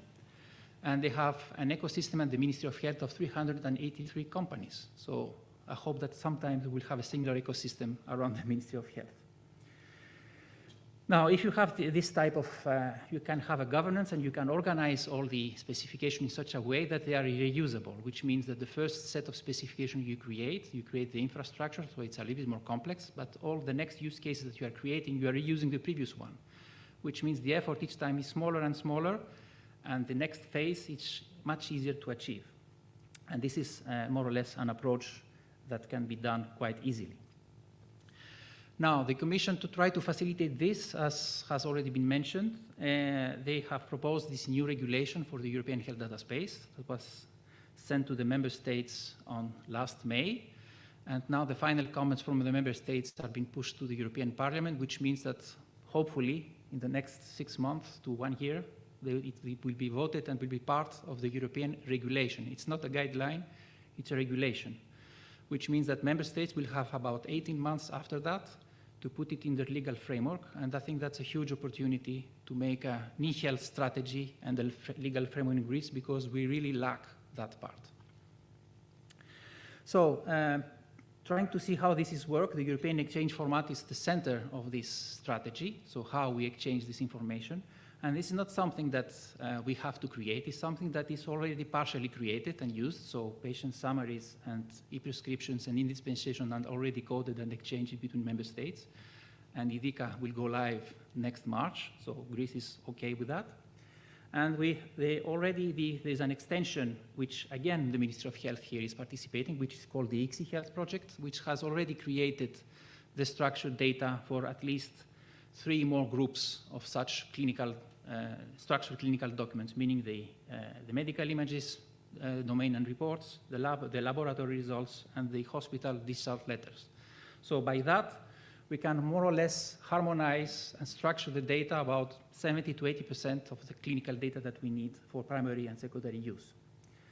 And here, this is the power of working with standardization organizations that could try, through this use case approach, to harmonize and to provide tools for creating those specifications, but also testing those specifications before they go into production into the different projects. And that's the idea behind the need of testing of those specifications that then could lead in a second step to conformity assessment, which means that you create certified testing, and then you can accredit those systems that they are conformant to a specific subset of specifications. Those could be national, European, or whatever this could be. And more or less in healthcare, I think we will need about a lot of certifications. Some of them are already in place for the medical device regulation, for example. And the European Health Data Space will provide the grounds and the regulatory background for the certification of the electronic healthcare records. So there are already some conformity assessment programs out there that are being reused, and a lot of other countries are trying to reuse that.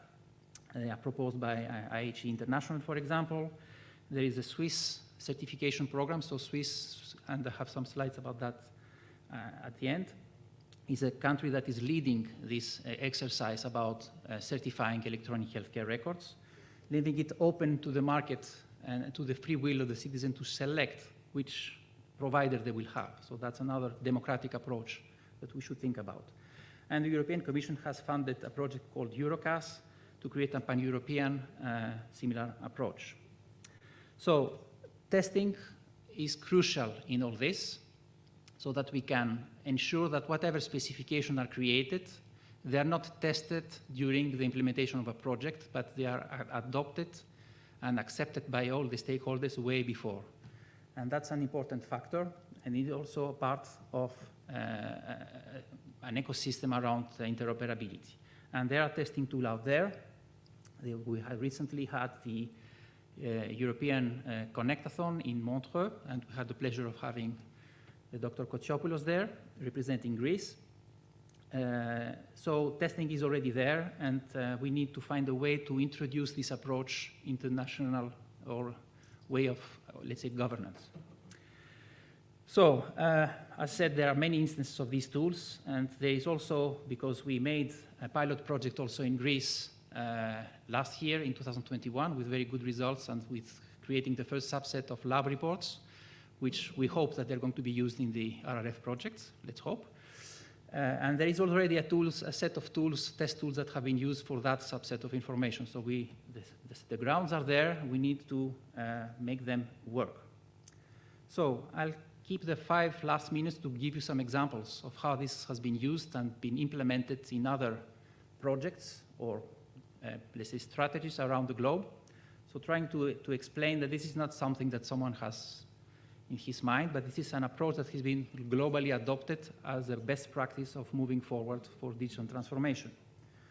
So the first case is WHO itself. WHO itself has created a program about expanding the European work about the COVID certificates to a global one.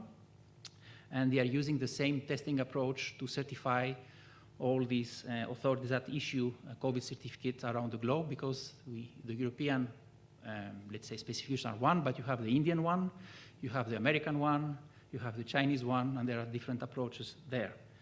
And they are trying to move to a new idea called the WHO Clearinghouse, so a set of, let's say, assessed tools that can be used at the global level to enable interoperability and health information exchange for the scope of WHO, which is mostly regulating epidemiology and manage diseases such as COVID, but many, many others. The other, which is already running since in pilot since 2008 and into implementation since 2015, is what we call the eHealth-DSI or My Health at EU services. So the exchange of patient summaries and e-prescriptions around Europe, which will be extended with laboratory reports, medical imaging reports, and hospital discharge letters in the next 4 to 5 years. I was mentioning Switzerland, which is by itself a small European Union. It has 26 cantons that are totally independent. So there are 27 healthcare systems in Switzerland with 5 million people. And everything there is totally federated. There is nothing centralized by law, which means that you can create very well-established information model, but you don't have to centralize the information, which in fact in healthcare is practically impossible.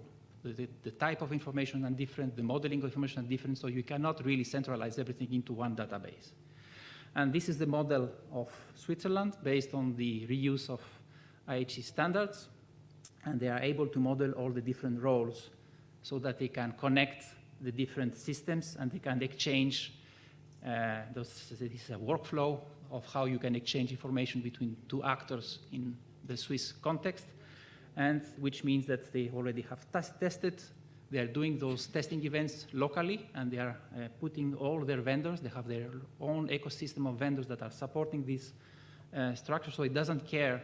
They don't really care who is implementing where and in which system and in which canton. Everything is done with the same specification, and it's the free will of the healthcare provider to select his, let's say, technical partner.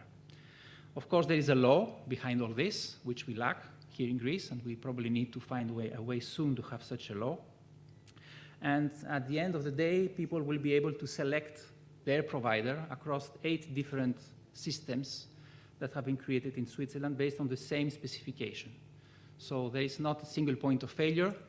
There are already 5 of them that are operational, and the other 3 will be by the end of the year, which means that it seems that this is a model that goes forward, and this is based on the interoperability framework they have there, the testing that they are doing, and the certifications. And they are using similar specification and test tools to do that appropriately.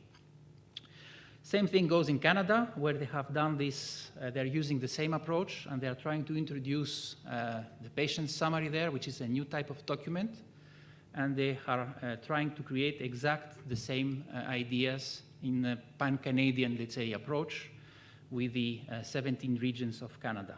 And this is their view of how to structure the different actors and roles so that you can collect and aggregate and create those patient summaries at the same way. Another important project is what we call the e-health exchange network in the US. It's maybe the oldest running healthcare network based on standards. It connects, it's run by the Sequoia project, but it connects all the actors in the US, and you know that the US is a fully non-public. Everything is more or less private or public-private partnership. That's the closest case.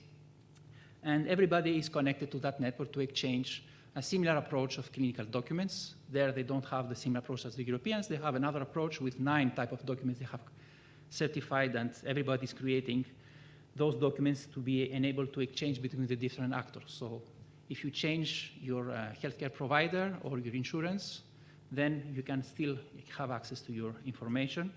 And through the testing tools, you can validate the quality of the documents that you exchange. So you know that the information that is in the documents, they are of good quality, clinical quality as well. Closing by the Greek case, which we also worked together with the Ministry of Health and the Ministry of Digital Governance as well, as a pilot project to enable a national e-health interoperability framework in Greece. And a lot of things have been done here with the funding of DG Reform. So there are documents about how to implement the governance. There are documents to provide proposals for a legal framework change. There are proposals of how to orchestrate so that you reuse specifications that you create that are adopted and commonly discussed in the ecosystem of the interoperability framework altogether. And then everybody reuses in all the tenders the same specifications. And then you don't really care if it's a hospital tender, if it's a regional tender, or if it's a national tender. The specifications are going to be the same. And you will know that whatever provider you select will be compliant with those specifications. And this is the result of that project. We created 2 sets of specifications as a pilot, one for lab information, laboratory exchange within a hospital, HIS to LIS connectivity, and the return of laboratory results to the IDICA ordering systems, so to the prescriptions. Now, normally, if you reuse those specifications, you will be able to put in the electronic healthcare record the lab results in a structured way. And just trying to close, this is a little bit the management behind all this, so that you can create the specification, test them, and propose it in the ecosystem so that you can really you have all the governance tools to make this happen. So this worked in a pilot for this use case. About 100 people from both vendors and users participated. And unfortunately, it's in an idle state for 1 year. So let's hope that we will revive it somehow in the next months for the other 14 use cases that we have analyzed and made a roadmap for them. So thank you very much, and I hope I was not too boring. Thank you, Dr. Berler. And now we are moving to a presentation of a joint work of Mrs. Maria Adamopoulou, Dr. Konstantinos Koutsogiannis, Mr. Ioannis Karvelis, Mr. George Glistis, Mrs. Ioanna Michou. This work entitled Machine Learning for Prediction of Hospital-Acquired Infection Spread, Recording Antibiotics and Financial Management of Public Sector Healthcare Units. This work will be presented by PhD candidate Mrs. Maria Adamopoulou.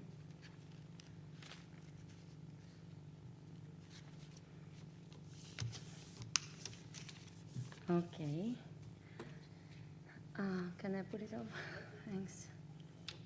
So, good afternoon, everybody.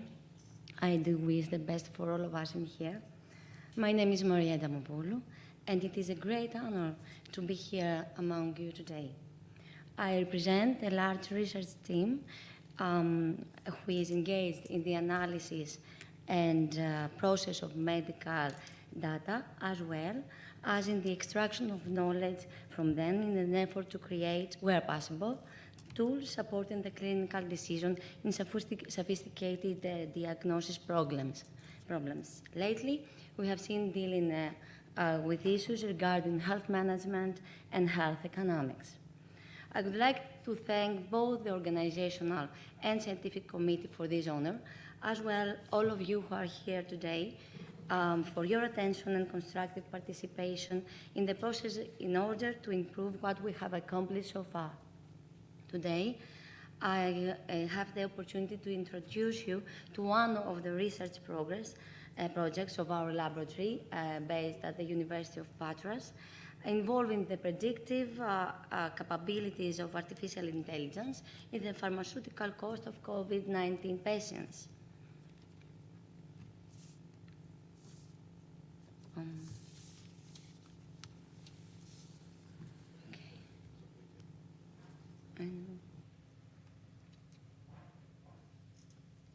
Okay. Our goal and our target was the creation of a computing tool able to predict and offer solution to the management of patients' pharmaceutical costs. This particular research, I'm sorry, thanks, is a continuation of the previous one, which refers to the use of artificial intelligence regarding the prediction of the clinical progress of COVID-19 patients. This specific study has been already published, and partly of it presented in the last year management conference.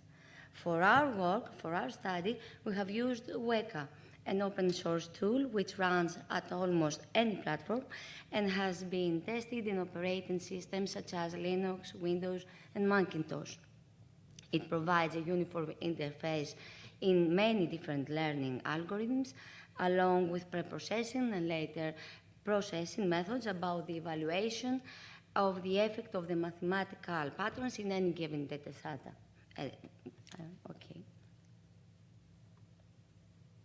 Okay. In our study, we have used as an initial data set 150 cases. Most of them, the 66%, we used it to train our system, and the 34% we used it to test our system. So the division process was repeated for a number of times in order to avoid overfitting. And for the input of our for our input data, we use these characteristics, I mean sex, the age, subject, meaning if our cases had any health problems in their medical records, lab tests, specific very resistant microbes, markers of inflammation, medication, specific antibiotics under protection, duration and total cost of hospitalization, along with the medication charge, and outcome. And for the output of our data, we got the prediction of each patient's clinical progress. For example, if they are to be hospitalized in an intensive care unit, the prediction of occurrence of in-hospital infections each time and type as well, the prediction of hospitalization time, the prediction of hospital fees, in particular of the cost due to the occurrence in the in-hospital infection. Next, we initiated our test in the Weka tool.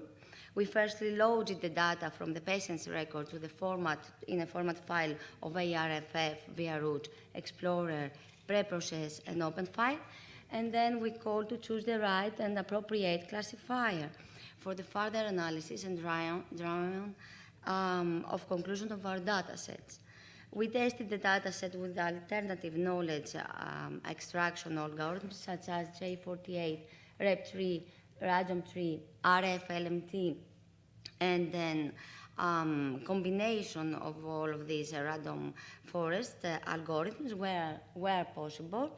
We were driven to representations in form of decision trees for better understanding by our clinicians. So we took into account the sensitivity, specificity, speciality, positive prognosis, and negative predictive value, and we utilized the best model according to the evaluation measurements that the Weka tool allowed us. Finally, gradually, we monitored each time the change brought about by the accuracy rate of their system. So now we are ready to see some of our statistics that we had of our input data. And here is the age. You can see that most of our patients were were 64 years old, and most of them were male. I don't know what that means. And about their medical record, most of them had a health issue. And here is the outcome. As you can see, 42 of them passed away. This is all the microbes that we collected for our study. And here we are. We have the accuracy of our system. And as you can see, the accuracy of it is 95.87%, not bad. Now I have the opportunity to show to you some decision trees. As you can see, the first example is a decision tree about the prediction of our patient, what is going to happen to him. And this is a prediction tree about the in-hospital infections. This has to do with the total days of his hospitalizations. And finally, the cost, how this patient will pay. To sum up, the total cost of hospitalization seems to be related with Acinetobacter pseudomonas when we have to compare them to others. And moreover, the highest cost increase presented along with the longest average of hospital stay. And most of them stayed in hospital for 70 to 80 days. Okay, I would like to thank you for your attention, and I am in your disposal for any questions. Thank you, Ms. Adamopoulou. And now all presentations have been concluded, and we still have time for questions from the audience.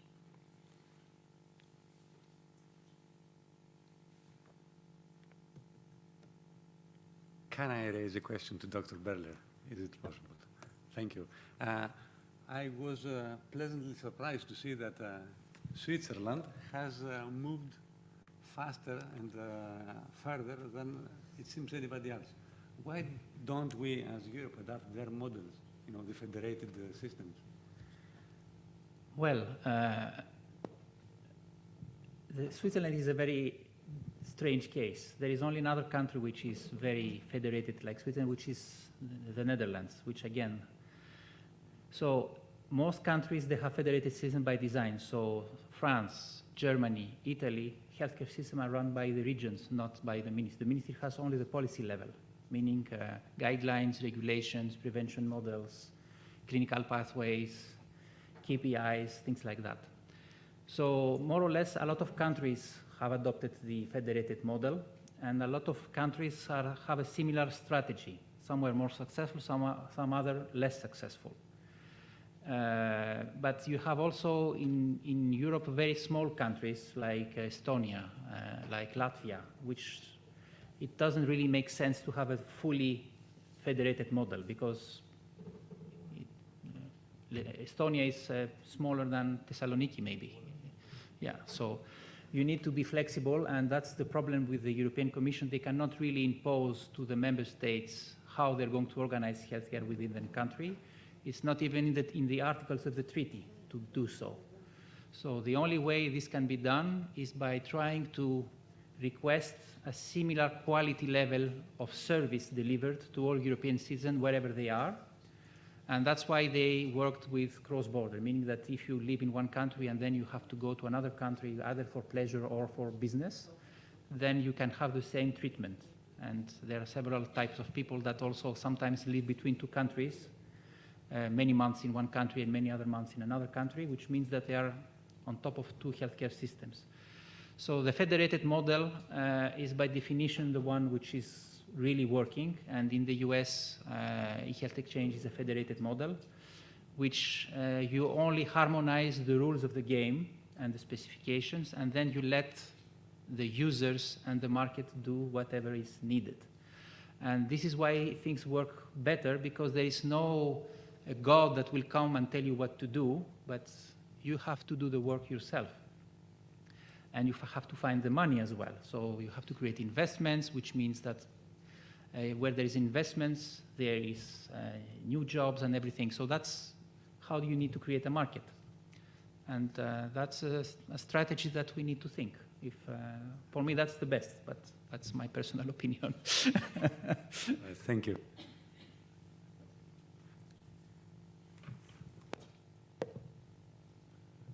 Is there any other question?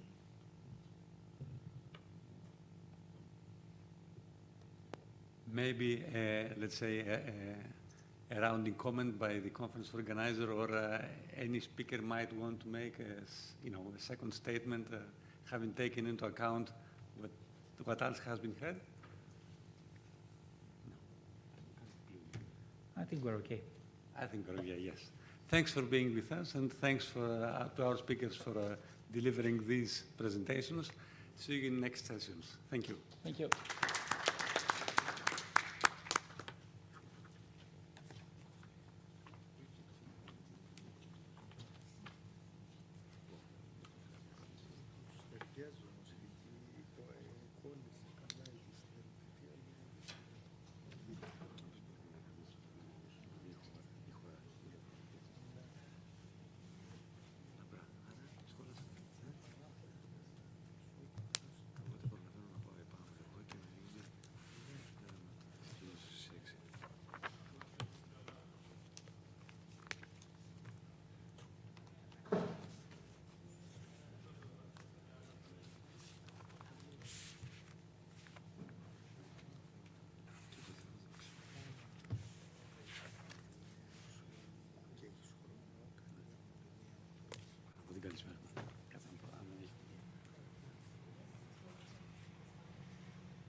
Good evening, everybody.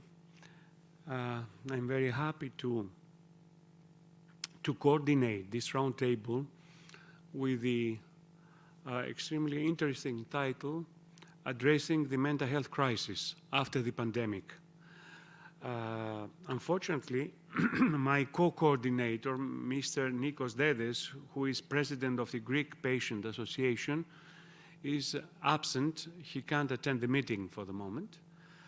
Not for the moment, for the whole meeting. So also I have to add that the Deputy Minister for Mental Health of the Ministry of Health, Ms. Zoe Rapti, will not attend the meeting too, because she has an emergency in the Greek Parliament, I think. So she has to answer to parliamentary interrogations and questions. So I'm very happy to invite on the floor Miss Dominique de Marnay. Where is Dominique? Dominique, she will be here? Okay, Dominique. Hi. Yes, Hi. I have to introduce myself. Sorry, she's right. Hi. So I'm Stelios Stylianidis. I'm psychiatrist, professor of social psychiatry in Pandion University, and I'm the founder and honorary president of the biggest NGO in Greece of mental health called EPAPSI, and I'm involved in the Greek psychiatric reform since 1987, I think. So it's a long, long time ago, and in European mental reform. So I'm very happy to coordinate this roundtable. So Dominique de Marnay is founder and chief product officer of Mental Health Growth, and she is a mental health advocate. Dominique, the floor is yours, and if you want to have some more 5 minutes, so the duration of your speech can be 25 minutes, you have the possibility to have these 5 minutes additionally because of the absence of the Vice Minister. So the floor is yours. Thank you. Okay, well, thank you very much and for the nice introduction. And let's see if I'm going to use all the 25 minutes, because I'm known to be a quick talk. We're even going to just need the 20 minutes. And I hope you can see my slides now. And I'm very honored in being able to open this session, and I'm very thankful for opening the session around mental health. It is a topic that is very close to my heart, as you will feel maybe in the next 20 minutes. And just to give you a quick introduction, as I said, I'm a mental health advocate, but I would also call myself a mental health visionary, because I focus on the goal of where we want to be, what we want to achieve, and I will come back to that at the end of my presentation. I'm an expert by experience, meaning that I've lived together with mental illnesses, various mental illnesses, for 15 years of my life, and learning through that journey that many of those years could have been saved if our approach and our conversation around mental health would have been different. And this is what I'm trying to do now and what I'm trying to change. So I'm a writer, I'm a speaker, and as you said, I'm the founder of Mental Health Crowd. I also did a bit of studying on the whole field, which doesn't do damage as well. And I'm honored to be the Senior Policy Advisor on Youth for Mental Health Europe. So it's not news to you that this world has gone mad over the last couple of years. We have, of course, the pandemic, but we also have these other troubles right on our doorstep. We have the climate change looming over all of us. And so there's really a lot our minds have to deal with. And just a couple of things that affects how it affects our mental health. There is this uncertainty, there is anxiety, fear, and worries. There is this feeling of helplessness because these problems are so big, you just cannot solve them on your own. There is the loss of resources, especially due to the pandemic with all its lockdowns. There is also the lack of control. It's just not in our hands. there's also the volatility and the duration of all of this. And so there's no wonder that many of us have maybe started or maybe continue to struggle with their mental health. It's just really a lot. And I am on Instagram quite much, and there is one account, and sometimes she finds words that I couldn't. And here she has a postcard, and it says, "Are you depressed, lethargic, fatigued, and useless? Congratulations, you're the only person I know who's having a reasonable reaction to the world."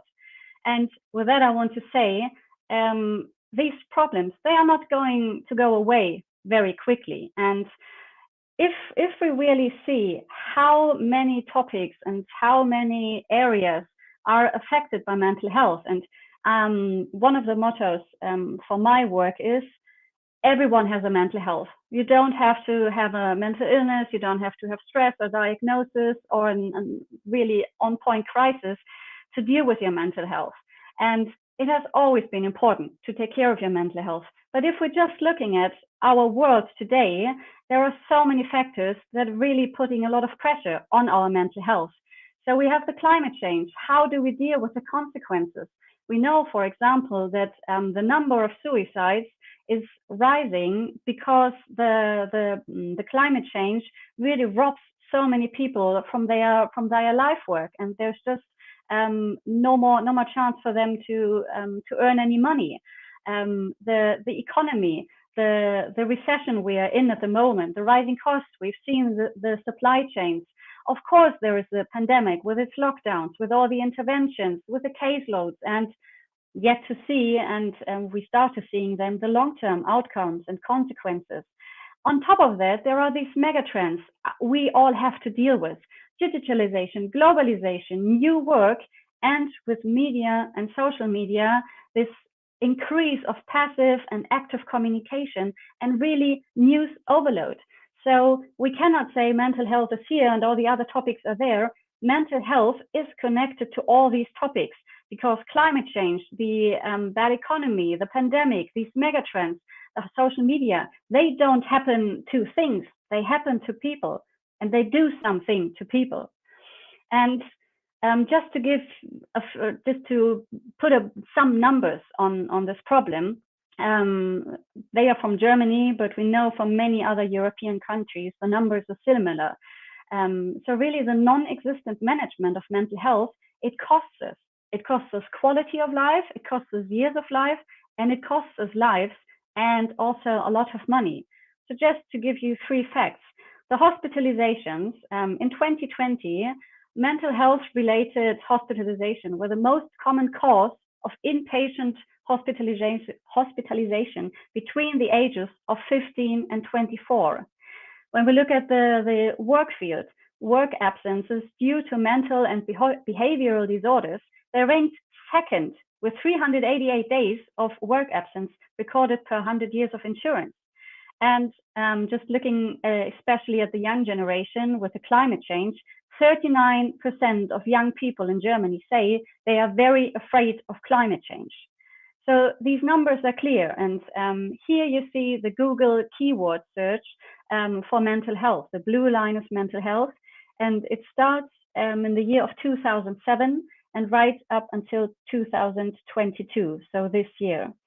So what it shows that there is an increasing willingness to talk about mental health. The pandemic has made especially sure of that. And for many people, the pandemic was one of the first reasons that they have ever get in contact with their mental health. And this increased willingness, it meets social media that enables it and developments that require it. And yes, as you said, social media can also have a bad impact on your mental health.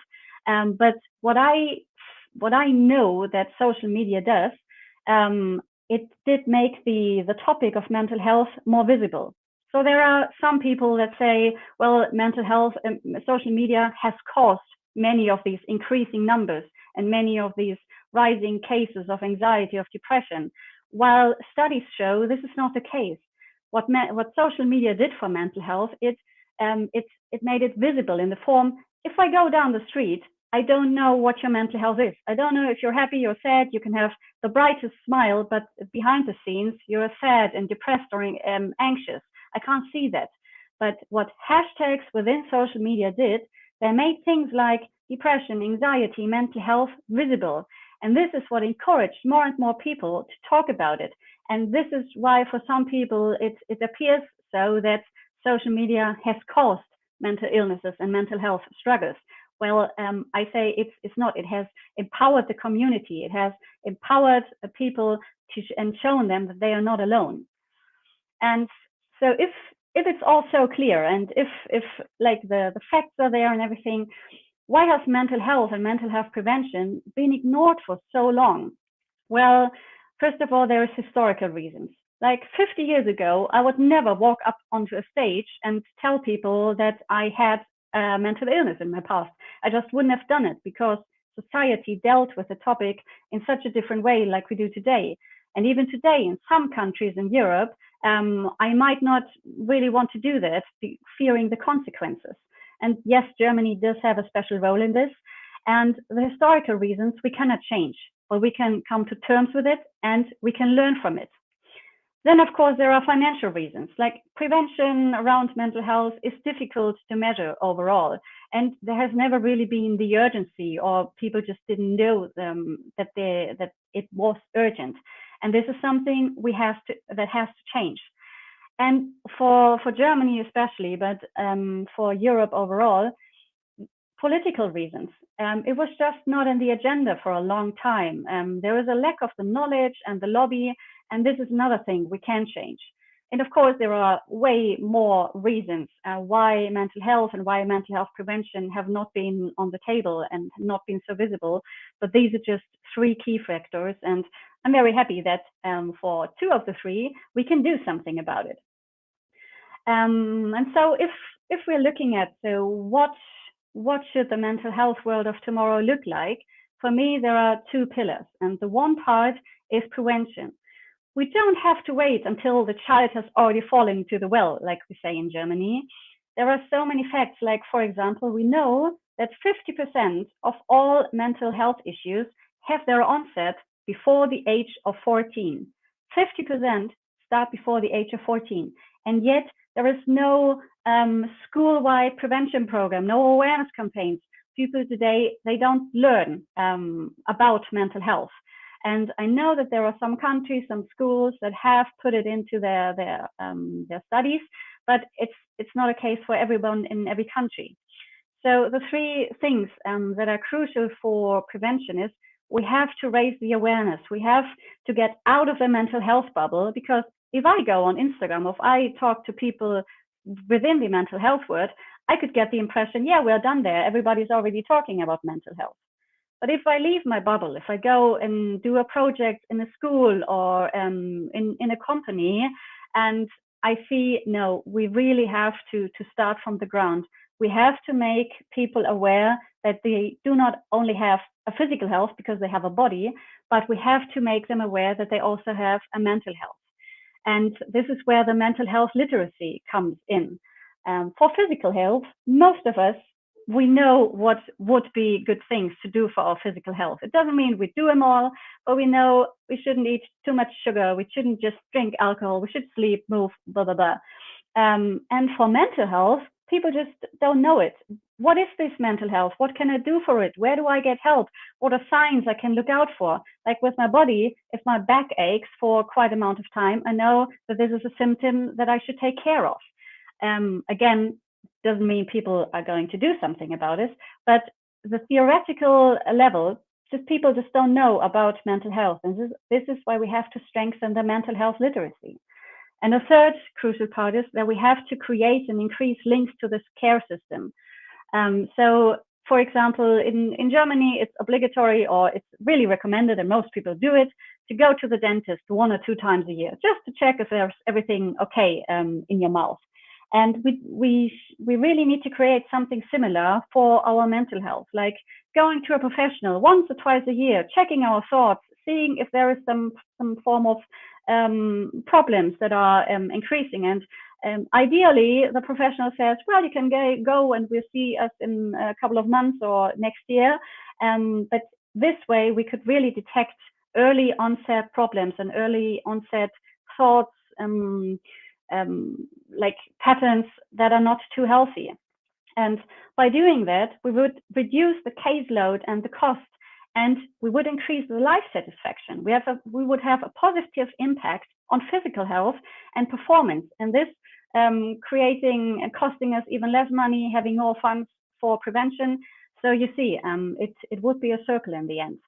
And just to give you an idea for sustainable prevention, how that could look like, I am convinced that we have to link and tie the prevention into existing systems and social sectors. So for example, of course, you don't have to talk to kids in kindergarten about depression or suicide, but you can teach them mindfulness, you can teach them emotional intelligence, you can support the parents, because at the moment, we have a generation of parents that is overwhelmed with the world out there as it is, and they should teach their kids how to deal with it all. It just doesn't work. We could also go into schools and into high schools. And I am not a fan that mental health should be a subject on its own. If I had a dream, if I had one wish, I would create the school subject life, including mental health, but also including stuff like insurances and taxes and everything else. And when we look at the work sector, we can have regular workshops, we can have in-house therapy or coaching, we have theme days, and we can support companies in their culture that they create for the people that they work for them. And if we're looking at other social sectors, we can combine powers with media by creating programs, non-fictional programs around mental health. We could also cooperate with culture, for example, music festivals or museums, to really bring the topic outside of the mental health bubble. And last thing we could do, we could raise awareness by campaigning with athletes. And some of these things are already done, for example, in the UK with some soccer players. So these are just some ideas how prevention could look like. And of course, the second pillar have to be the services.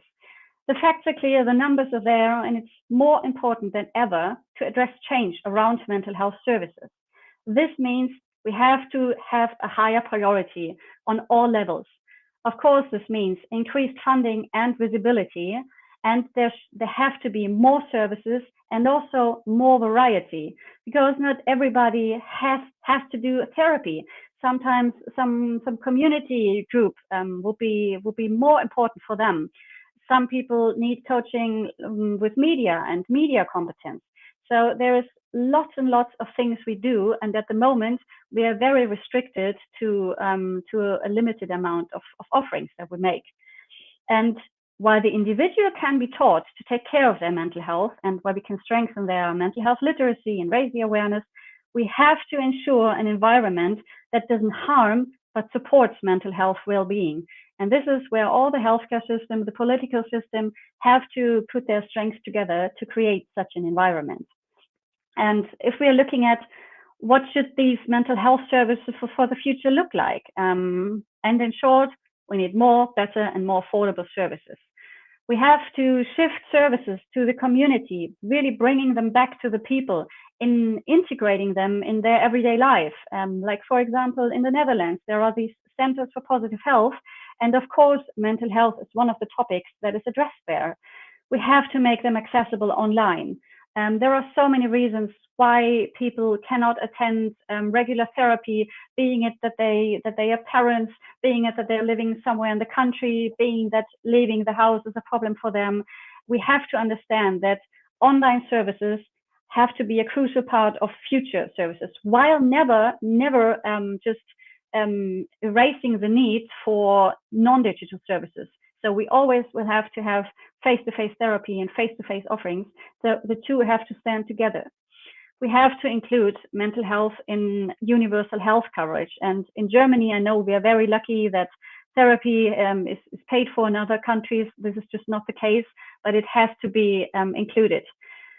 Another thing that I find very important, it has to be obligatory. But because the way it is now, the people that we reach with our programs are mostly people that have certain kind of mental health awareness, sometimes even a mental health literacy, but we have to go out into and have to be broad.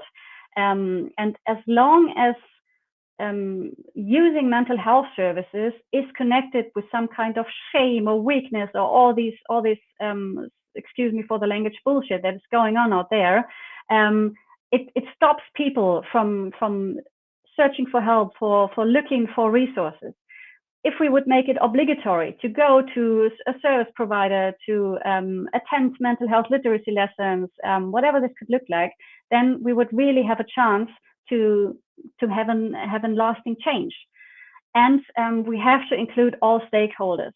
The times are over that some mental health professionals think of services and things to do. We have to also take in the experts by experience, their families, their friends. We have to include politicians. We have to include the economy. So we have to bring all of us together. As we've seen at the beginning, there is no part of our society that isn't affected by mental health. And this is what, so including all stakeholders, we would really have a chance of addressing all of the levels that we have to address. So if I'm allowed to dream, and this is where I come back to my being a mental health visionary, because I like to paint a picture of, okay, if we all did it together and we really learned something from the crisis for our mental health, what is the world going to look like? And first of all, and this is so dear to my heart because I know the consequences of a non-existent prevention. We have, let's say in 2040, let's say 2040, we have emotion lessons in daycare. We have mindfulness in schools. We have obligatory workshops at work. Like, prevention really is everywhere. We have increased our services. We have increased the resources behind us. And by this, we have fewer waiting times due to better prevention, early detection, and just more support. We have reduced stigma. There are no more any media news reports like putting mental illness in a bad light. We have good media representation and up until to social interaction. We don't distinguish anymore between physical health and mental health. And I would really wish for all of us that these are the last crises that we have to face, and the future is crisis-free, but just not realistic. And so the result, if we would do all this, would that we are ready. We have recovered from the crisis, from the pandemic, and all of the things it has done to us and our mental health. We have learned. We have really taken all the bad examples and learned from them and taken them into a better future. And so we are ready for the next crisis and however that is going to look like. And with this, I really thank you a lot for listening to me, for giving the topic of mental health visibility. And I'm really looking forward to the rest of the session. And well, I only took up 20 minutes, I think, but maybe some of the other speakers are going to be happy about that. So thanks a lot, and yeah, for your patience and awareness. Thank you so much, Dominique, for your excellent intervention. Thank you. So maybe we have the opportunity to answer to some questions, or if there are not questions from the audience, I would like to ask you about one or two things about all these important issues you have raised. And first of all, you have raised something I think which is crucial as consciousness after the pandemic. That is the dimensions of mental health are not only psychiatry. We have mental distress, we have mental disorder, we have psychosocial disability, you mentioned recovery, we have also prevention, promotion, and positive mental health.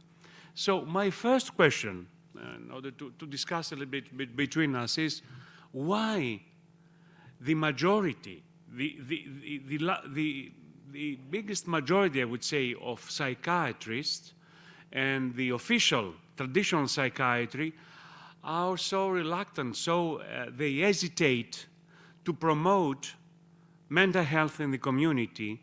And why do they hesitate to involve in their mental health policy, in the function of their mental health services, stakeholders? Because you mentioned that one condition in order to improve our mental health services is to involve all stakeholders. So please, if you could answer that question. I think because in the past there has been so many negative connotations to people that have a lived experience, and they were silenced. They were I would even go as far as oppressed. So they never had the chance to see how fruitful the cooperation is, and this is something they have to learn as well. And working together with many stakeholders of all levels in my country, I do know that it does have its challenges. But with Mental Health Europe, we really encourage the co-creation aspect, and we see people are not necessarily against it. They just don't know anything about it, how it could look like, what rules apply, what approaches they have to take. But we find really an openness if we say, okay, we have this workshop in co-creation, and this is how you can include all the stakeholders. Let us teach you. Then there is an openness. So I think it's more the it's again the history and the insecurity, and by addressing this and helping them out with this, I think we can change that. Mm-hmm. Thank you, Dominique. Do you think the teaching of only the biomedical model plays an important, determinant role in order to address all these dimensions of mental health? Do you think that we can change this through the teaching of medical schools, universities, Department of Psychology, nurse, social workers? What is your idea about this? Because the core of the teaching of psychiatry still remains biomedical. Very important topic you're raising there, and I don't have the final solution, but I think it is our role as mental health experts and as mental health organization to try and broaden the view. And I think here again, it's more the insecurity and the fear of what could happen, and really saying there are so many factors that come into mental health illnesses and how they develop, and we have to have a look at all of them. And especially if we want to raise awareness in society, it is so important to have all these factors known, and not just the biomedical model, but saying, yes, this is one option, but there are others. So I think, yes, in the professional field is important, but also in raising the awareness in the public. Mm-hmm. Mm-hmm. Thank you, Dominique. Is there another question, please? Yes, please. Yes, please, take the floor, take the microphone. So Dominique will be able to listen. Can you hear me? Yes. Thank you for this excellent presentation. Thank you for being here. I have a question regarding the moral distress of the health workers in hospitals or health centers, wherever they work. How about the moral distress and the effect that this has in mental health crisis? What is the role? Who is the role of the psychiatrists there, or the role of our education system there? Thank you. Thank you. Dominique, is the question clear? Did you listen to the question? Yeah? Yeah. Okay. Well, I think, again, it has to be a combination. We have to implement mental health self-care and mental health literacy in the education of health workers all across the field. But it's also crucial that we create systems, environments that are not, and I don't know how it is in other countries, but here in Germany, it's scary what is happening in the hospitals and in the institutions.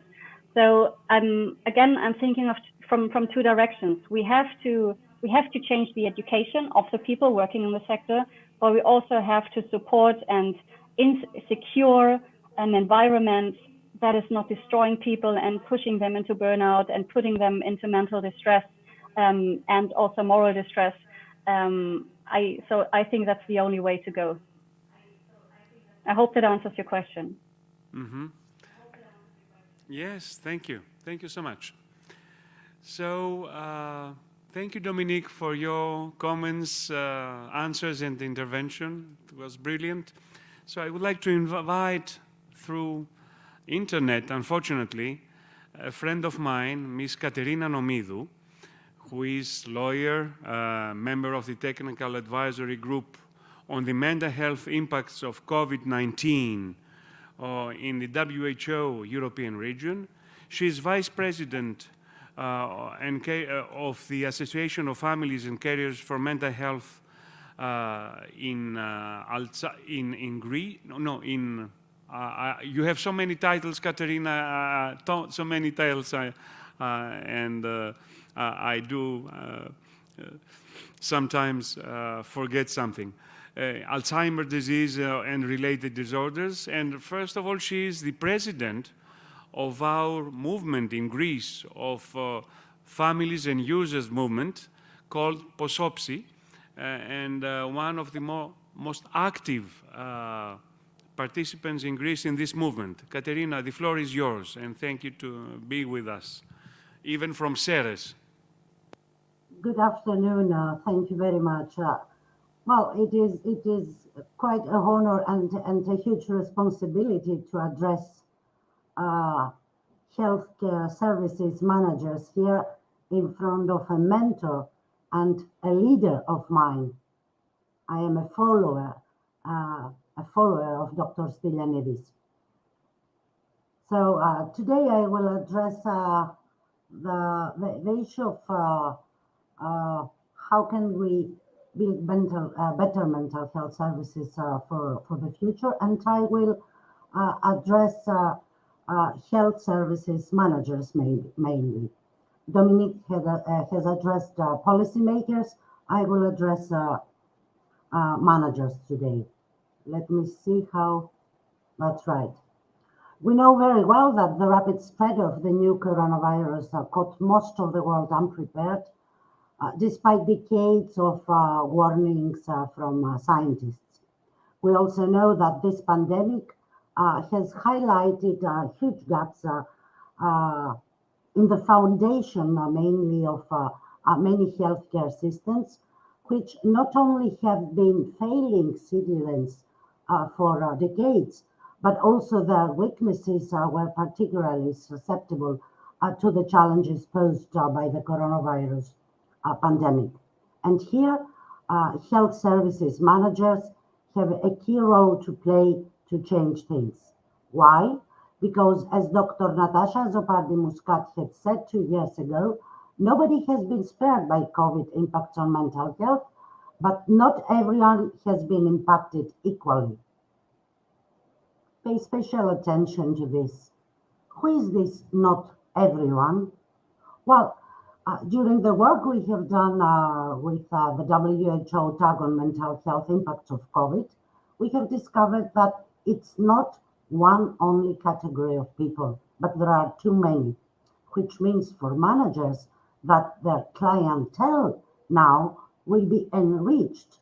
They will not only have to do with people with prior existing mental health problems, but also with new patients to be, like children and the youth, people experiencing other socioeconomic difficulties and poverty, health care workers, individuals with other long-term conditions, people who have already started to show signs of long COVID, but also with individuals with frailty.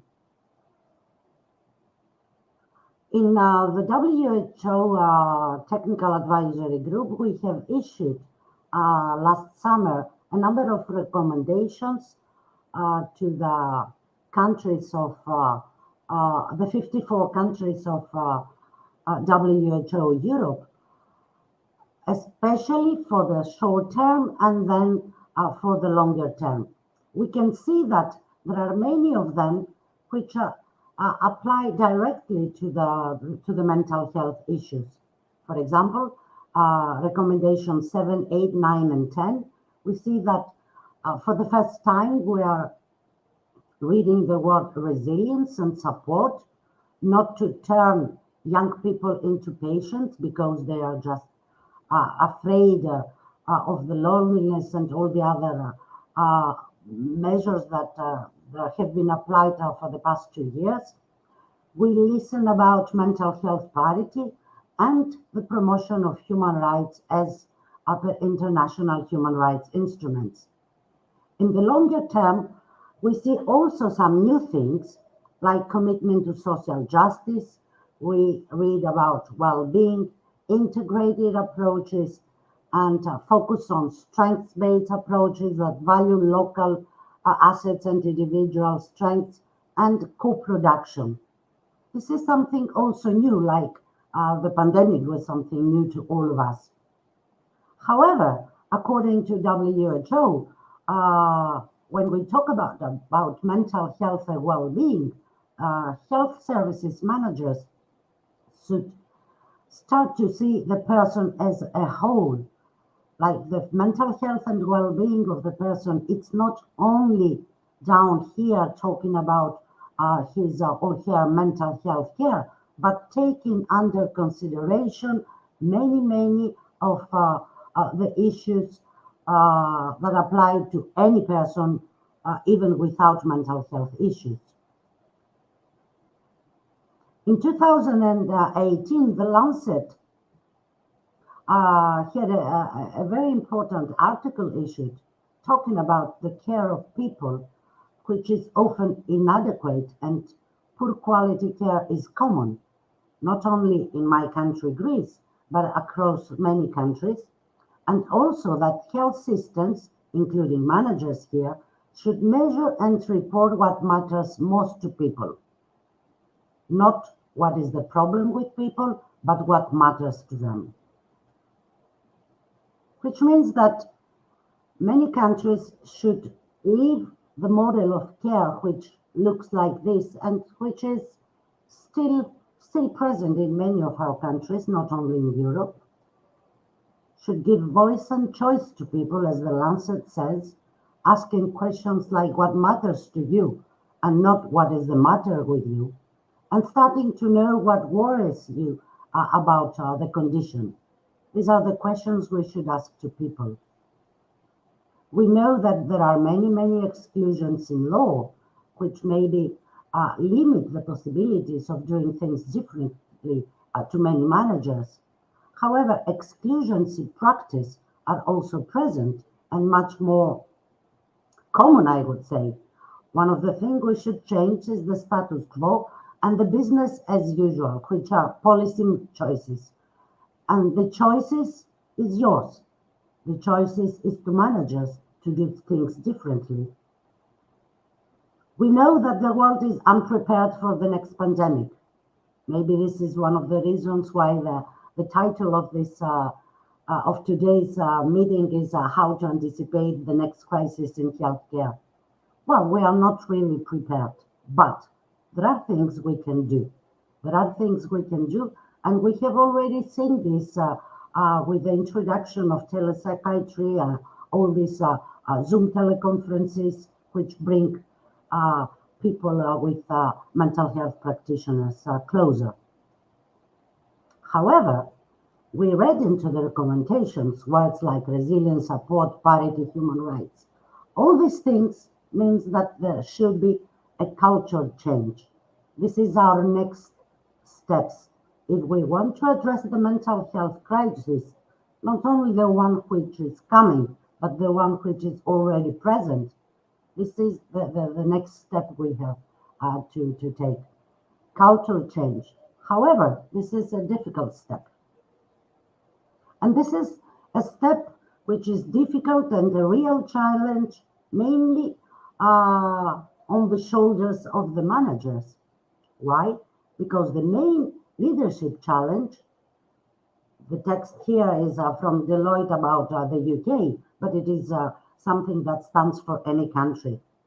How can we have a motivated workforce in an age of austerity, which may be worse now with the energy crisis we are already facing?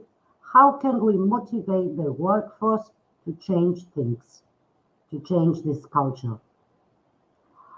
And in terms of mental health services, what can make a difference in a world of mental health? Do we have organizations which prosper while others deteriorate? Why there are some which flourish during a period of change, maybe the one we already face? Why others calcify?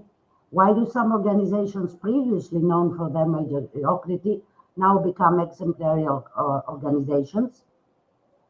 Like I said, my mentor and leader, of whom I am a follower, sent me a decade ago to the Boston University, to the Center of Psychiatric Rehabilitation, where I learned things which I find that are very, very useful for the change we want to see in the mental health service sector from now on. First of all, we have to make some clarifications about managers and leaders who can bring a change, who can cultivate this change, who can motivate the staff to follow the example of change. Well, managers on their own, not really, because they are very, very skilled and very good in solving problems, but they cannot really build the organization's future. However, managers are very, very good also to control and administer hundreds of staff. But leaders on the other side are those who can inspire, influence, and guide the change they want to see in the mental health services. It doesn't mean that a manager cannot be a leader, because leaders can both be born and made. So today we're going to speak mostly about what we call principled leadership, which is in fact a call to the development of a new type of leaders who can respond to the mental health field's new paradigms and challenges, and who can successfully transform mental health system in order for these systems and organization to build for a better mental health future for all people. Who can be a leader? It can be the real CEO of the organization, but they can also be other staff members who can also become the CEO in their own spheres of influence, and they provide the template to do so. So this principled leadership, according to the authors from Boston University, is very, very simple. It's very simple. It doesn't need any more money, but it needs the real qualities that a person can have to help others bring the change they all together want to see. Which are these principles? There are 8 principles. First of all, the leaders, I will say managers/leaders, to communicate a shared vision, which is built together with all the staff. The second principle is that these leaders centralized by mission and decentralized by operation. They create a culture that identifies and tries to live by key values. Dr. Stylianidis is like I read you in these principles. They create a structure and culture that empowers the employees and themselves. They ensure the staff are trained in human technology and they can translate this vision into reality. They relate constructively to employees. They access and use information to make change a constant ingredient of their organization, and they build this organization around exemplary performance. It doesn't cost any money, so even in austerity times, we can have these changes. Can this principled leadership be an adaptive leadership? Yes, it can, because where we are facing adaptive challenges like systemic problems with no ready answers, see COVID pandemic, the solution exists not in the single leader, but rather in the collective intelligence of employees at all levels. So being a manager leader, first of all, means that the person needs to know himself, to be authentic, to seek to understand others, be aware of the impact on others, have a reflective practice. What have I done? Did I do it the right way? To be emotionally resilient, this is quite difficult, and to build effective relationships. And it's all about relationship. The notion that adapting to change requires leaders to keep relationship with self, relationship with others, relationship with organization, and beyond. At the same time, there will need to be a changing of the structure of power. There are some prerequisites to achieve this, ensuring protection of human rights of service users and tackling stigma and discrimination, high quality care and accountability of services, a notion that often is absent from our health systems, ensuring access to information and resources, ensuring inclusion in decision making, as Dominic said, enhancing and enabling local organizational capacity. What did Dominic say? Sports groups, cultural groups to work together, and ensuring equity. And we have to remember that adapting to change is not about others. Neither is culture. It's about you. First of all, we have to change if there is a change we want to see in the world. I understand that it's not easy. I understand that there may be difficulties, but we can handle them. How? If we don't wish it were easier, but if only wish we were better. Can we be better? We can. Are there any ways? There are. And this is also an obligation. It is a compulsory thing to do. Why? Because the majority of the countries have already ratified the CRPD. That means the Convention on the Rights of Persons with Disabilities, including persons with mental health issues, which may be a disability if not dealt with appropriately. And we have also the convention having been ratified by the EU itself, which means that we have legal commitments. We have also political commitments that we have to follow, like the SDGs, but also the WHO's Mental Health Action Plan 2013 and 20. So health services managers, including mental health services managers, have to abide by the legal requirements and by the political commitments towards patients and citizens. Sometimes we think that we are doing the best of our things. We think we know everything. We think we are doing things good. Are you doing the right thing? Are you doing it right? How do you know? Are your management studies enough to deal with the new challenges we are facing post-pandemic? I give you here some food for thought with the wish that it can help you. Thank you very much.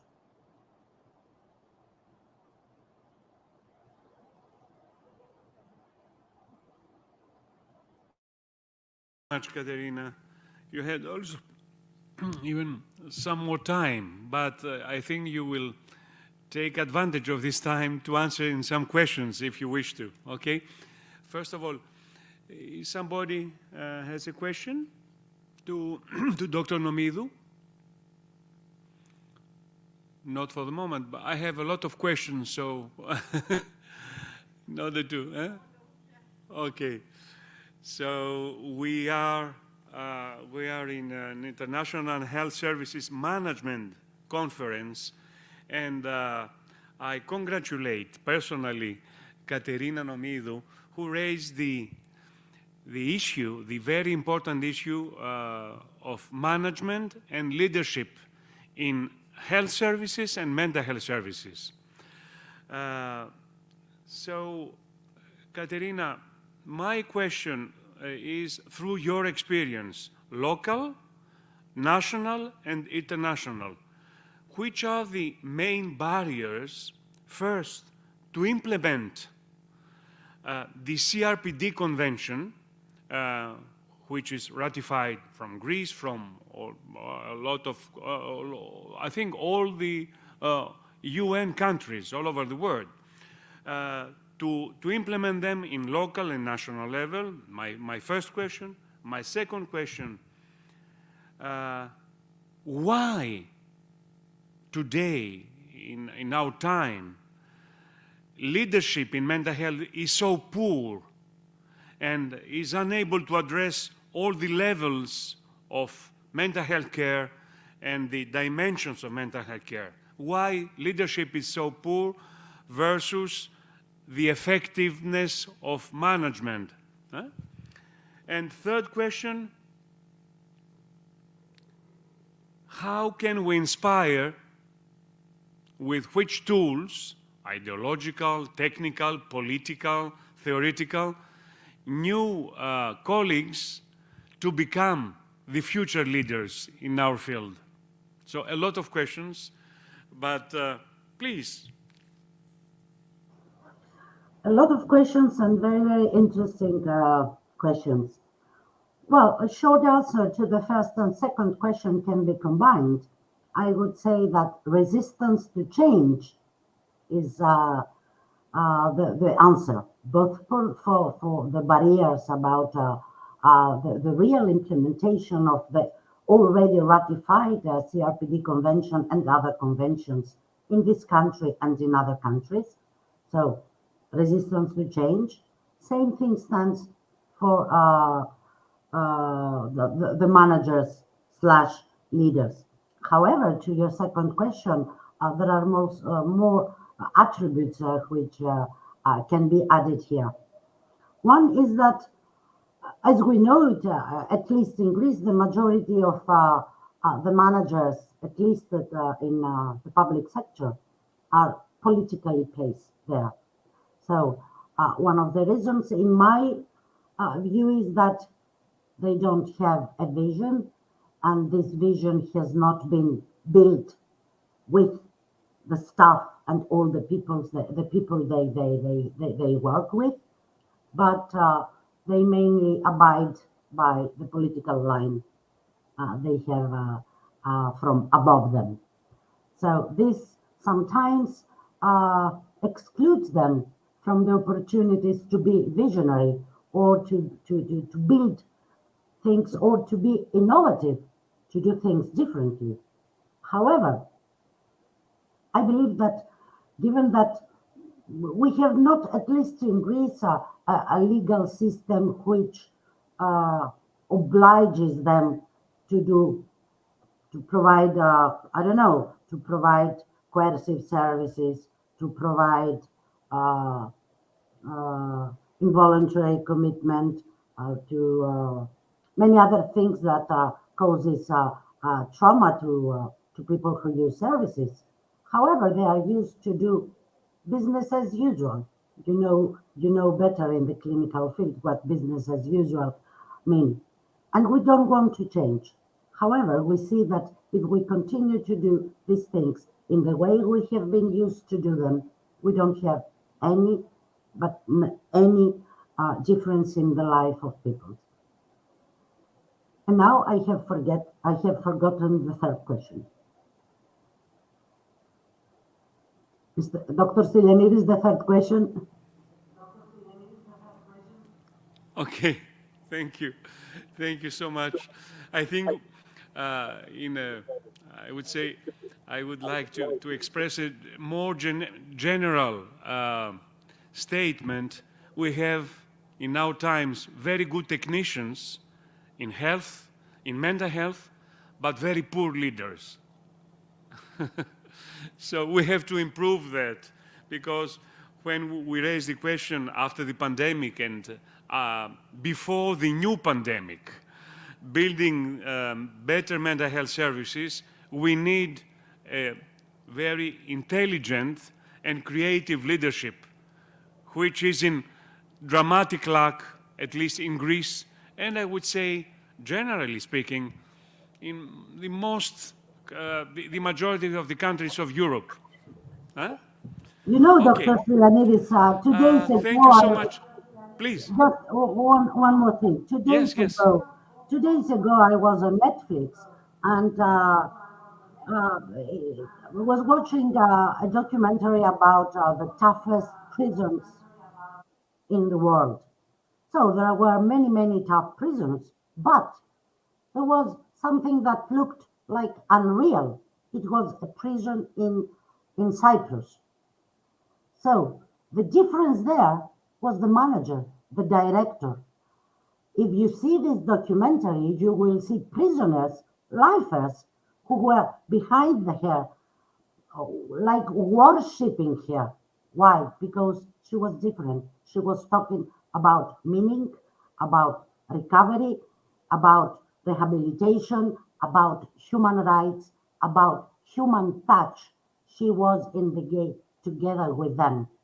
And this was a big difference in people's lives.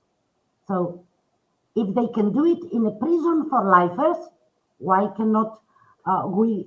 Why can't we do it in mental health services? Thank you. It's very important, and to all the speakers, to combine the culture management, the effectiveness and efficiency of culture management, and the culture of dignity. The culture of dignity in health and mental health services, which is very important in order to respond, to answer to the rights and value-based perspective that you mentioned. Okay, thank you. So now I invite to floor Ms. Georgia Surlinga, who is coming from Frederick University from Cyprus. The issue, the intervention of Ms. Surlinga is occupational stress experienced by nurses of a Greek regional general hospitals. Lessons learned from COVID pandemic. Ms. Surlinga, the floor is yours. Thank you very much. Thank you. Okay. Sorry.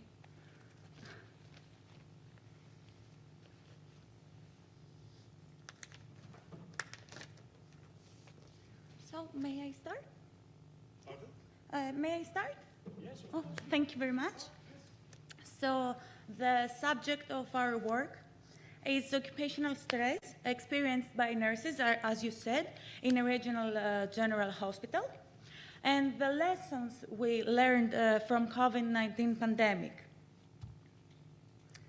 Oh, excuse me. So according to World Health Organization, health is not just merely the absence of disease or infirmity, but is the complete physical, mental, and social well-being. Occupational stress is connected with both mental and physical health, and that is the reason why it is so widely researched. And health professions, unfortunately, are ranking among the top 6 more stressful professions. That's because of the increasing demands in the work environment and the exposure to prolonged stressful situations. The COVID-19 pandemic brought changes, as we all know, in the work environment and the way that work-related tasks are being practiced. It intensified the challenges that the staff has to face. It emerged issues of structure, roles, responsibilities, and need for support. And all the above led to increased stress levels, exposure to high-risk environment, and lack of subjectively perceived safety. The purpose of this study is to investigate the occupational stress the nurses of this hospital are facing during the second year of the pandemic, and the effect that the socio-demographic characteristics, the nurses' perception of their job, their organizational commitment and health status has on the stress, on the occupational stress. So some things about the method and the sample. The sample is consisted of nurses of the general hospital that are having at least 1 year of full-time employment during the pandemic. Finally, 104 nurses consented to the study and completed the questionnaire. The questionnaire was used as asset questionnaire from Cartwright and Cooper 2002. We performed a pilot study, and the questionnaire is an online self-administered questionnaire that needed around 10 minutes to be completed. The questionnaire that was distributed was followed by a cover letter that assured that the participation in the study was anonymous, conscious, voluntary, and that the privacy and confidentiality of personal data were ensured. The methods of analysis, as you see, is descriptive and inferential statistics, and the significance level was set at 0.05. About the questionnaire, it's a tool that allows monitoring the worker stress level in an organization, and it diagnoses occupational stress, combining both the sources and the effects of stress. The original asset has been translated into Greek using the Psyche to study, and has been refined and in the research objective of our study. So that's why some questions that did not have application were removed. In its final form, the distributed questionnaire consists of 4 parts. The first one is about demographic, professional, and lifestyle characteristics, as well as questions regarding the health the last 3 months. The second one is about perception of your job. For example, the work and life balance. Attitudes toward your organization, which is about what the organization gives to the employee, and the opposite. And the last one is about the perception of your health. It means what employees think about their health at that point. About the demographic and professional characteristics, 104, as we said, completed the questionnaire. 9 of them were women and 15 were men. The majority of them aged between 30 and 50 years old and were of a higher education level. 28.9% were employed in intensive care units, emergency departments, surgical departments, and COVID-19 clinics and intensive care units. 43.7% of the nurses stated that they felt less than 89% productive. About leisure time and lifestyle characteristics, the majority of the nurses had physical activity without following a planned exercise routine.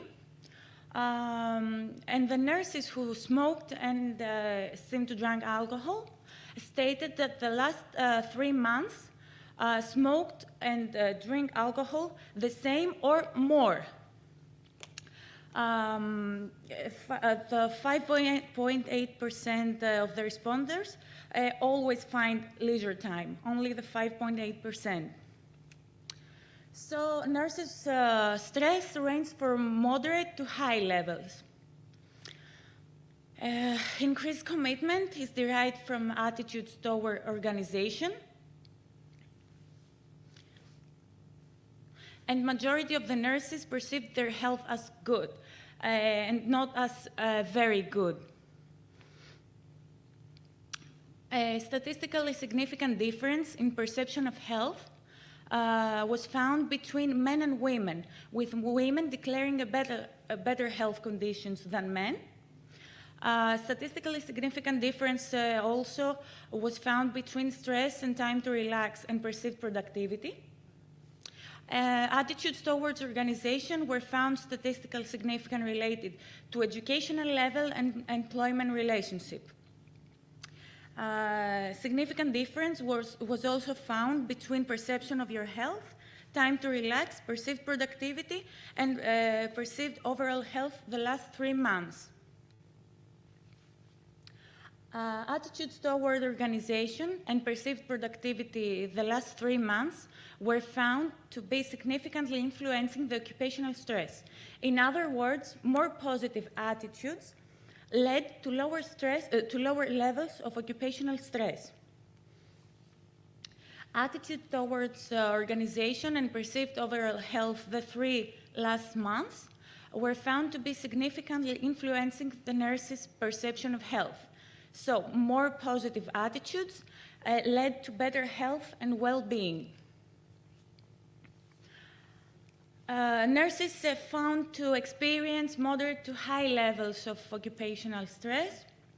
Nurses define their self-perceived health as either good or poor. 43.7% of the nurses said they felt less than 89% productive, as we said before. And how productive they feel and the time they spend to relax were found to be significantly related to stress. The parameters that were found not to be associated with occupational stress was work-related parameters, lifestyle parameters, and demographics, except the gender, because as we said before, women have a better health condition than men.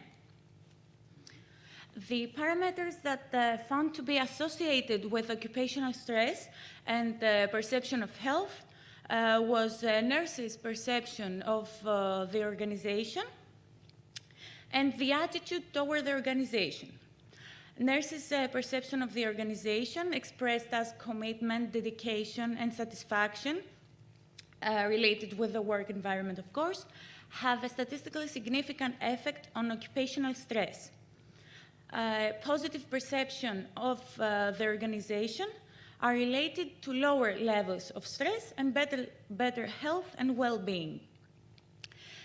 Positive attitudes toward the organization and perceived overall health the last 3 months also predict their perception of their health, how they see their health.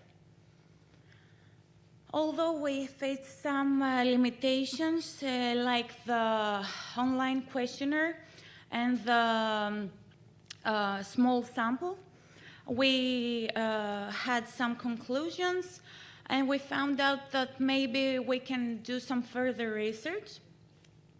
So occupational stress is associated with exposure to high-risk environments, insufficient support, and lack of subjectively perceived safety.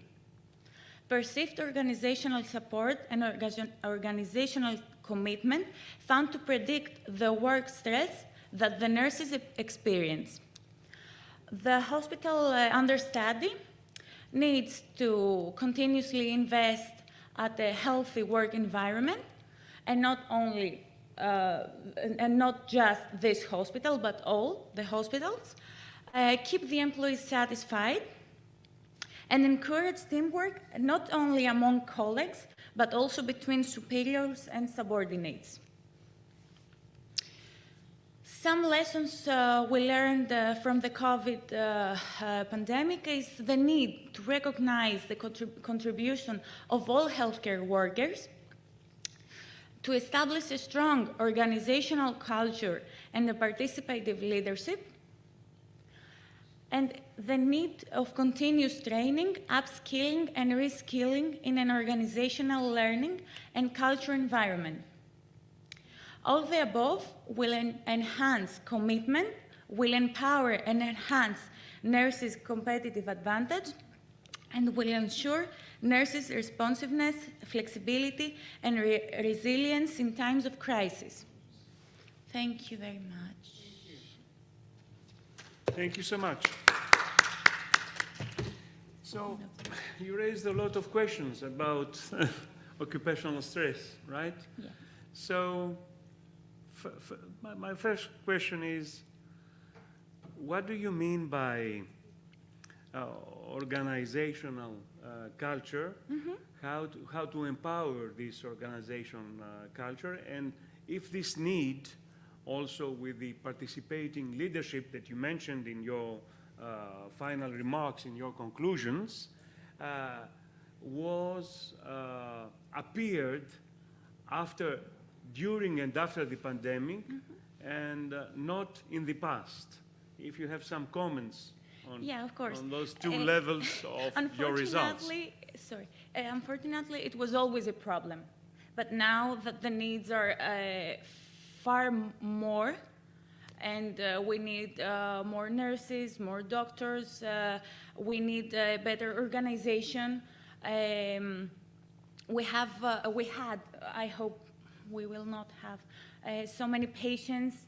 We had to have more ICUs.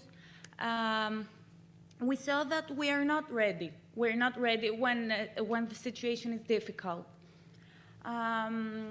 Unfortunately, we don't have leaders, as the lady said before.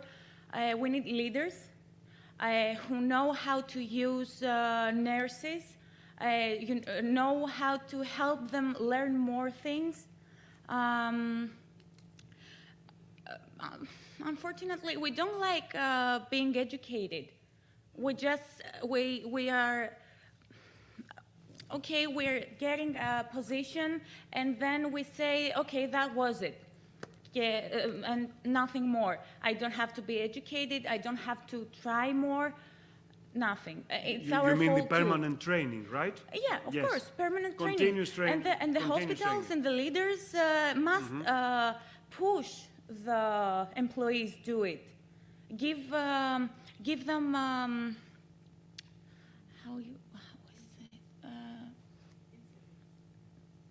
confidence, or confidence, of course, and initiatives, resilience. Oh yeah, of initiatives. course, yeah, of course, yeah. And we don't have it. I see. Do you want to ask something, or somebody would like to ask something, even in the audience? Yes, please. Yes, of course. Thank you. And thank you, Dr. Nomidou, previously, for this excellent presentation about leadership. And our study comes after Dr. Nomidou. It was try to see how nurses see the organization and how the organization affects their stress they experience. Regarding your question about organizational culture, unfortunately, hospitals are not learning organizations. They are learning organizations, but they do not follow this initiative. They are hospitals with their leadership, with their leaders, should focus on their employees, on their needs, and should contribute in their training, other than culture, where this training will be continuously. This is regarding the organizational commitment and the organizational culture. Thank you. Thank you. I would like to give you my input how to reduce occupational stress and also burnout, because it's combined. I think is very, very closely combined. In our NGO, EPAPSI, which is a mental health NGO, and especially in the residential facilities, they host 10 to 12, let's say, chronic mental health patients coming from the asylums. And so they are residential facilities and they have the mission to recover those people and to transfer them to apartments, so in a more and more autonomy. So it's quite stressful, not only the chronicity of the mental illness, but when people, nurses and psychologists are very, very close to psychosis. Psychosis is a very difficult and complex phenomenon. And we have established supervisors, psychoanalyst supervisors every 15 days or every month. There is a meeting of the whole staff, not only nurses, but everybody. They are obliged to follow this meeting, this group meeting of 1.5 hours. And they can express their feelings, their misunderstandings, sometimes their rage, their depression, their feeling to not be helped, their helplessness, and it's very important to metabolize in a psychic level and institutional level all these feelings which are not expressed during today's work. So this is a key issue, I think, and we have to adopt this measure in general hospitals. Please. I would like to add something to this example. What it has been earned in mental health is that you have interdisciplinary teams, so you have team building, team working, you have shared vision to provide to this mental health patient, and you also have knowledge sharing. We have a knowledge sharing. You learn from the patient, you give to the patient back. There is a feedback in this relation. I think. I'm not a psychiatrist. Ideally, of course, ideally. Yes. But your work there with this patient, with these special needs that this patient has, is based on these dimensions, and of course, some other dimensions. What is missing in leadership, maybe, is missing, yes, is that in general hospitals, in health, in mental health, in health in general, is that there is not team building, there is not team working. Maybe it is in ICUs, in ER departments, but it needs to be more empowered, this team building and team working. There isn't vision. There is vision, but it's not shared. It's not shared, yes. It's not shared. I have a vision. I'm a manager. Maybe I have a vision, but how did I share it with my employees?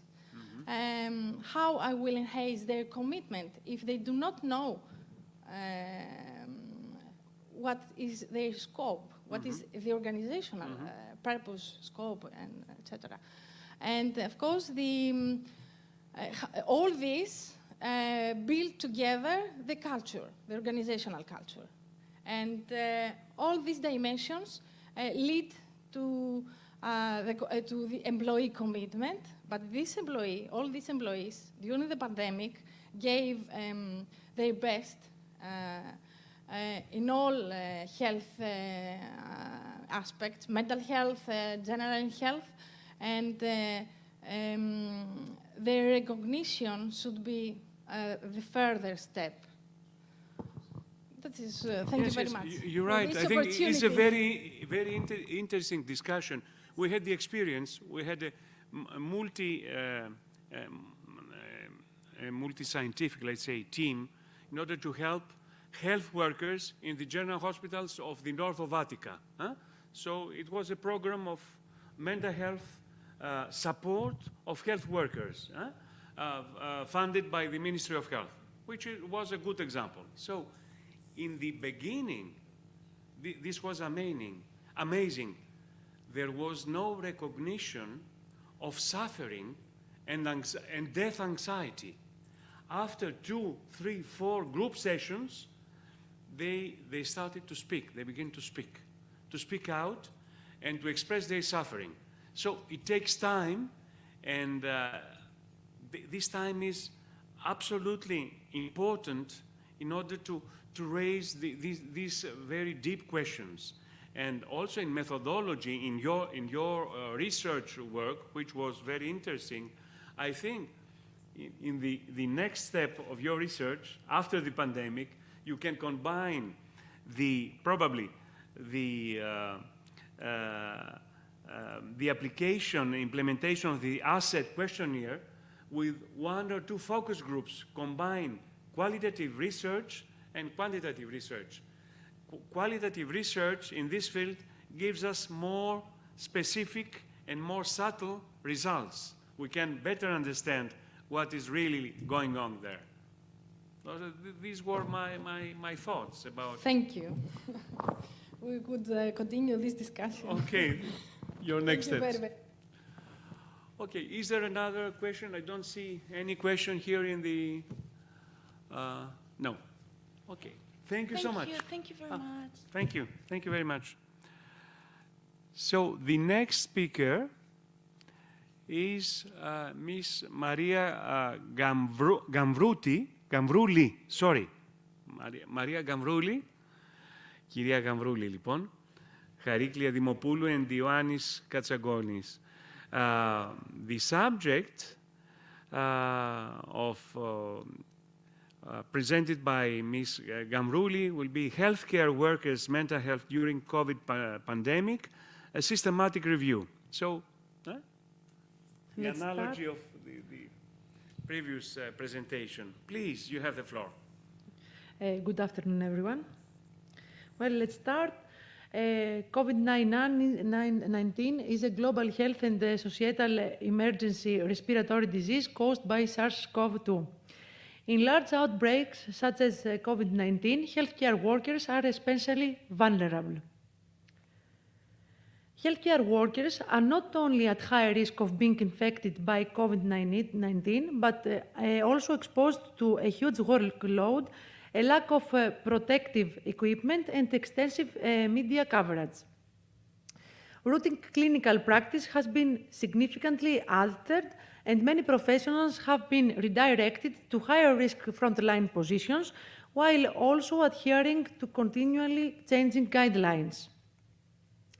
During the SARS and MERS pandemics, more than a decade ago, the literature indicates that healthcare workers are more likely to experience anxiety, depression, and post-traumatic stress symptoms during pandemic situations because of all of the above factors.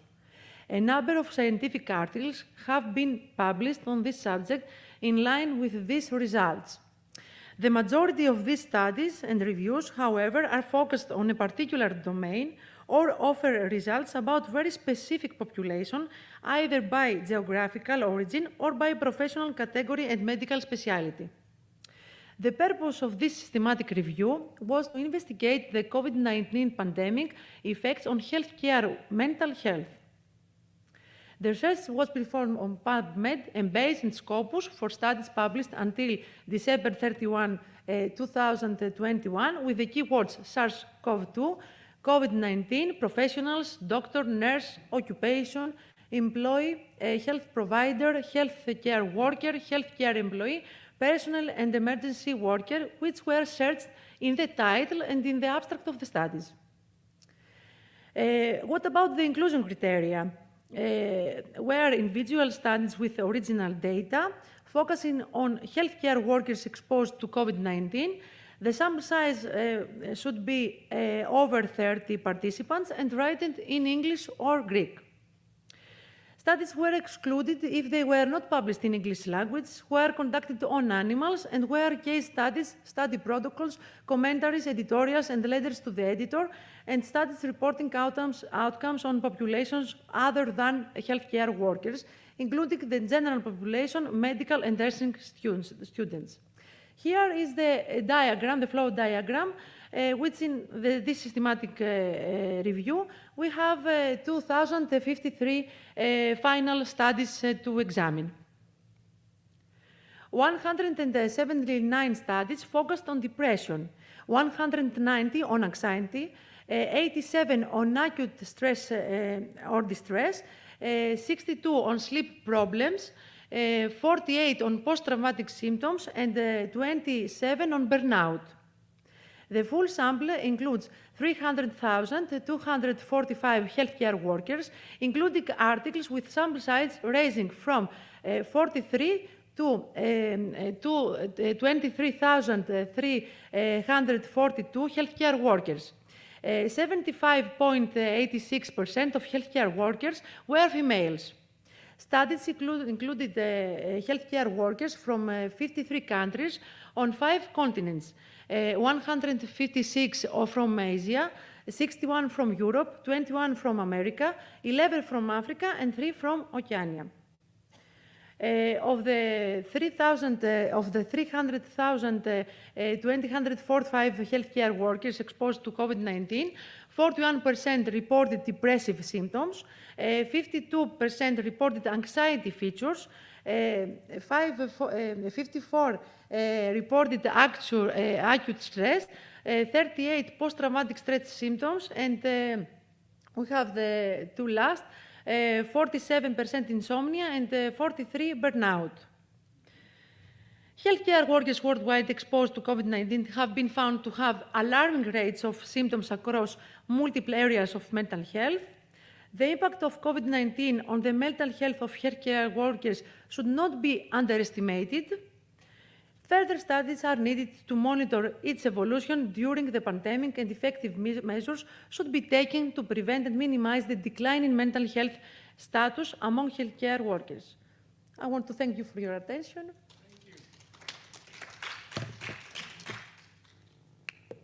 Questions, remarks in this systematic review? Depression, burnout, anxiety, insomnia, and probably all the symptoms are combined, you know, sometimes. Maybe. They're not isolated, depression No. isolated compared to anxiety, etc. So what is your feeling? How much time do these symptoms will last after the pandemic? What is the impact of the pandemic in those findings 6 months after the end of the pandemic? But do we have an end of the pandemic for real? We have a slow end, let's say. What is your feeling about this? We don't have data. We don't have big data for the moment, but not now. We don't have. It's ongoing. Let's say. It's ongoing. There are surveys ongoing Mm-hmm. about this. I think that it is very important that the isolation measures had finished, so all healthcare workers can do their past lives. Because many healthcare workers, after their work, their jobs, may going for a dance, for other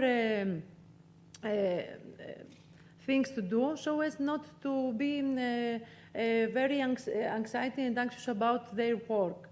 During the measures, it was very difficult because we have to go to our jobs and then to our homes and back, and then it was very painful, I think. Now, I believe that it is better. We are going to be in a balanced. I think that we are better than before with the measures. Yeah. Can I ask you something? Do you think, through your experience and the literature review, the systematic review you have done with the other colleagues in Kapodisian University, Athens University, do you think that pandemic represents a collective trauma or not? Collected? Trauma. Trauma, okay. Trauma. Yes, trauma. yes. That the COVID-19 was the reason for the trauma or not? Yes, if COVID-19... I think that healthcare workers have moral distress, many times, and before pandemic, before COVID-19. I think that there are many issues in our jobs. So the pandemic was the cherry on the it was in the glass of water that. Το κερασάκι στην τούρτα. Αυτό. Ναι. So the catalyst. So. The catalyst. Το κερασάκι στην τούρτα. Yes, but I think there was a previous distress. This is what you mean. Yes, I think that all healthcare workers have to Suffering face and distress. moral distress, empathy, and this. What about their mental health and their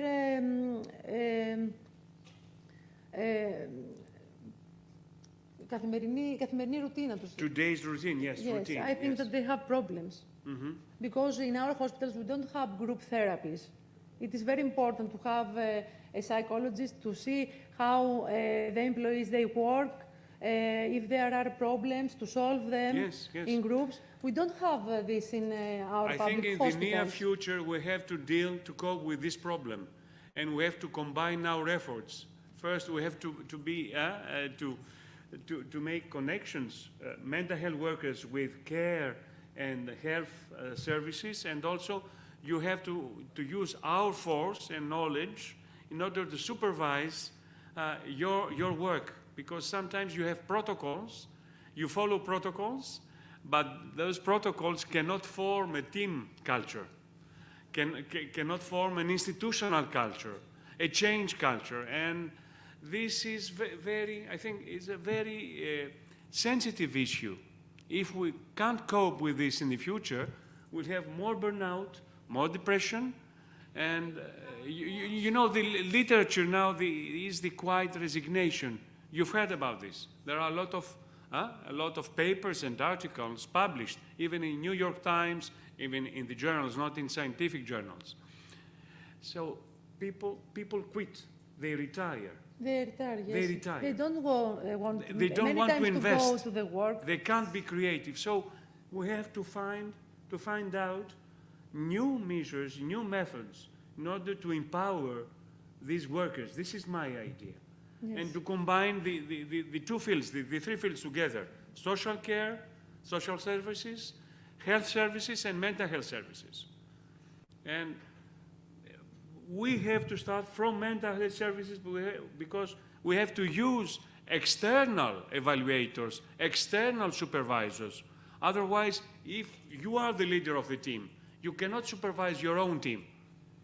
There are blind spots there. It's impossible. It's an impossible task.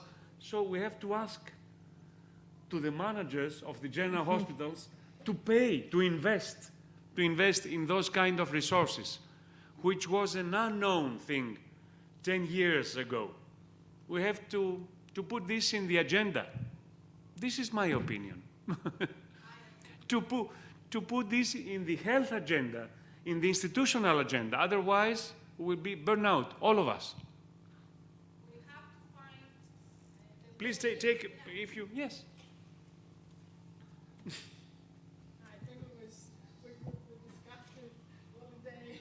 I try to. Yeah, I know. I think it's the time to find the way to share our suffering. Yes, our suffering. Absolutely. With specialists in the organization during our work, in the inside the organizational structure, with the others, also workers there, with the doctors, nurses, administrative staff,